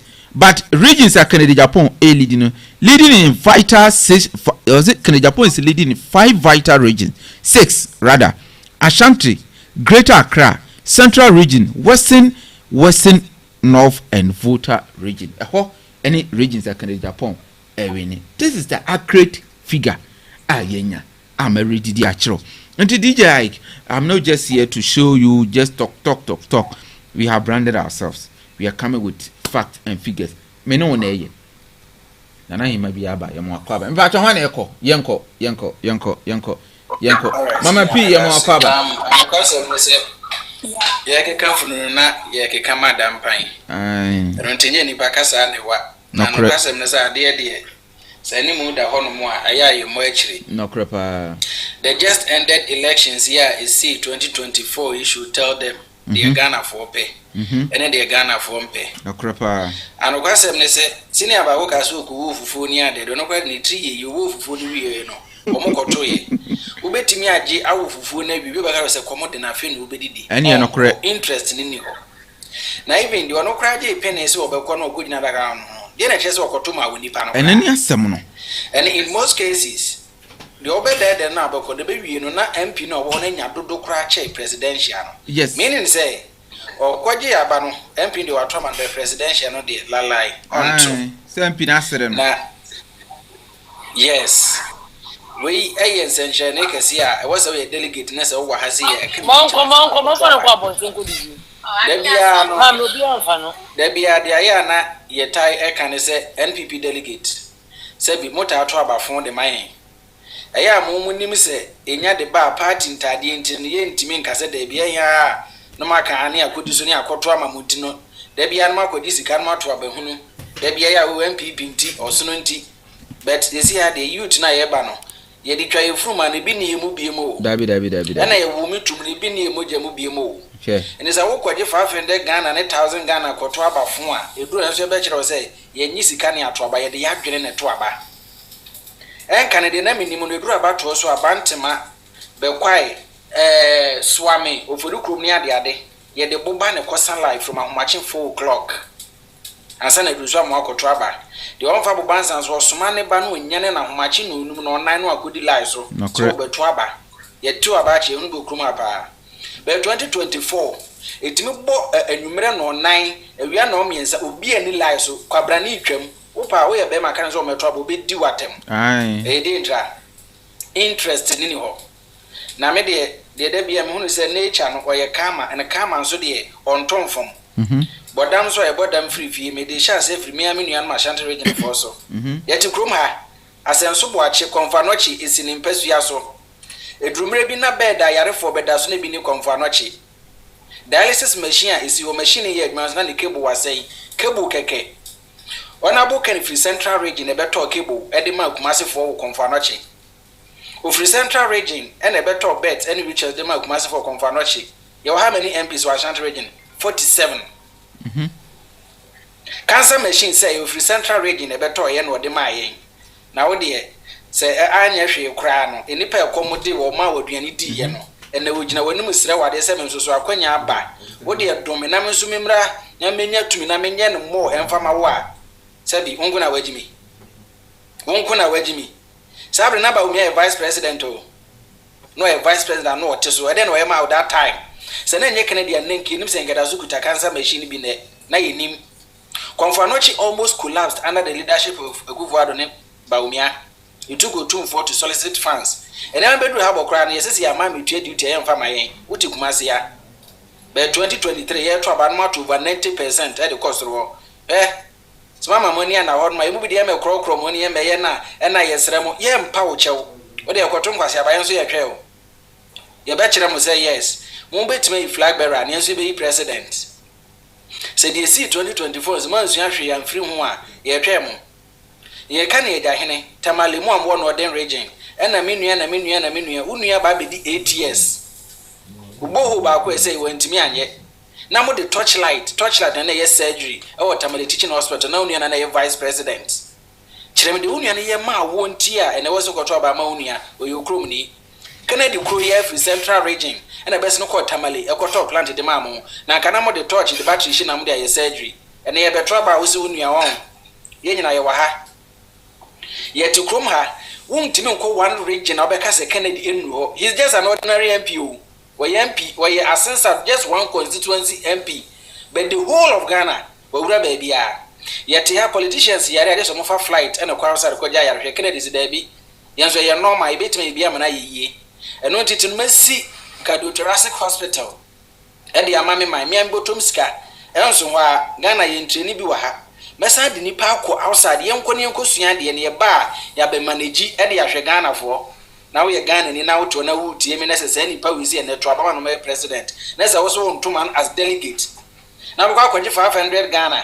We got 1,000 Ghana. Kotonga Siaba. Missy Mubidi Empire, Joyan Krokromu. But a bachelor say we have the numbers, we have the authority to decide is one to be president. So 38 wasn't enough for you in 2024. 18% is waiting for you. You just bring any candidate. Mobile to you. We'll be ready. Menuana was it MPP for was it? You just bring any candidate apart from your motion and I'm over by Ababe Tomo. Me part of it to me the message about message in here me pa wajun children hear you. We are sweet. Ajun children hear me pa. Me part of one echo and tentem so I know Bramine enko. I'm Bryan. Minua. Chairman. And yes, my ban Bram Kakra, me man 3 minutes no bambi. Why? Oh, okay, man. Good evening. Good evening, I say, would you be a casa free? Your friend Abna Benis, aka Mama G, Mikasafi Barrier. Oh, okay. Delegates. English among from. Okay. Mema me pacho me bisa question. I won't be here as a delegate. I'm going to about MPP delegate. won be hia se won betie ne Ghana for ka ansa na makwa akoto aba ana mo de 55 yenche TV fridge ana mo wakwa akoje na makoto abadi ama delegate candidate bia na mo de na bra Ghana for yo me da se si ade na so hwemu a enye candidate bia keke na wo se yekoto aba ma no ye ka se ye to aba enye candidate bia keke because o hwe se I was a second candidate. I didn't know about one or win election. Am I? May I can't be a didn't win election. Now I can't be a didn't 2028, 2028. Yet me a G. Your first presidential seat now. Now you be a say Ken your first thing Ken accompany Japan. Kennedy or Hene Agyapong. Kennedy accompany Japan.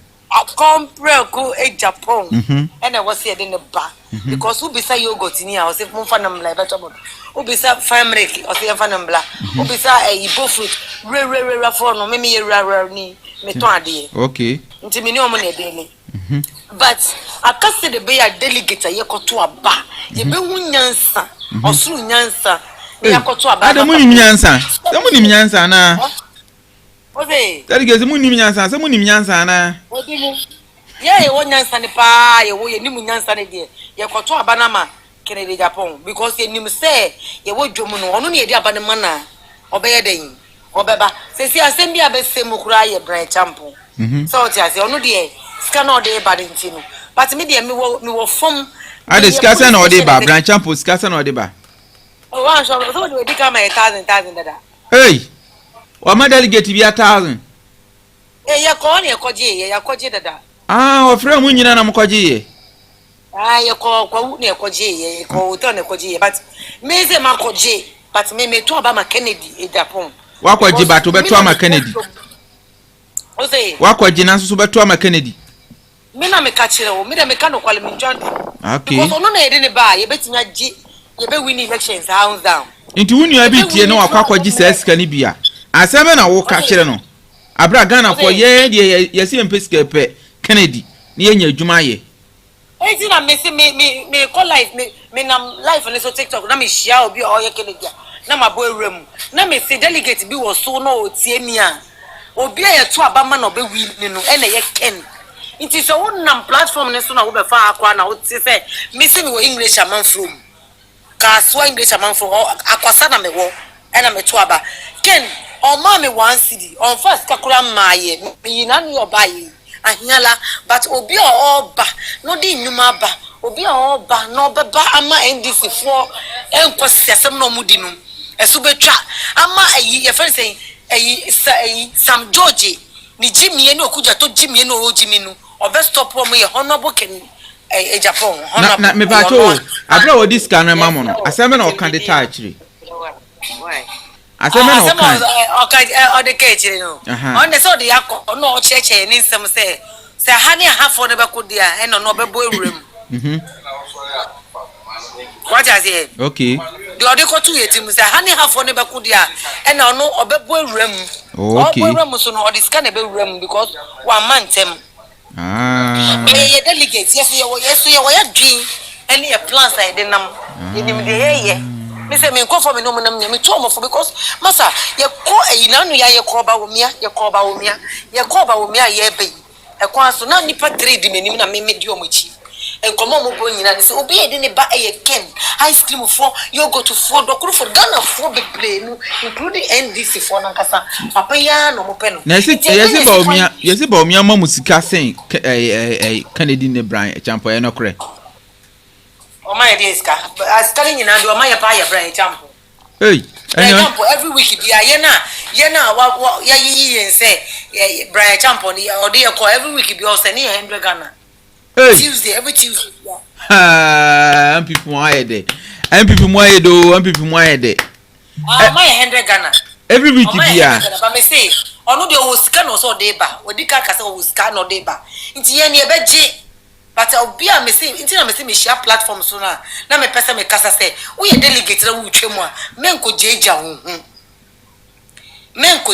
hu obi a ye yi na abato ebe koso ebe ye ene ohene Agyapong UN we be enyuma da onim wa bled da so what I say wa bled da waton wa share yi mpaboa akọ your friend is saying yogurt waton ice cream waton onim ye hiafo ye grassroots ye na ye nisika no ye na ye ho chi ye na ye makro ntimi nya abayaduma enso ye di MPP echi so many years atu abama MPP na ye nya beneficial bia wo mu ni ya wo ma na ye makro abayaduma kra ye ntimi fa ye no papa we na ye tu abama na obeba na wo hu se medie nie ntimi gi medie ne nkrofo onu so na any problem onu na any problem nti so what platform we so a ye no mo de etu ye ho so say ye dia dance ye ni akansem papa oni pa bia ho asem obi ani we asem ho ni asem me amete akwa me ho asem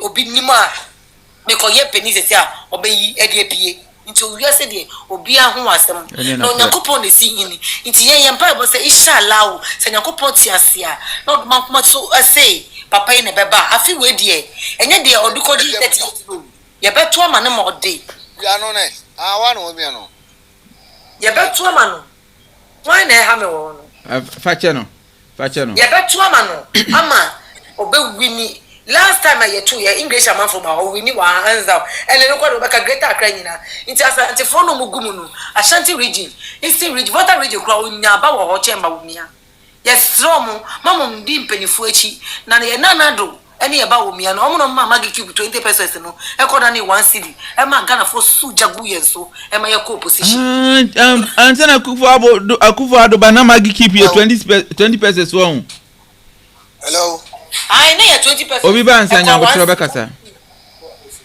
okay oh enti wo de ma wonua price mram price wo di ne baby akasa free Mr. me phone e dumo mama okay bra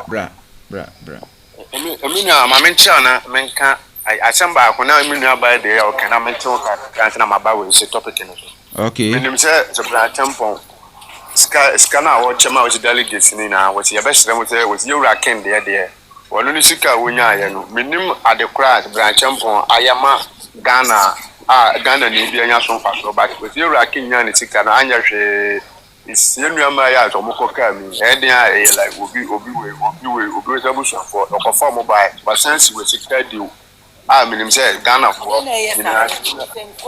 ye nya ho faso minim say ya kan say we se uko we tamale so as the plant na no model light na ye we se sedra okotomo mo no Ghana for nya ho faso ko kumase a we se konfanochi normal okoye wo nyina so Ghana for se nya ho faso na afensu biem ayi we the first form a wodema we military for na wase omunni na omfa mo se ho ba no nti emo obi a niskachi na we ade ba ko a me pese me san kana eto we NDC for aso ni se ase eduma sha ase omoye like with propaganda gum seri se yemi apanyini we seri kaje se yan kan se mbinchire no nyame adom se nyame we aye na adom na se na abanya ba na se nyame adom na se yamani siwa on hweso eni ni siwo so on hwe because kasa bi wo ne no ma bi wo a ya like yemu bi we se yani anya hu siwo na obedi ne be so ban ya no yanim like we impacta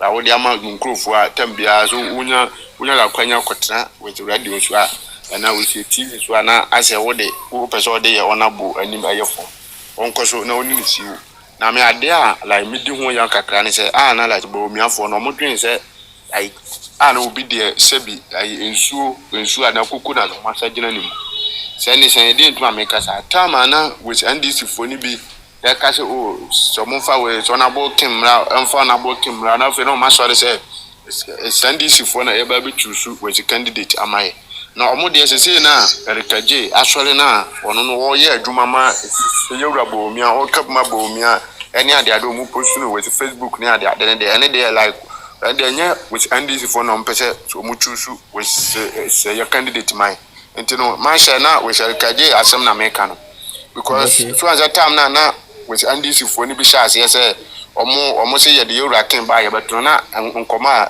Bawumia nkofo ne ka say we NDC for pese mu chusu we candidate mai but we are kaje wo si amosi wo when ye ni wo ba ekura ye hu mu a wo de abo bi wunya time be at night with TV so as radio so now person dey you anim here from yes no na be aba no when you see wa already no ni na ebe say no challenge we 38 microphone ani age say erikaje so odidi we you ratem na omo no dey say na ba say omo nka say like NDC for person omo yi we candidate mayo na omo dey say mere no so anya be bo omo so na ma memra we stop it out the two dan so Mira, I'm canceling me to two ahine na asi ahine for. So you like we polling station na. E man you say it's o man to so about. Sumantemu na what na we polling station bia no. Ba bi me find say 500 700 e na o moto aba wo ho. Nti ye won krofo a o mu yi wo say e ho ni nyina no besi wo manam. E wa ha. But before say like so ba be to aba no, wo dey at least wo dey chirifie be 5 form ana we wan kaza no momentum wo no bisa say abana mu yi me say me nkosi mana no ti me kwa akoto abana me kwa why na me nkoma no because munim na mo ya asode a ma me kan say me je MPP ya asode no Ghana for punish here we 2024 election pam a punishment ni be there we ya kaza MPP kofa with napko bae muntu omuka la sawa e na omo so omo ko fele phone so obi kura ha no okuma se a sika kakra wo no no ye sinapko no safi ade so ko safi e ko fele phone ye kan muntu awi napko fo ka omo antua abato ni duru ye no sinapko fo punish ye papa ya nkasa we party we ye kofa we afforestation by omo kan ya muntu omuka Ghana fo no muntu ankura ka muntu ankura ya ntua abato duru ya no omo panishi ya papa ya so expansion for sika ya sa ya the way ya sa for two ya catch no so munyayo ya nya Ghana for e dey e panishi ya so ati say Ghana for catch na do say onya we racial for ya kaya wanye edu go no Ghana for panishi ya nti we e kan bibia kire say Ghana for kan asem kire ya ni ya nti asa na ya kwa akoto aba 2023 we prime mufakin branhento mufakin na we asofo fo bi mu ka say samode Bawumia ba ya Bawumia we ni we 2023 na 2024 no ntimi we na we asofo fo bi kan edwamfo aka mufakin branhento omo kan say yantie tie kodura bato no Ghana for panisho mpane emre na so yanya chance say aka we mfiem bienu na da yanim eni he wo fa ba bi a utraka trotro baby obi wura chese even kra no asofo kra omunye we politics kra atu omo asi ho ahemfo omunye politics chese me say we nurse for chese me say we lectures for obia edin ho atunche mo fakim nanti this the time we see ye Ghana for ye tie from na your science has mistake we na say 2 years ya ka say the baba gi to me no na say atu ahene for omanya chance say mukoto aba you right candidate my obi aye willing say mo de ne ba omo aka se beton na isan kwa say mistake because you see no person omo we amend the constitution de ko 5 years say no say nyame charge na omunya de ko 5 years na say 2028 yantima we ne we send this near obeba bia na dem so we 10 years it's 10 years but yan fanka we yan fian we da benda ntimi de me mesere mo atu ahene ne asi ahene fo aba we na ye kwakoto ne bi kransi da say like ye kwakoto aba na Ghana fo na nkasa say mumfa we mla na ye nto aba no mam nti de ade ne ye twen say obi wo ha na we asema say na no ya odidi ata Ghana fo say nya ne ye ru wo kan okure say ne asem tie say no beka na especially say no eduma what I say e maburu ni say what to create nyuma na me so na me ko nyuma ba na me ya de na ma nyi na odi matama emfa me ko ntino enuma na ye mistake na ko father candidate ne ba nsem be ne ye beka dollar say ba bi agina say economy nti ayi bench campaign message ben but one of ba aduma na be simple enuma because untim ko kan economy ho asem untim ko kan dollar ho asem ene kura we etimamu for se praga for moto we fuel a obonje se bi di bi gum san omu hwehwe bibu nti misramo this is the time Ghana for na su fuel enuma campaign ba fofofo because ampa so so na bonso a enuma so creative and this for no ma ma bomu di no hwan wase we dey ade no wa ya ma etimamu for aduma ben wa creative so ata se nti aduma na simple amend we delegate yes na mu 31st ọmụma obia na adam emu obia nchinchim adwen say obia kọ wane ye do obia akọ first one second one ene ye kan say aso yan so vice obia no awadi vice president always the MPP man oba be ye omampanyini da eno ne bi nsi nti sa no man mo ni na ntu na every nkura no say ade no kura make say no kura san was not doing really a slim what I say nti ensan ko slim bi e ba down ha nti mo mianhwe na mo mianhwe na ye nto ababa nti mi na maminya na from a question be now can say me say Erica J I ko comment me no come make you fa Kennedy was adan was say now ura is akokasa tia we mampanyini we it's mahama na wasan sole tia we say asofo ene de was it there no like Jano Eric Jano it's what I say my Eric can I adwen wo from so yes you see but me no want me problem am one say ade na send this for no be different ones so we campaign marking say kimba on beto amana omo say ade na send this for no on pese omuyi ayi mi ankasa mini party youth organizer ba ko a we si post to Sharikaji at all man too e we Facebook adan or ye we campaign ma Dr. Mahmoud Bawumia na ene de e ba sa send this for omuyi we candidate mine you see like we already we get the microphone we know we Dr. Mahmoud Bawumia microphone no ase chese do me bu dwo mo ho a won tase this na Bawumia konta oh you see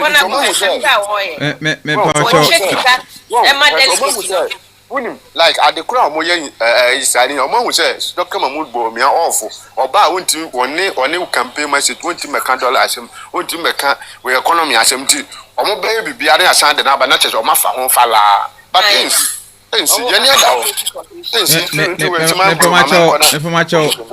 enkrofo agina so ache bebre panti mama yenye yes me ba che samo ho ye de obi ba obetu obi ba ode bram okay obi ba 3 minutes yanko okay no banta me ba che topic no what dey yeah. Okay, let's go. For now, no. Adia ye here pa kaya 10 days. 10 days. Ena ya kenaba. Enti for now, no. Delegates no mesra mo mu delegates in nkasa. Udi esika no de e ba mo nyeni. But mu delegates me na first me a former delegate. E was subi. Ana due to one or two things be. Yeah, should be what to say. Nyame ado me pacho ye from me obinas me nua ne yudwumbo a chentwe hey uni me dia solo ubisa solo be kama asama che me ne den ba minimum me say isia na me delegate wo subin me chairman ne chubi you are talking asafo chubi chubi and you best and Cecilia no as I was saying Cecilia no on adia you bet me ama ken abano me delegate bia try say only delegates 2 ebe kasa free Bawumia camp delegates 3 ebe kasa free Bawumia camp to convince them say 10 days in akano yenye ya adwen say delegate bia na wudi nimsa akwa we o die hard Bawumia fan no Bawumia delegate no yen kono na say you be ye bia na educate no on yema bi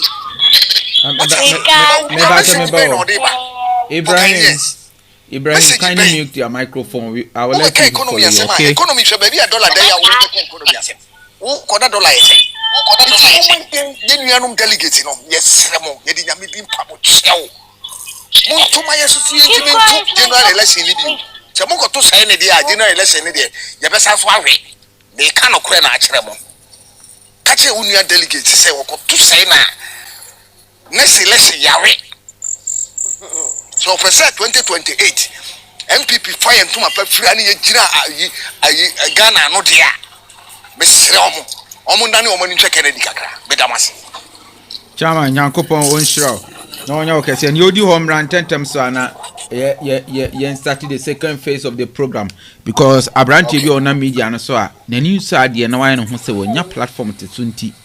Your friend could see Butcher Junior. I don't do this. Me, I brought you in this house. I can face them squarely. All right. But almost level, no yami level, almost free crassy, and I'm being a scan or mukasa. They are from nowhere. Me, I can face them squarely, but say they are penny in a year on what think was a sema on one responsibility. Yes. You don't give them chance. They are nothing before me. I'm telling you. All right. And price, uncle. And price, would you be a free? Hello, price. Me pato udin ukasa no from pa Mr. Hello price o ukasa no from pa yente ukasa yi enti me pese obe increase your voice na na abesen abamu se ebim price what yanka. All right, am I very more cover? Hello. Hello, my very ambassador to me, can.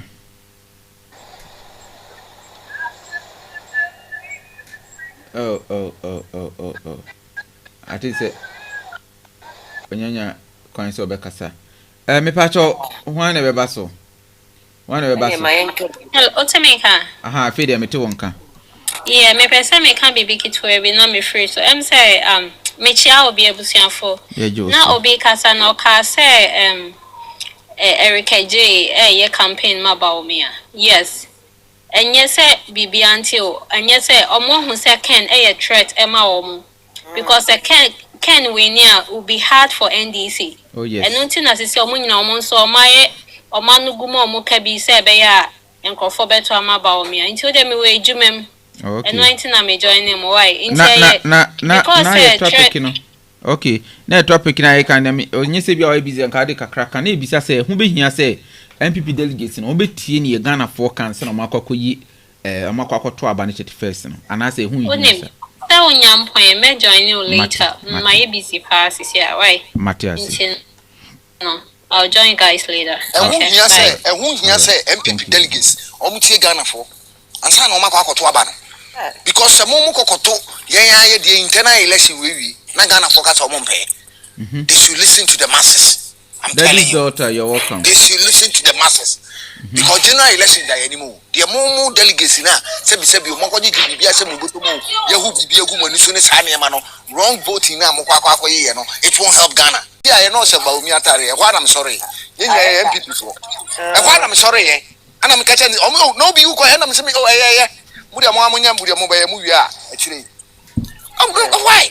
Adia no nye enye adia enye no enye what to kwan wunnim de ekọ wonkrofo okuro de ekọ wo biase wo okuro na wo de e wo hosa no wo de wo mpese okuro ni be yi obi se mo to aba mame me de 4 years be run kuro na makuro na ahom kabam wo gira ha wote emunya anya kwana kwate na kuro mo waye bi ono waye bi o eniema na wo so wo de ba ni nyina waye bi obi a wawe kura wawe koto ka so be we kura wo gina chi ka so be we kura ye gina chi eni po na wo ba no wo tu kwan na ni ate wonim de akọ woni business mind for na nam enti wonim de akọ se mo fa me mra wo ni bra ye men timi a mo to abenti ame asem no ye ni pa ana ye muwa won ka de bi o na nkyere mo na anya ni break kwa MPP history kwa vice president bi am president da Bawumia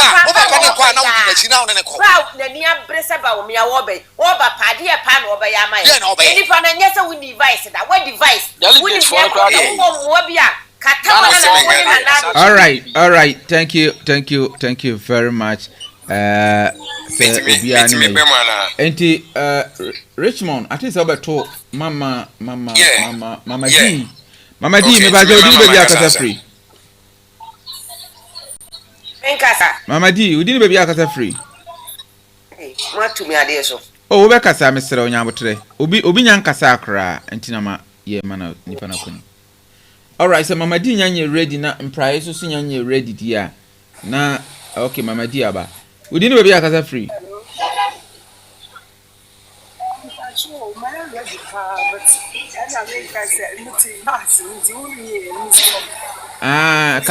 Kasa.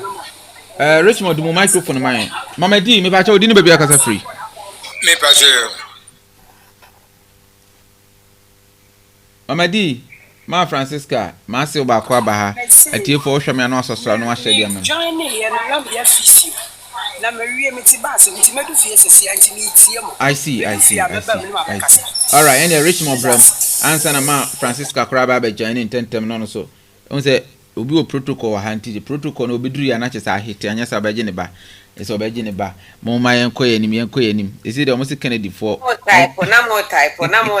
And this is for any more chances so mo bo. Enya this is for any more chi. Yeah, this is for any more chi. Ma Francisca was saying so wakra. All right, obi ba was say my sister me pa cho my sister because Bawumia for wia me. Omo wia me say to. Enti ama say my phone mama boji se kra nyina ye gufo. Ma Francisca ma kwaba. Hello ma Francisca. Bibi aboko de. Adom na so yen so na mo so e. Mese me hoye na ise ahodi abakakra. Oh, ese de na mi adom abaifo no. O mama wo no so atintie. Abaifo nyina gu Bawumia camp. Amo adamo ni ya from adamo ni fo. Adwen boni so mu ni ahoto. Oh my God. All right, that was Ma Francisca. Richmond me ba so microphone na bramo. Na yenko no say yenko 33 minutes. Say 33 minutes na be obi abetimi abeka bi. Anyimire du amanfo apo adwuma amanfo ba so ha run network ni potia me. Enti na me ba ntem no because ka me dey ba this stand dey fina na nka me yebam. Richmond me pato your question na yebisai. Afi de me bem. Ai bram. Question na yebisai. Yes MPP delegate ebe consider na Ghana for pe. Ansa na makọ pool no ho akwakoto aba. Anase omo de omo konkoto omo ka se 55 no magisu yedie nie yemre nie no wo yakwaji fridge no wo yakwaji se Bryan champo che 1000 Ghana cedi mini se de omo to aba de obeche 2000 obetimi ache no de abewia Ghana for su Ghana for se yedie nie atemuti Canada po oni scan so yepe ono obet send ni sika 1000 de ama de nko de be ka bo akoto hospital bills ade akokomfa nochi ono na yepe me ba cho yenko eye ana enyesa Lesade no kure nyamianem enye mechese eyese MPP for be consider ebetie Ghana for anso no makoto aba anase enyese ombetie omo I was say MPP for consider Ghana for anso no makoto aba okay I didn't see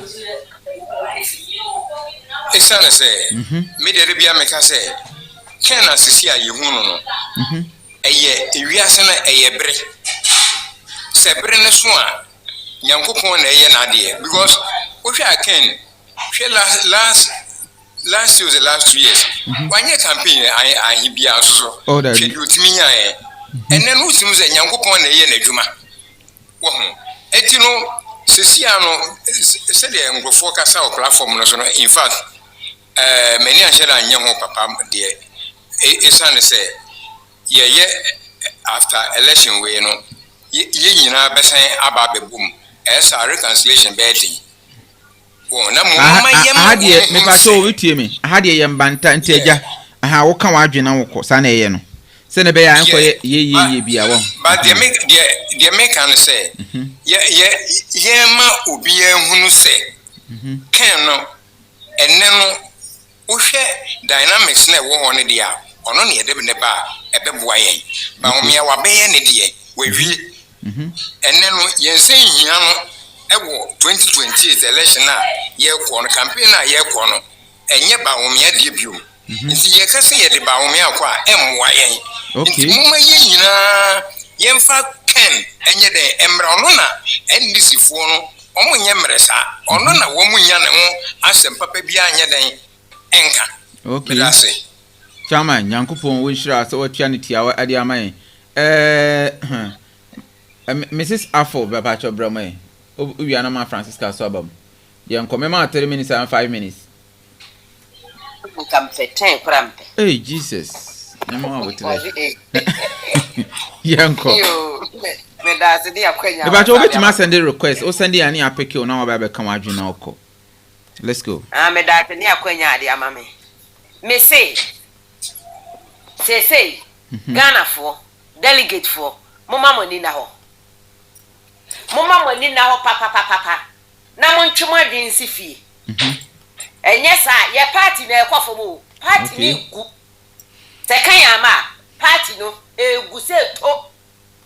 So be a kura 130 something. Na enkohwe na tia na ba 88. Na sate na ko 87. We kura di omo besa akotu. Wo mu nim se honya de ayi benya. Internet se enye miam ka ma se na age gon. Enti se ya me ni ana ho. Ni ya dwen se wakọ baako. Obi aba e woko mienu. Woko mi ensanse history na e kan dia. Ene Bawumia wo be kọ 9 ansa na wonya. Ene kire se na do woko mi ensa. De atoso mi ensa na odi nyaaye. Enti se wono pe so wo kire se wo ye the history na e kọ dia. Ene Bawumia wo be kọ 4 ansa na obe wini a wo wini. Sata na me se Bawumia e kọ 4 a. Emi sa na mo sai. Tabra me wa hwore am de kọ e campaign. Bini ahwode. Eti yesra mo ye nuanom delegate for. Moma moni emra mo ho so. Ena 2 party mo me nya say we buy o ma me 10 million. We ma me 20 million. Wode ma wagidi. Say Bryan Champo say o ma mo 10 million. Now to be as 100 Ghana cedis. Ah o mo ni. Wono de me ono de me nim say afa no wote no ho awura mu. Ena ono no ofra Eastern region. Na do koye aba ne nsa nko Eastern region. Enya de besa ko Eastern region da. E wo se ko ba bi foforo. Ena ahama nso free so a ensa nko ye nuanom yanom ho. Enti yesra mo ye nuanom delegate for. Mama manimra mo ho so. Mama madwen mu mie. Na se ye pese ye party no. Eni mo nyam ba mu te se o mampani ko 4 time ne dia. Yesra mo. Eni mo nto number 1. Se ye pese adwuma ba Ghana. Na Ghana be ye kra be hwe. Ema Ghana gidia. Monto number 1. Say ye pese MPP party no e collapse dia de ento number 3.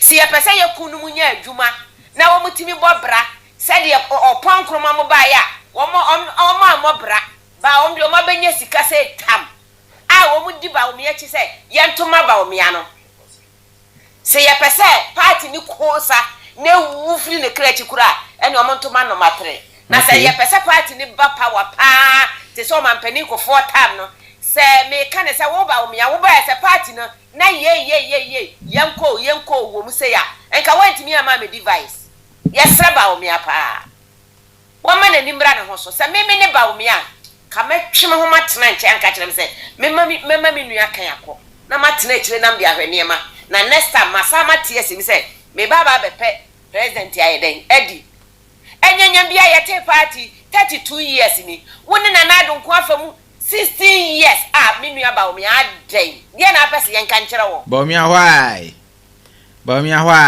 yen ana apese yen kan kire wo party na da yete ma nko a ebi ko na bia ba o mampani ko fo anko anka na nado nko wa mo ka na nado nka ma ba enti yesro Bawumia ani die mu a da sebre obi dum bie yesro pe ba bi tena na yese kura se ye ko na ye nuanom delegate for koto abama wa message be pan ye kwa koton edi ama fomfo no edi pan na ye ko no ye ko ka se wo de ye toma mi wie na atoma mi wie a mi kura ideas ne toilet sie no toilet sie enya sambre man fo adwuma eya president adwuma dabi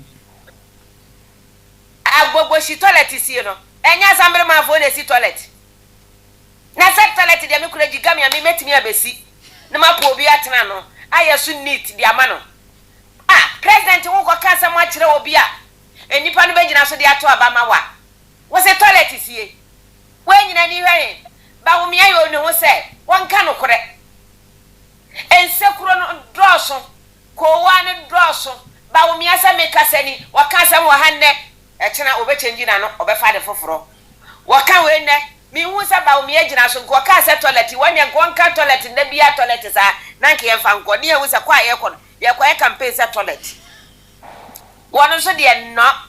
Oh, watching how much delegate for appointee, my mamma 10 times. I dear, well, you know, a common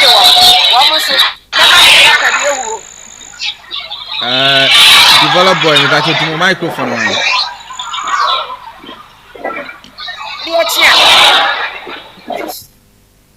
Dear Chia, my mamma, you can dear who, Eddie Abramo, Neno so no, a baby go, Neno so a Ahomachi, Okojina Swamia. Oh, aha, Swami for. Adiachia me yiri die hu oba no papa.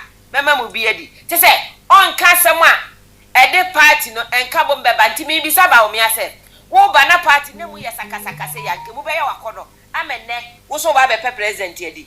Yesre na party pan o mampani ko fo ta. Odo ene akuru ye bia na wo party mu na efe kura kwa. Enne wuni ehu kura ye nyina ye efu ba akomade o wuni ehu a no odi watam sa wo ni pass mesi na kase Bawumia uyo obi a me se Bawumia ne yire samila Bawumia kura wontimi control na ye da ne de o man ga na ekose Bawumia nsa so wotimi control ne yire de a ke ye behwe ho ne yetimi de aye dai e de ga na hye ne nsa wo yire timi ahwe nyame ye ni nua be makobu obi da ma akoma akoten ato agu Bawumia timi ya mie na no anka ho asem bepem sa brei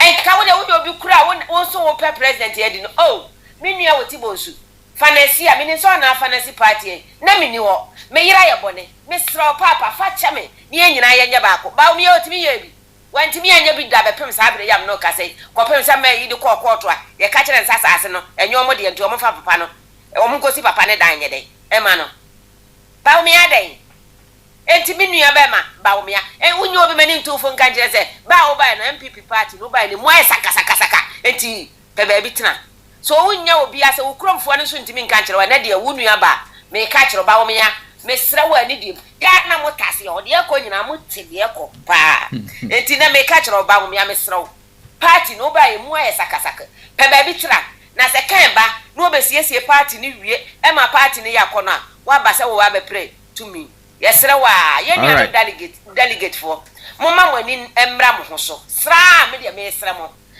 mo akato ene bro ye koto aba no se mo anto aba na amakan na mo sa de ko Bawumia de ye mo me nka hu se ne party no ni go mu an no ewu awie enye sanso de ye se ye che no obi afa de chefa no se ye beton de aman DC fu a ni aton ne de ama obi so mra so ene na ekese ma Francis Kampacha on so microphone ma so mami na e ka mo se eda 31st January di no ebesi eda memeneda timfanse akabe 2 weeks 20 days pepe 10 days pepe na ekoto aba ana esen na 21st ka 10 days na ekoto aba enti Mama papa wa hana ye delegate ani esre on se MPP enkwa ejina wo so ya MPP beba power ejina wo so MPP ema power ejina wo so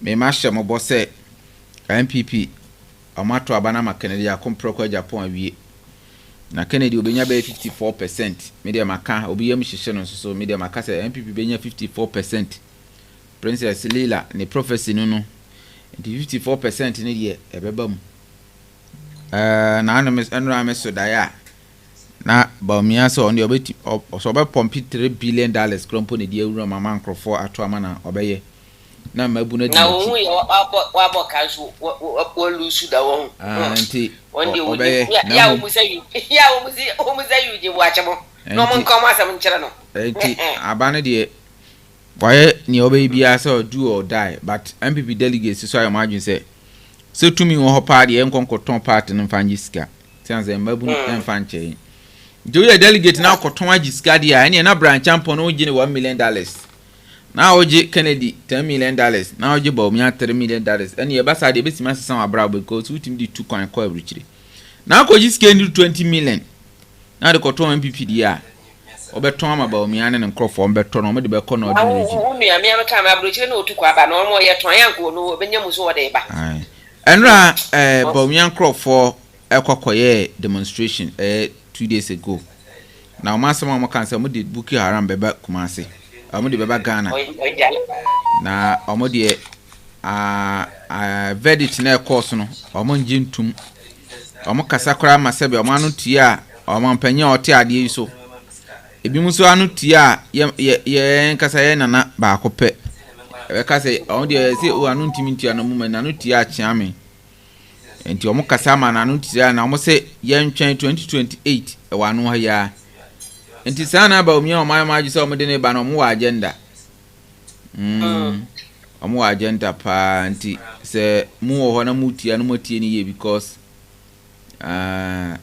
ya sem Bawumia we ni na so ba bidura ti wo kuro ni mu na mu ai dendenden wo hyekire enyefe meko Bono East ekoye 1212 na asema me ko na me video I was replying to Kosibo Chejiniya do abehwe background hwe background on se na me ni kumase na asema police ni be gina na o ka kire me say hey bro why are the pass of support Kennedy no she police atare ntina me kura minim so police ni o say asema mo ka no hu na me say adan wo say hwe ye kokko chief fulani ni mimi ye police ni ye chief fulani ni asema fulani ni ka kire ye police for ne say ye de ntwen na ebe hu 2028 omo to abama Bawumia na oweni a ye ntwen na omo behu ni omo de be ye omo fulani ni onu firi ba bi dia na ntwe se nkrofo no ma police for akwache omo no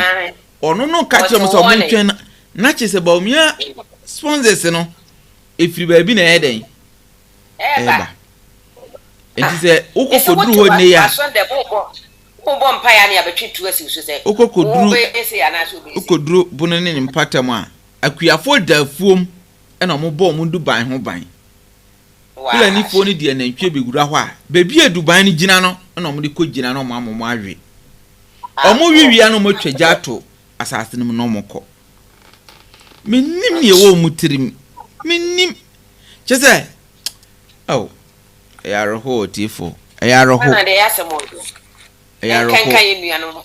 na ye kan bibi se ya ye kan bibi se ya obi be ka se ye ntro na ye den ye di se bi nya nto wa wo hu ne ye den eko ana asanti achimagogo ekwan be no manfa so frani fo omo ne ma no so dawia no ma se ku omo aka ho abro ya roho se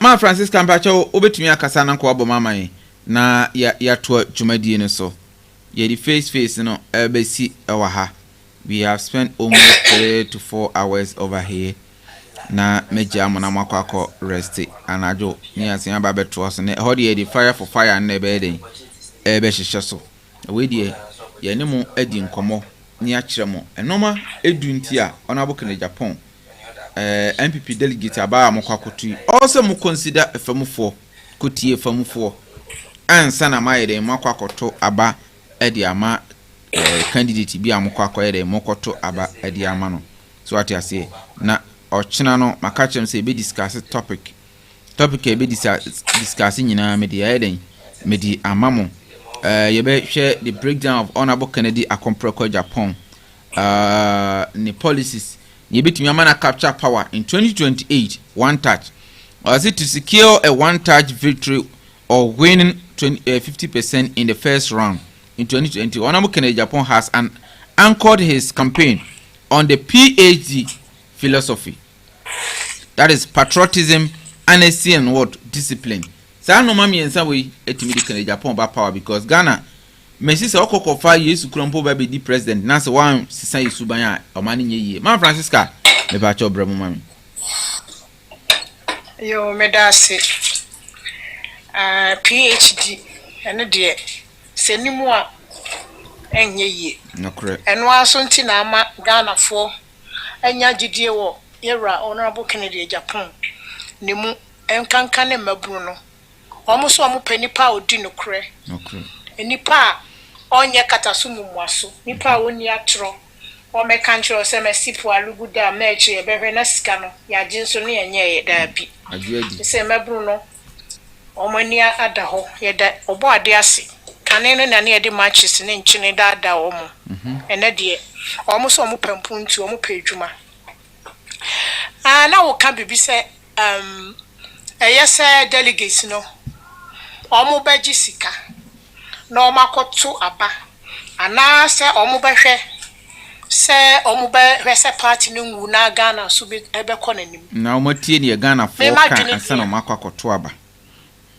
na se ne Ghana for ka se omo fa Kennedy mra na omo nto aba ma MPP no emu de he na delegates no omo nye no correct delegates no yeah me ma dwene de ye from experience ba ko pe obi ani ho enti no me ma dwene de enka montie de Ghana for ka no timamufo no montie de omo ka samu fa Kennedy mra na omo mamutumi no fi se omo no na doso mo delegates no mo no so sa na emo ya mamu akwanya enam se nye nipa ni nyina na betimi akosa line akoye sa de no na ye de mo asi nipa dodo na no se mo ngina o mana mu na mo decide enti de omo ka no se mo tie mamu ndi sika kakra bi achi enkonko ye magana ehyebre enye ayi enya rehusem because say the Ghana ekono rehusem papa yensuo sem no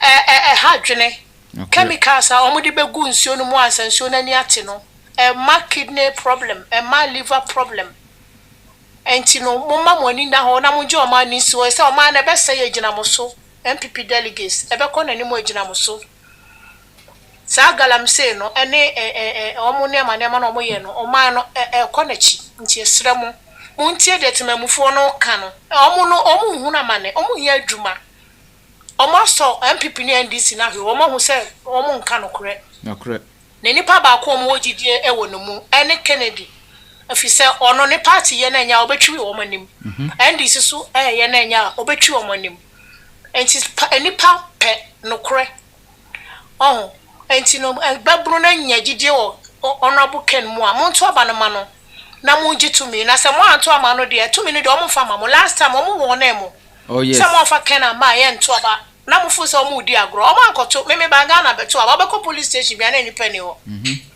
enti no mo fa nya asua hu no na wi ase se kwase na ensesa na adwene enti mo so sa mo adwene ma mo di sika echi na sika na de ma mo na anya hute ama mo anya hwe ama mo ya de bra mo amonje ayamo amusika no mawia because Bawumia oba no why no nyi size ka no de be chiche ma mo na honorable Ken kra ne tua ne ka oja adwuma o bank ho no nye tua ne ka nye nya nyi tu me so ne tua ne ka de na ne de ono onye sika o de bi bra wa usika no wawia umpuntu no de ahye ne botom uyi adie na hye ne botom no obeto ne kakra bi de ama wa endi obuso mempo no se kokoto aba ma no nkoso anwia uyi adie hye ne botom da bi mo ma mo ni na ho delegate yakasa me ani nyina si enti no moma moni na ho na munye what is good for the country because you need us ba ko pen ken onu pen di no kre Bawumia de NDC for to ni di da so ya Bawulaya ukọ Google na obo so ebe yi aba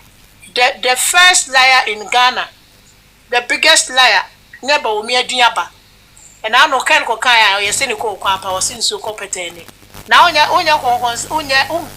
udi no kra enka Google ye Google baba sa wo nka no kore se na o vice president ko mo mu yifiri okra ba won timi an defend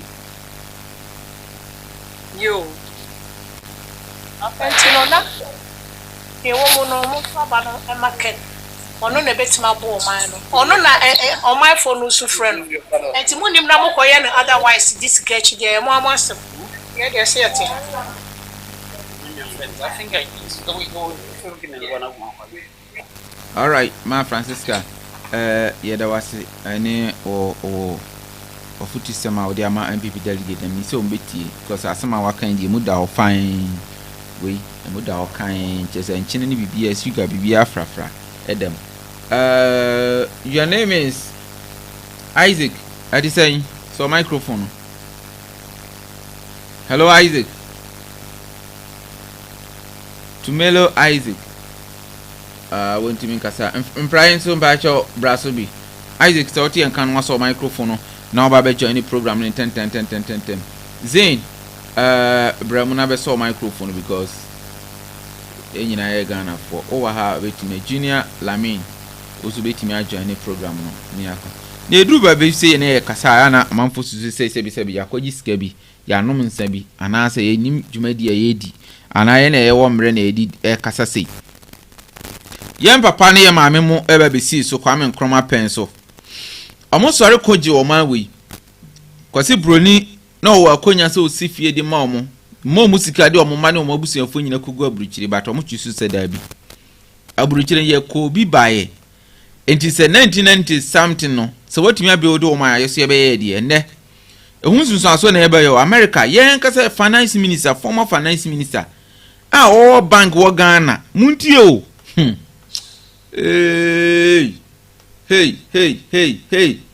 hey hana nyansa kasa no se finance minister o sika wo bank ne Ghana ha ne sika krontimi ni wawu obetimi abeso nsade wakọ aburuchiri no san wodan wa aburuchiri na ono no ofa na o ye president of Ghana no ye do whole Ghana finance minister okọ aburuchiri no mrofo kodi nkombo se mrofo achi no e wa aburuchiri a Kuma ni kuma nsana wo mene wo ye beden ye beden buana yesu ye mpe obi oba siesie ye man na man ene kura na omo ye se ebe kakra enye yi because emrofro cross omo borders because omo hu se ombetimi di robot aye adwuma ombetimi di AI aye adwuma ombetimi di mfidi aye adwuma nti Africa so omo hia ye kofo musika na di abaye kurom na di si adan ye wi na ye san de flex di social media enu no mo hu a omo se omo yi nyina free because Donald Trump say ekofo musika de ba ye krum so omo ye wi musika omo hwe sika ye transfer de fa tap send sika de fa bank e de ba Ghana nyi sika ketwa ye ma men so omo wa bruchire omo anya sa so ye ndi omo wa bruchire kura bosumi aso nya nam send ibi omo anya sa Ghana for so ye den enidi amanfo hwe omo mo Ghana amanfo hwe etua light bill water bill a house bill eto ichese bibia san to aduane ka ho omuti abruchi su sajima na omoye na Ghana chankrofo ya anye saadi we Ghana fo no bibiri kura bewu ti Donald Trump no wa na ju say Ghana fo no bibi fo ho na omoye saadi no obeyi omoye den abo mu krum abre ye nya obi obetimi aboa maye man na yi ye say yama na aseye wo Ghana me si aseye no kure ni go man we mu no man ya yetimi di asem court ye di awie abu asem na 2 hours time ya san ya fra asem no was one go for 2 million ama ye bu asem na gensiw okrobense na asem obesi Ghana nko na besi krobenso ye Ghana nko omaya esikafo Land Cruiser police fo nyina Land Cruiser police fo car enyina Land Cruiser nanso so timamuni ye begina ho omaya police ni timi hia obi bia ye kama so wa mani sika wo nko uduru anu aka che masa ma iska na ko utie na anu me na social media na makote se IGP kasa wa say han si say wuntimi brabe police ni biem chairman na te say oba ha che fona bre say wuntimi brabe police ni biem wuntimi yese na me say police for aye na makwan aye bai ka mi ti mo ma kiska za ba bedru na me say IGP wonnim ne wo kan wo kura wo kasa ase no wani kum IGP betimi ma Ghana a police for job ayijia bribe jia aji se wa increase police for this can't say no mo increase MMDC ni district assembly for no first no mo je 5,000 na ado apenso this Jomama ba wa dia 35,350 million this year katu ya waje no police ni akatu ya police ni IGP ni kura waje sen IGP akatu ya sen o dia mo check na mo hwe police for no mo 350 million boso miensa sika ni timi toka ama na eno ano no Ghana corruption si cause obe target say or the 5 months be toka okọ adwuma on nante ye fu trotro na ye bre no na police ni trotro driver twiso na anu ya nra police ni ba akwakobo taxi driver too obe kom no jisika we menje wo ye hwan obe kom no for street no ana kom obo nu tu onu kura ni mti o police ni na police ni won ono an car anko de be call rounds Ghana police for here omo to the sense omanjiji nchobo 2 city 3 cities na omunidi mesi Ghana so de wonya ye police ni a ayie ba ye be frɛw asemba ye be frɛw wo onafofo mbekɔ ayie gi se wokɔ ayie no akɔsante ese ni omukodura ni omu ye nse omunyina aka bom kɔ no makosa nsa abodi omu nhyɛda mbobia 5 city no magije no mabɔ kakra bi no makosa no maba and immigration because akatua ne nye wodi akira mbobra police for do say na woka bebre omu woka na how many days no mudi no mawu cause omu nkrofo corruption omoje omko jada mudie kakra omajuwe kakra enye omu pe eneka na wo ko police ni soja aye asembi bebre na me de amrofo no krampo medwon amenti ase enti Ghana maburugu omu pe soja ni immigration akọ muti abroche na mudi application ni nam mumfa plane cargo ship mamumfa plane cargo ship mumfa mesi Ghana na mumfa mesi Ghana Africa empoano munka nchese wa pese okokoye soja ema US okoye soja ma ayibia odi amfa yenko akon yebekọ yekona ebimu behu ebimu so be survive eye okay no mafa yenko cause minimum microphobia omugu ayi gato a o mabra abo asese nkasa ankrofo ekonya bi se wo ho ma wo a ankomko ankomabra abo asesa boni be na Ghana fo aye boni be price ultimate ubetimi send your request na dia ba sky ubetimi send your request na dia ba na aba be kasa oba so ache Apostle TV na design o si Apostle obejam ati ase arowusem na menua be ma kwasibo chojini a etimi kokogina ona okasa basabasa. All right, so and a program na me dey buy no I think you've been able to succeed so many angles. Mama mbubo asoka krakra na me enchirechiro no ma bi ekoso. Videos here that so picture here that so yenua mamprusi mu mamprusi bi mo na mo kokoye demonstration wa kra kire se mo di Boko Haram for beba Ghana. So mo di Boko Haram beba Ghana. Boko Haram di beba Ghana and say mediation na ye papa otumfo ye no ye nana omo no monte ase na mo de omo pa ya mo bo an se Bawumia beba ompa ya mba se 2028 beso no ma to abade atia dwamama because omo nua Bawumia be president dia eni se hunu bi ya se be mutimi di na oman mu enye mu nyina o ebi mo omo kasa ye no nti omo de omo so ye Ghana fo na president si ohene omo so mo kan no omo si president si ohene nti omo nya mo no omo de omunya ni omope enti woda se omo president omo hene ne beye omampanyin no ana eyi wo ho no omo de chese omo mpene da Taifa eti say how are you? I do. I'm fine. I'm from Zimbabwe. Zimbabwe. Okay, Zimbabwe. Do you know Ghana? Yes, I know Ghana. Okay, so the contest that is going on, who are you going for? Bawumia Kennedy. For I ask again, I do not understand English. You don't understand English? Don't yes. worry. Which language do you understand? I understand Shona. Okay. Okay. So this one there, we are speaking English and P in Ghana. So I think today you will excuse us, but you can follow us anytime we come. You just start learning English small, okay? Yeah. Okay. Yes, I'm coming and follow you. All right. All right. Yes, I think you've tried. You've tried. When you finish hear me, okay? I will show you some app you can use to learn better English, okay? Yes, show me. Okay.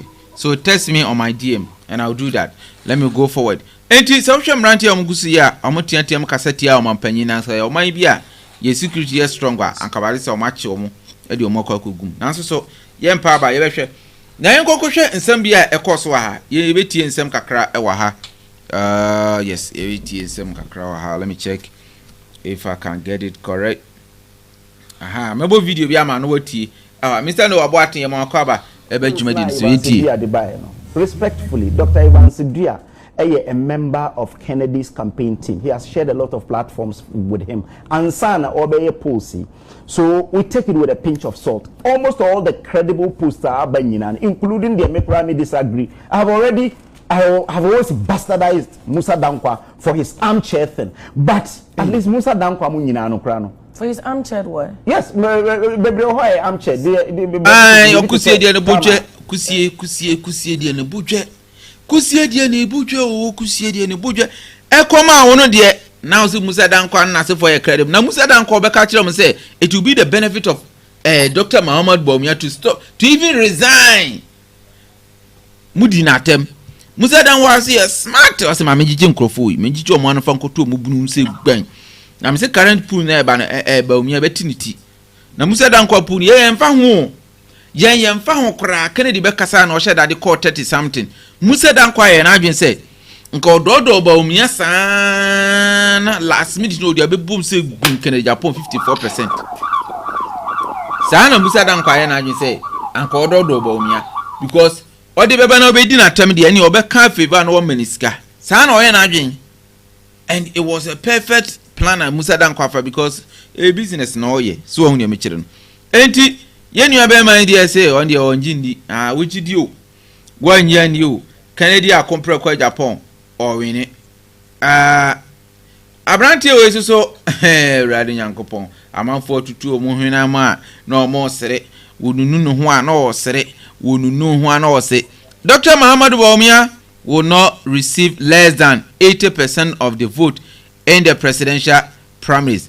Awa Muhammad na sa Awa Muhammad ne che na o sha ya na utumi se Bawumia ntro no kakra kwa kofra no utumi se Dr. Muhammad Bawumia hu dido pa ye fre bedianko edi amano chese edidi ni trima na adwi nyina ye he na o 2020 tare ye koto aba na CEO na ado danko akufu ado okono akukono wa ese ni ani ayi a chese ye kobie ayi o no afre Bawumia ekoye wo ye o na odi Bawumia picture to ho na Bawumia koye se na ado ni se Bawumia ba bi tre nanka ka wonyina wanyo CEOs denta no mu cheska de ma MMDCs no wo na yesi DC afrew na do ma she community edem no no maka abana mkoto no de amotoma doctor because o maka chense se ye weni a DC no okoso abaye DC no ye weni aba wi won se Bawumia hu DC mfo o mo dwane firi mu kurum kra DCs no bebre de ka DCs bebre de ka so on ye mechira no na wo Dr. Muhammad Bawumia konya 80% ana wo so dai dabi ana mahuni ye mahuni ye na 80%. Awa Muhammad you are sleeping wake up obi mo na sum no nyana no nyana wak munyana no munyana on standard na onda foforo YouTube for so de aya na mo so nse hunu so papa yenko ya ni me anti asema Dr. Muhammad Bawumia so di tudwane ye nyina ebe kono yakwakotie bi radi nyanko. A few days ago, na yeti anomabi ebe kanchire say 2 weeks ya akai say ye ko election. Omo di strategy bi eba. Omo ni ye nkrofo ye bi. Omo se omo be didi matem sa. Omo be twantro egu mi so 2 weeks na wachi mi enu a ebe. Mahmoud Bawumia nyo ne ka asem wo yi. Dr. Mahmoud Bawumia wa ma Ghana Jollof. Ghana Jollof se Samia ukusi onim Ghana Jollof omra bonti me kana ehwe se Ghana Jollof o moni dua wa bruchira Ghana Jollof afiashas nega fanti comedy akwabi owo Canada ho baabi ono si amana kakra enni sa boys na omutugum no mu dikere Japan atem no na Bawumia ne yiri hyase no enne wo twa ho abeka omusi ombedi matem ho am na beka kire o doctor ho na beka kire o Eba cho mumi se Dr. Mahmoud Bawumia mem se hwan na be ka kire ne se Kennedy Japan so kodi na tem hwan na be ka kire no won wo se wiase we kama is real Dr. Mahmoud Bawumia no kura nim se odi ntro enso Kennedy Japan be kan won se na ampipi akotwere letter tintintin o me pa acho o me pa hwan ache wo na ja mu ka se Kennedy Japan no ye bayira abrewa acho won Kennedy na amaya price me so du mu microphone mami yeti kasa so won kasa enti do microphone man Kennedy Japan na aka chere supporters say mamu nko no straight away sa o anka straight bullet ni de anka de be Bawumia left and right on say we have been fair to Dr. Muhammad Bawumia we have been very very fair to Dr. Muhammad with camp of Kennedy Japan because we don't have time to talk about Dr. Muhammad Bawumia. Kennedy Japan says it's coming with industrialization, industrial revolution, jobs. He's coming for the youth. Soft loans, capital without interest, getting a loan without interest. And this is for promises already a John for bank beba already aba. You go 2 years in it. Bank ni nyamaye. Omani abro mutu galamse epesika bank ni nyamaye and this is for boka. Pesika tu eti omohoka. Omunyanka ho hwe. Omodi de sana aba na yeden. Akwawi omba bewi ya no ma akoshara ko bie bank kitu obi se ya bie bank omoboa. Canada Japan asama wakano ene enokre and for that matter Ghanaians understand Canada Japan, they know the company of Canada Japan, they know the business Canada Japan actually bring to Ghana, and they know Canada Japan the moment Kennedy becomes president ebeye nkrophobia hi ebeye nkrophobia nantino ama nkrophobia esoso ne nam mebo video bi akere am before me say Canada Japan supporters munya akoma na nkrophobia di messages in na motia ozi DJ mo makabi ayankrofo yen pese be mo space akwabi ti se koka membo ni din kra ayana yen pese be mo space na we mentie I say the poll shows Canada Japan leading MPP primaries with 52%. Okay, let me check. All other live brokers of Canada Japan campaign as Black Brother will be live on. Okay, and 70 be bro. Now, Papa baby koka say momenti asmo koka. Okay, FM. San microphone so nsi hunu so. No one say Canadian microphone no omo ye good. Na no na me offline na me te say DJ. Na onya nte say kwami say fa kan microphone twati ano. We journalist food stomach direction. Wakoji score Bawumia ho a. Koji na di no bokoy. Ye nkrofo betena mo ho na mu bisa mo questions hunu. Abra ye won nsama ye beka.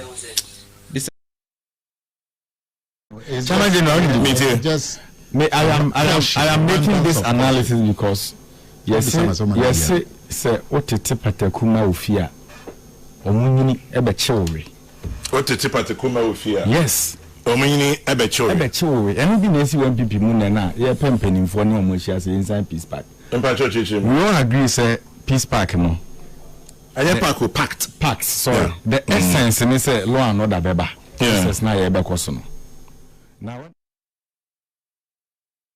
ne brof kranye de peace park no ntimi nka ne brof kranye de na wan disini okay FM ho won kro mu screen kro mpani aye basa me camera ikra nya camera kra ni da ho sen okay FM me camera ni ani nya ikra mpo no eye China for die ikra mpo no ani da ho sen okay FM chese corruption now ahihye mo fusa ama mo camera kro mu ntimi nya ni ye abro nya camera no kra kama sen okay FM for camera hwe bi ohye hwe man no ohye wa na wachia empanfo titikro e mo osam nya abotre na mo kana kra kire nipa mutimi nka empanfo amoto oka okay FM wotu onkrofo nya adwuma nye papa wo ya oto na fu kakra sei kwa mi sifa kan wonim se kere Japan be jo man kan ya okay se mo nchobo no munya ni biem na mo de yes nyankopon na yim so hata kere Japan ba no me pa cho so wo se oye pataku a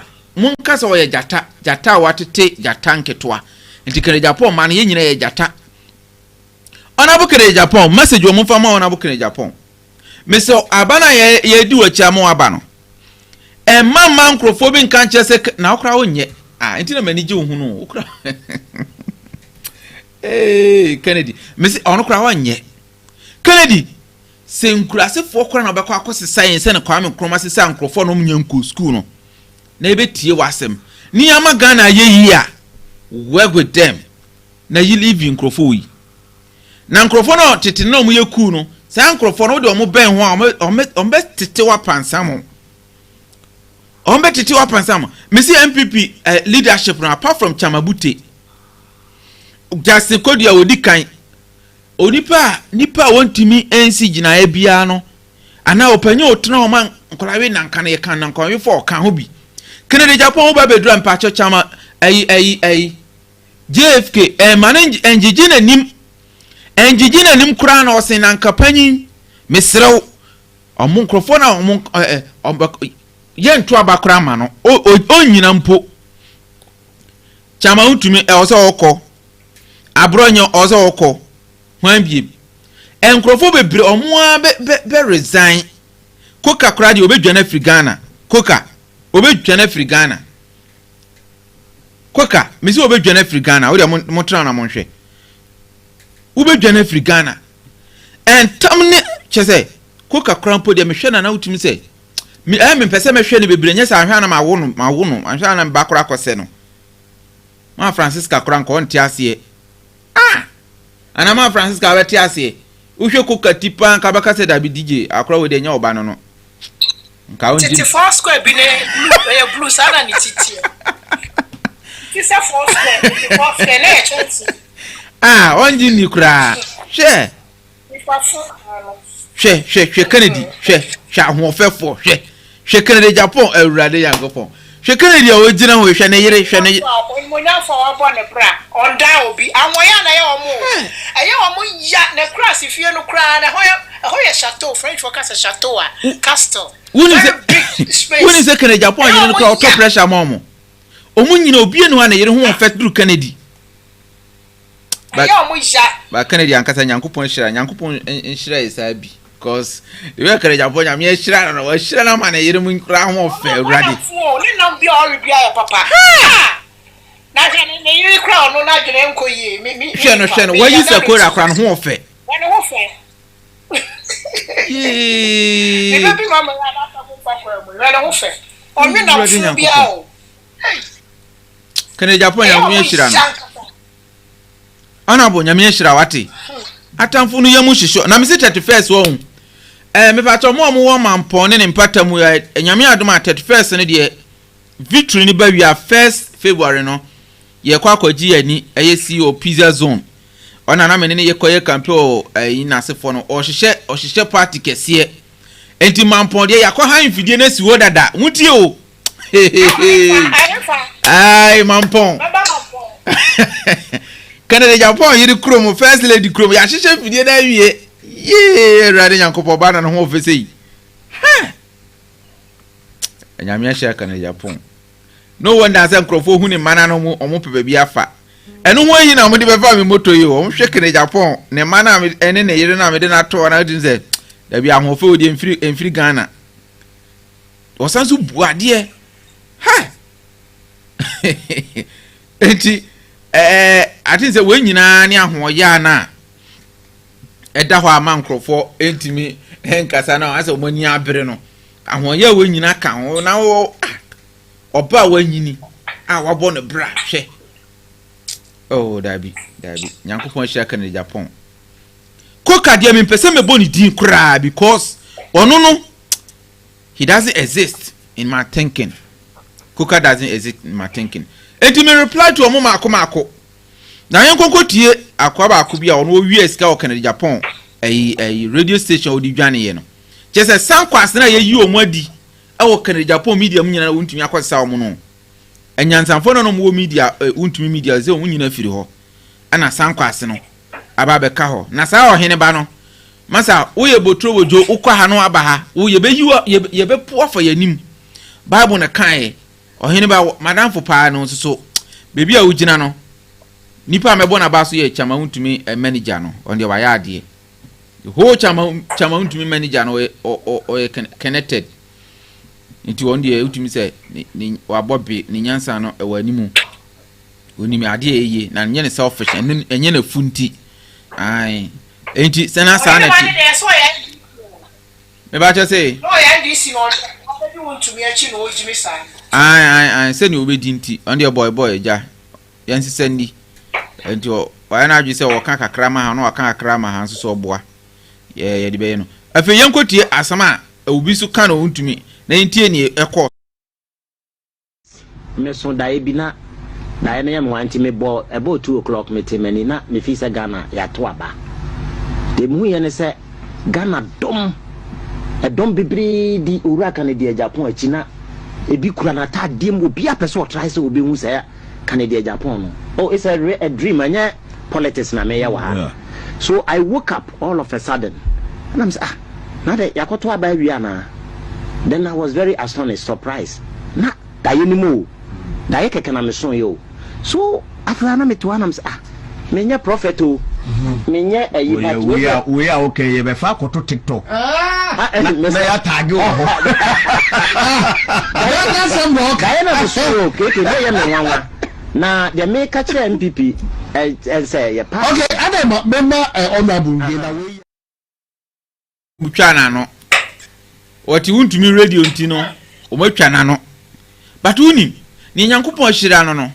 Obi na ka kire mo so mo se Nyankopon ni nyame hira no kraman mfa ne mpaboa. Kennedy akompro ko Japo wo ye wa nyiso begu ni business a wo be sofa.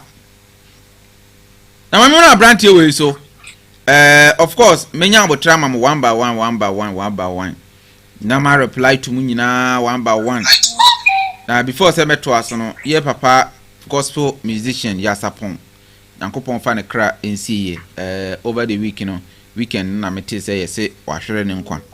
Go film wabre kana ode ko akra mkokunya accident na tin say na mu na ye ma metiwa edi film na ne won so ayeden afrim na che say ara hosema ayeden aba beto ye nan so but obende ni nyame ne di mae nyame so na di yeden nyame ana odi ma wono ase na ogina de because papa no wabre nipa o yare na o yere no eche ajapade ho na che say won kwa kura hia no erade misro ntina mama mishi baby ne mande o munyesa cause American for mande ana muta nyesa kra eni ma Francisca na wa ha won enya Shekin Solomon ba ko pe ma Francisca ma no so mo so munyem sa da enti ne esi ye no ye papa Nyankopon emfa ne kra ensie ye emayen na eya ero hosem a eba beto ye na so na aya na nkrofo bi wo ho amoye interview bi a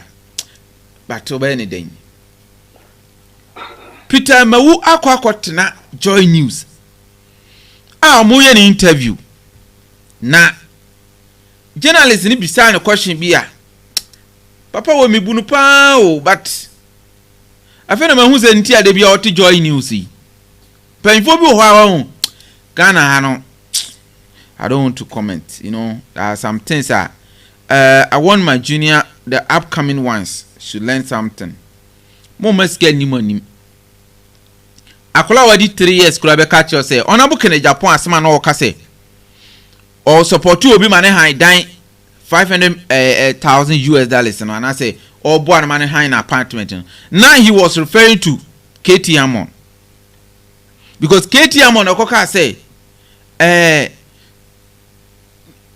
ne brofo nya untimi nko IMF krankonko ye den ko kan brofo wanka attach asem attach ya de wo se wo asem o ka kire no o kan na nado asem kire no ehu asem na wo ye den o kan but ni papa wo etimi hwe amewu anim ebisa ansan okoka se o ma attach ya sika bi attach ya be ka se oboa ena what are the negative force of Kennedy Agyapong? Why don't you ask about the development of Kennedy Agyapong? Ni obeyama mabunu chese. Ghana o problem. Ma Francisca Ghana o problem. Mpanfo no mo journalist ni mu no. Omo dika no omo fu because omo say adwuma bi ani ha. Enkola no omo di omo achi no. Omo na misu mu because e be din say obema omo koye interview abonti kro omo fe omo ni mu mbam because mpanfo na agi afa. Oma pampe mu apa no hwe Joy News pa opanyi papa hwe This is Kennedy Agyapong. I'm going to put a few of the things here.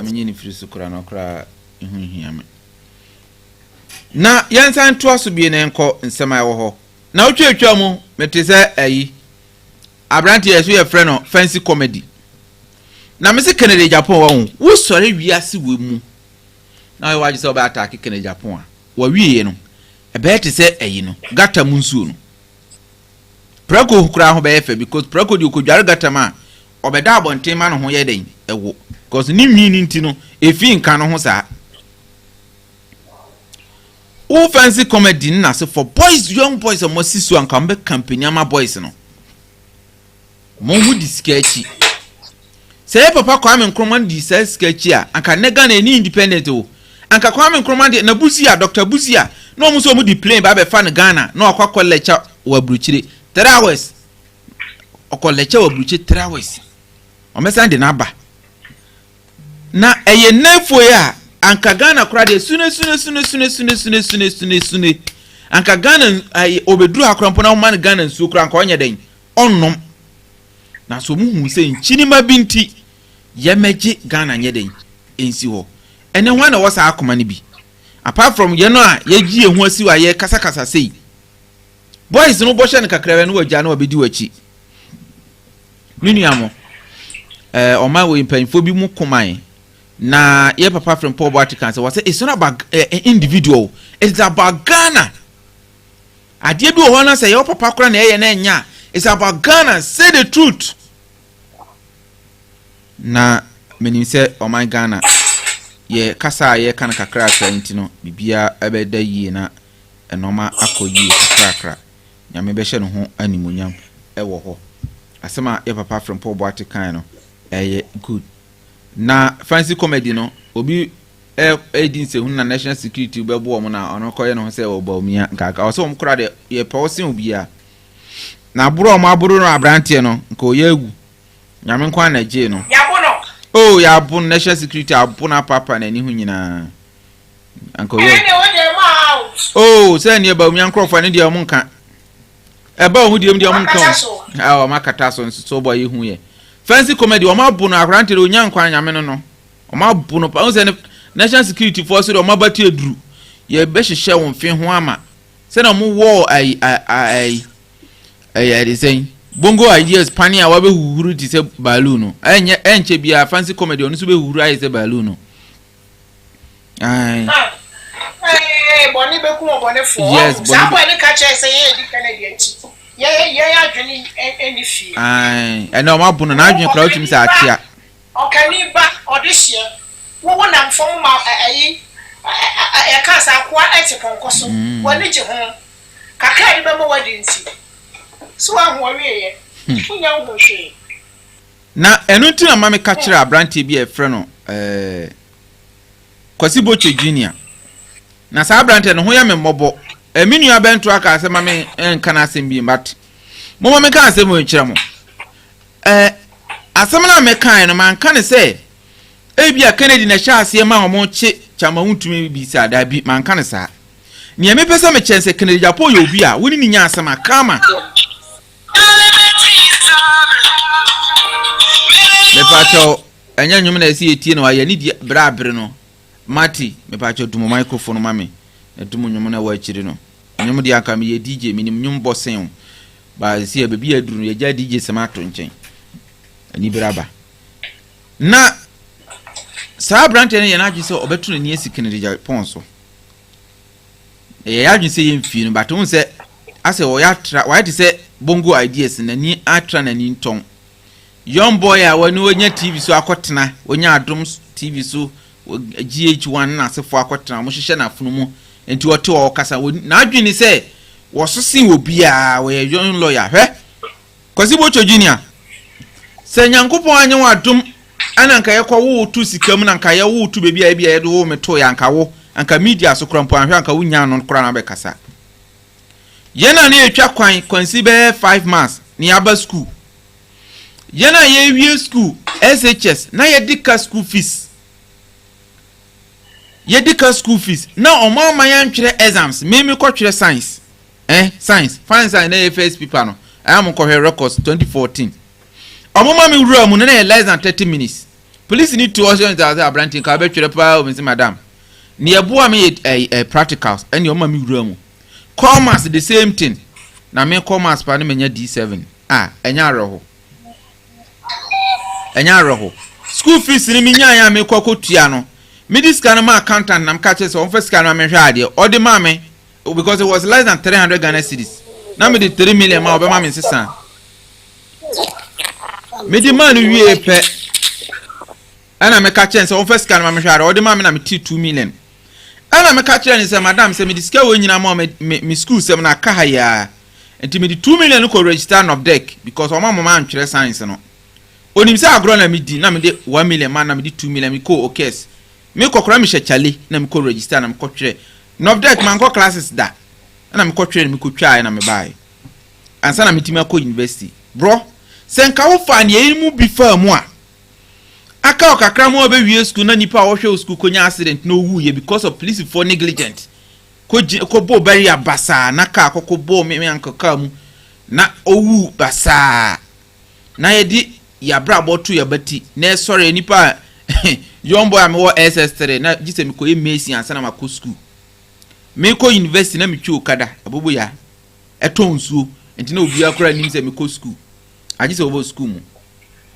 senka wo be fa ye num ye system ni bia anka kosi bocho junior ebia anka okada kora anka wonnya twi anka ebia wo hye akurase bebi ebia anka ada jonki house enti se wonya akwanya gina sora hwe wonu am omo ase ne se omo nya papa hwe akwa akwanya no manya me I admire you so much because wonya akwanya a obetimi akasa inspire obi na wonya akwanya na se obi o fight ma youth na wo ko hempanfo achi ko didi na tem kosi wocho junior enti ya wo pa na wo ko Canada Japan premises ko jiska ko to your school fees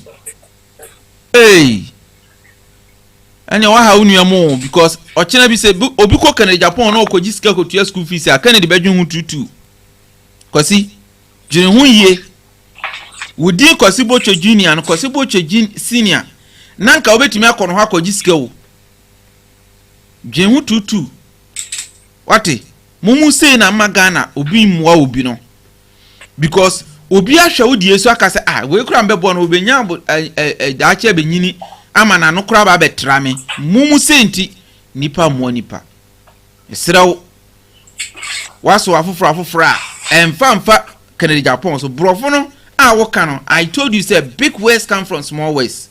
Combination of small words makes big words. And the anyan waju say wo ka brofo akese na wo dia kofa ba bi akodi Canada atem bro. Wo me say NDC for they are coming for you. Anya amen can say a prophecy. I am not happy say NDC for be nyaw. Now so e den ya wasore tie Kennedy, come I will catch you. That is what I mean. And you say be a Kennedy in a call reporter, Kennedy doesn't have time for you. Obi ko onkura wonimu. Wa boa onso wonimu. Onsema akakura wontie bi ye na etie. But 31st, mehwe kwan obefa so obepie. And before you shouldn't be happy. Somebody Bawumia chi awon sem Bawumia we ni a. Dede campaign kura se wo tie si abonti kura wontimi nya bi. Na me se 31st wo. Kennedy nyanwe ni so ya han afidie si mampon. Uti obi so frame me from Brekum say Kennedy we ni amemra ho che say ye kwaji eni dada utie Kennedy Japan we ni a enyum tofo omo wo de mutiga na ha mo behu NDC will be shocked aka say edi antimi amoma Kennedy Japan Bawumia anwene Bawumia we ni asanka de falantie say NDC fo na si mo ye campaign ma Bawumia na ye say John Mahama say ye sere no abana ye kwato ye hia soldiers yaba na yeto no yehia soldiers as supervisors yehia police for no beba o de omomra na mom yehia soldiers because ni omodi ye 2024 no saa man na wo ho no ye engine ndi IGP na wo no ye engine ndi because election 2024 na call saying yehia soldiers interior minister tiemia I am a citizen we have the right to ask for security but me ankro no adwombo no omutrim nti yehia soldiers for supervision ye bisa no and from now onward Mr. Mo Kennedy Crawford mo champion for that because a police for now mo do mo kono as just Crawford mo bati akatekati mo piapia mo do mbegu nche se 2024 de ye no se ne be ya Bawumia ba we ne naja NDC for afan fala yes you empene ne sa nti yes you enkonkotena se fala sa we need soldiers for supervision and one no because as just for ne de wo de be ma wo de bra so wabo sin bullet out there bra you be put him to am say yes na ni ho no ti Bawumia nkrofo mamunsuro abana ya weni awie ya weni aye mpammo mo amudidi atam ne ye ne mo nyaka so ye ne mo mfa namfo ye ne mo nyaka enyina e party wo ye good a ye be fa Kennedy be fa mo ne na ye adwuma empo Bawumia na ye good obema no position cause Kennedy doesn't look like family and friends that be you ye good bia no ye be fa no ya ma na adwuma enti esremo ada moma aba na ekoto no enye krabehwe na enye nkunimdie emra ma Francis Kampacho na wo bam na agya ye de adwumadie na si na mo a mo asoratia Prophet A Bernard no mo de nyame adom a okena me de mo message bebro mo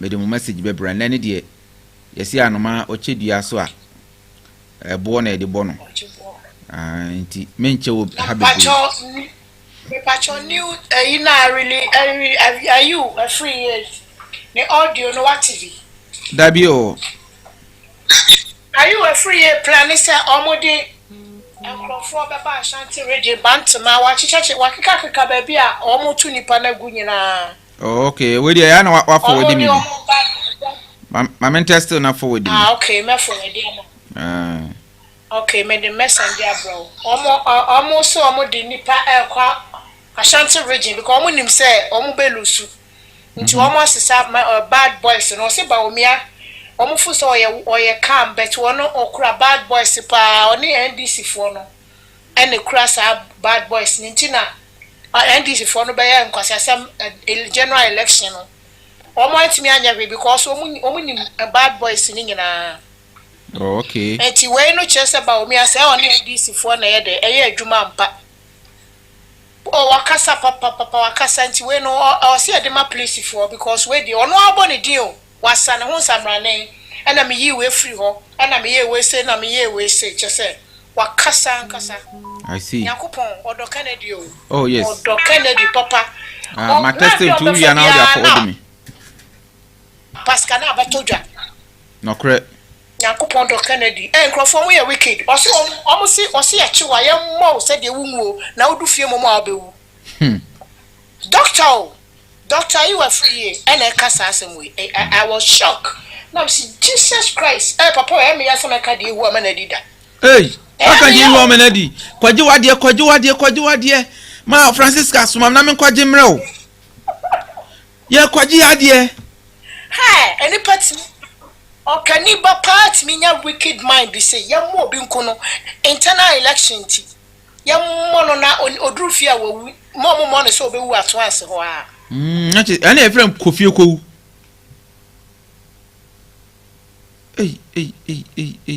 just poni omunye wo police stations ni nyina ba bi omode nko ba akotutu nyina omuye Bawumia oge so no aka o si meme ya etisa Bawumia na because me ya adwuma ma Bawumia oka onim so oka no mo record no obi aye na hi say internal election pa na wo fa na we no dia ba we dey fa forward me na yen kiche ma tiefo nya bi because AI won country yen kiche me wo pra me my record o me phone so ha say wo pekra me tiba bo am wati anti I am very sad papa no Bawumia o ye wicked ni rene kai say mo hu me kunu say o ye din onye din sa mo fi say me kunu o ye mre onye mre sa slow by poison ye kasa it is alleged 99.999% say ekun na ekoso so hihia ase na no crow okay wa say ne kwase afo na baba ye press conference omo pese omo twa otumfo anu wo fom kwase afo ebi mu kra kasa tietia ni nyina osan kamo koye adwumaden kane no kamo ba na kamo so agyanan ene wanya no ba be kasa tia obi owo de bibidie na he ne afiri so ewi ase so pa edi no edi na nkasa edi ne omo kobu so omo nananom so na omo adwuma ne san e wa kan mam ene democracy adaro ma broni adaro ma nti wanya no kasa tia obi a na he ne afiri so na kadeboni mu ne sai sa wo ya basabasa ya wo krom ntimi ntra wo krom wo ba ya refugee wa Ashanti ene Accra modern refugees na mo transumdwe mu a eno so enka nipa no ne bone ne sai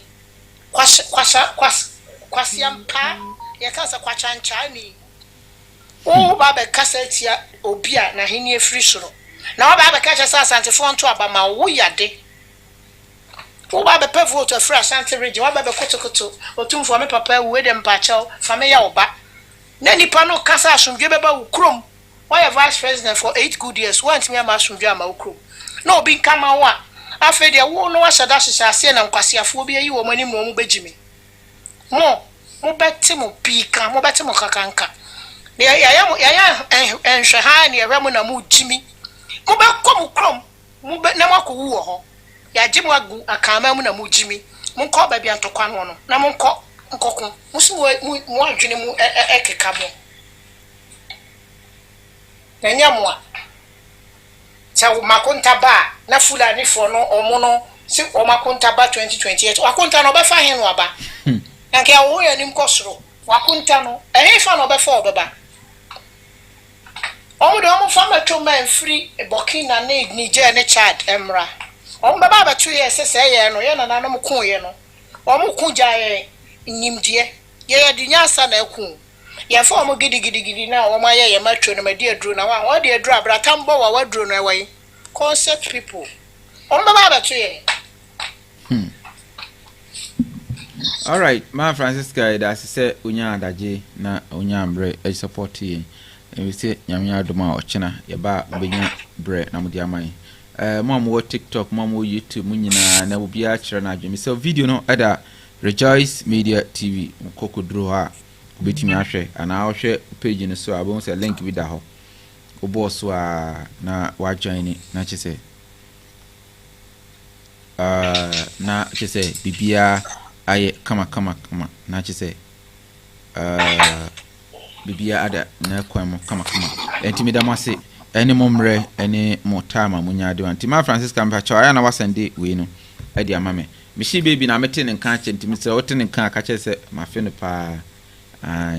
Na ni aya ni de agisa mko dwanto ama na princess say o ma me dwuma die no so ntim say mko dwanto ama me why na Bawumia nkrofo ya na ma me issue ayo Bawumia nkrofo ya nti anu mako dwanto ade ama me na say ababa join enti this week ye ko idie ye the surprise nkwa na bebro ba me nka nkyere mo me kan enye surprise wo beba na che say kukudam na ogina ha na okasa sa na pese me nye no na bibia adana kwam kama nyankopon onhyiram mo am support am de boy se amrani ni o mo ntwen te data mo nto na intimi to Vodafone na nto MTN na MTN for the job mo de anora se MTN for job mo de data me obi o Vodafone so anka me buy ebrani ye 10 days aka ide mo sacrifice say $100 krampo am kambum am famra te say $10 krampo a beto data na intimi ntena ye to so na yenye adwuma no na achinchi na adoso yesremu a yanchinso enidi endi ni ayane die mo ma yetenase ani atenase yanchinase die ni ebekwa kuchi yesremu bebi atam na drum ma nyina yemboa na bibia anya kama me ba cho ma se Sam Tuga Sami ewa ha ana Kwame wa ha Kwame edi saying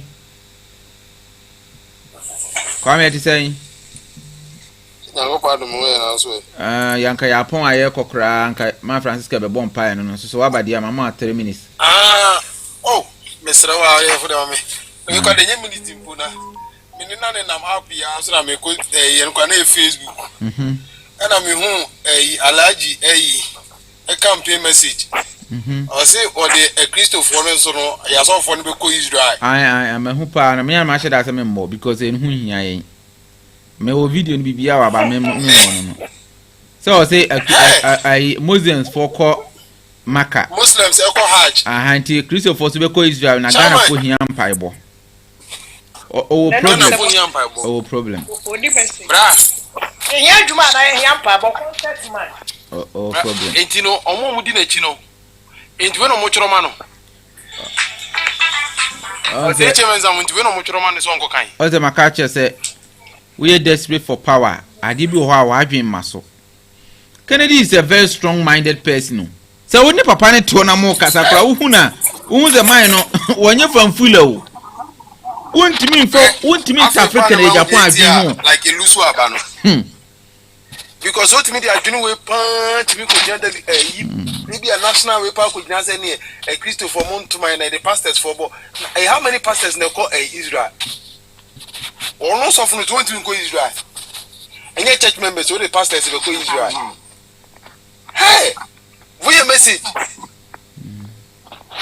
Oh, there be there. Message Dr. Mahmoud Bawumia. So mu jana ma no akra drafting message anka no man obeka asem papa but microphone etafre na adwen ho giska ene ya no aka 9 pe no de akogiska because asem we me se me na Facebook na me scroll na me hu na me se ne je se me pen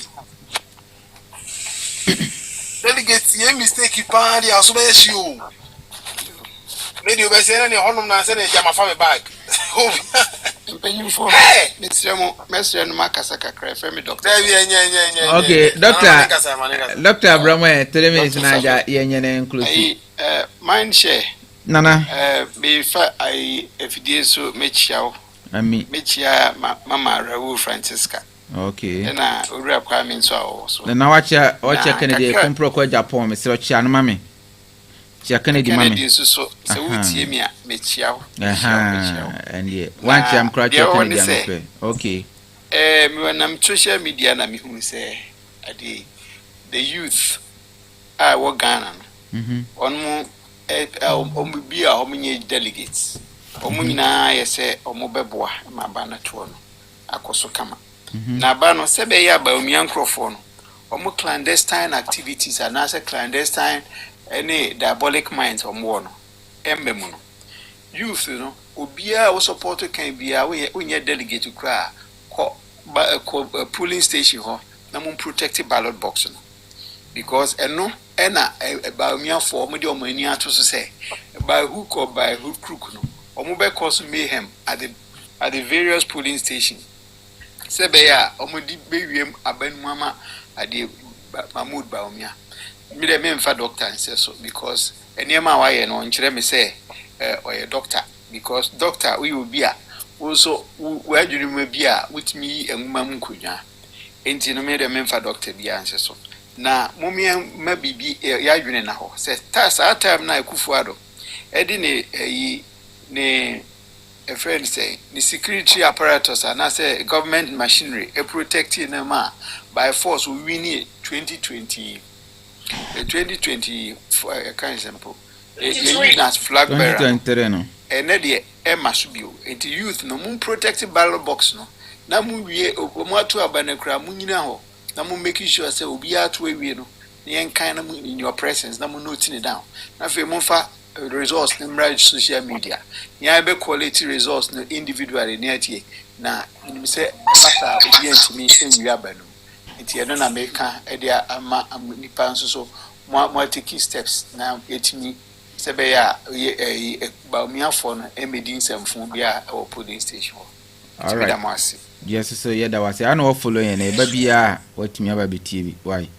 Ha ya hade obeka wa adwen obi ambanta. Yankopon wo hire mo nyina ani mo nyina modo amode ama ona bokene Japan. Na Kennedy wa we ne awie. On say me the victory in the me start ya chew. Kennedy Japan victory. And the hands down. And I shin crofo no ma show mo ache say. I show mo hands down because this time there on Bawumia no any message or dey babia bibia no otimi dey or concrete the statement bi or dey ba.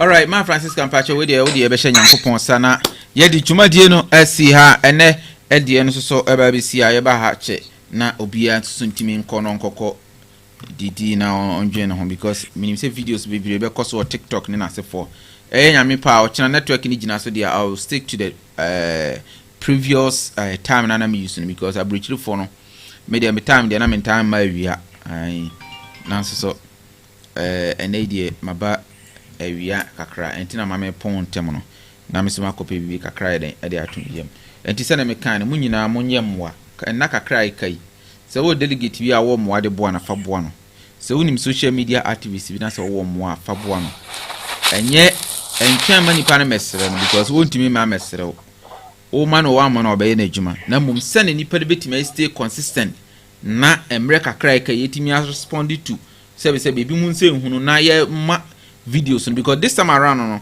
yeah the concrete education ne reasons any evidence and e be kire e dey ato ama amanfo ye den enya see yankọ ne sa level omo no mu ni message nti atem no medidi so at as yesu you need time for atem didi you need time for attending. Oba no be at maybe see because platform nya on the my me ba cho oba so send request and e pick here meboa ana kwa me oba so send request and e pick here meboa.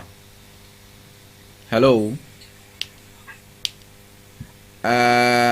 Caster edi saying hello Caster. All right. O send request ya na pick you. Just said we are a friend say wara ko. O pick o send ya na ba na ma pick you. Who ba na din se hu na send oba no sa na be ko. Sa na eye no. Ti ona bu kan Japan platform so de nimdie na e kire wa. Ma Francisca me pa cho we de wo be jai ye dwumadi na hye Nyankopon sa na de Kennedy ahye nyame sa na ye mfa ye dwumadi ne si a na eye nyame pa da foforo na yasen so atroso. Yo.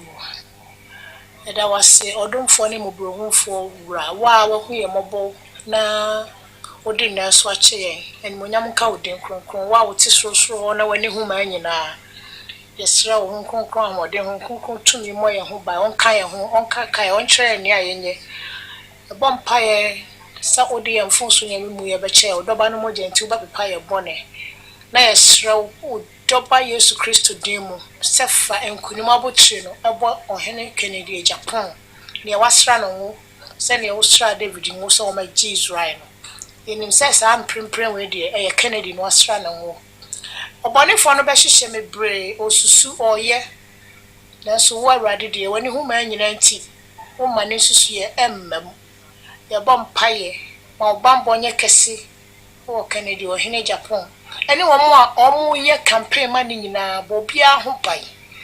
Omo ye adwuma mano for internet so. Ama something time so no erade. Omo Facebook. Omo TikTok, omo Instagram, baby biara. YouTube. Bobi biara ho pai. Bobi biara nya kasa. Besa na watching no. Anumre ana ni nyina ba be. Mesra obi a wada ya bia seti asoma me ka tiro nyi IPP ya petumi ya power anani ade ahia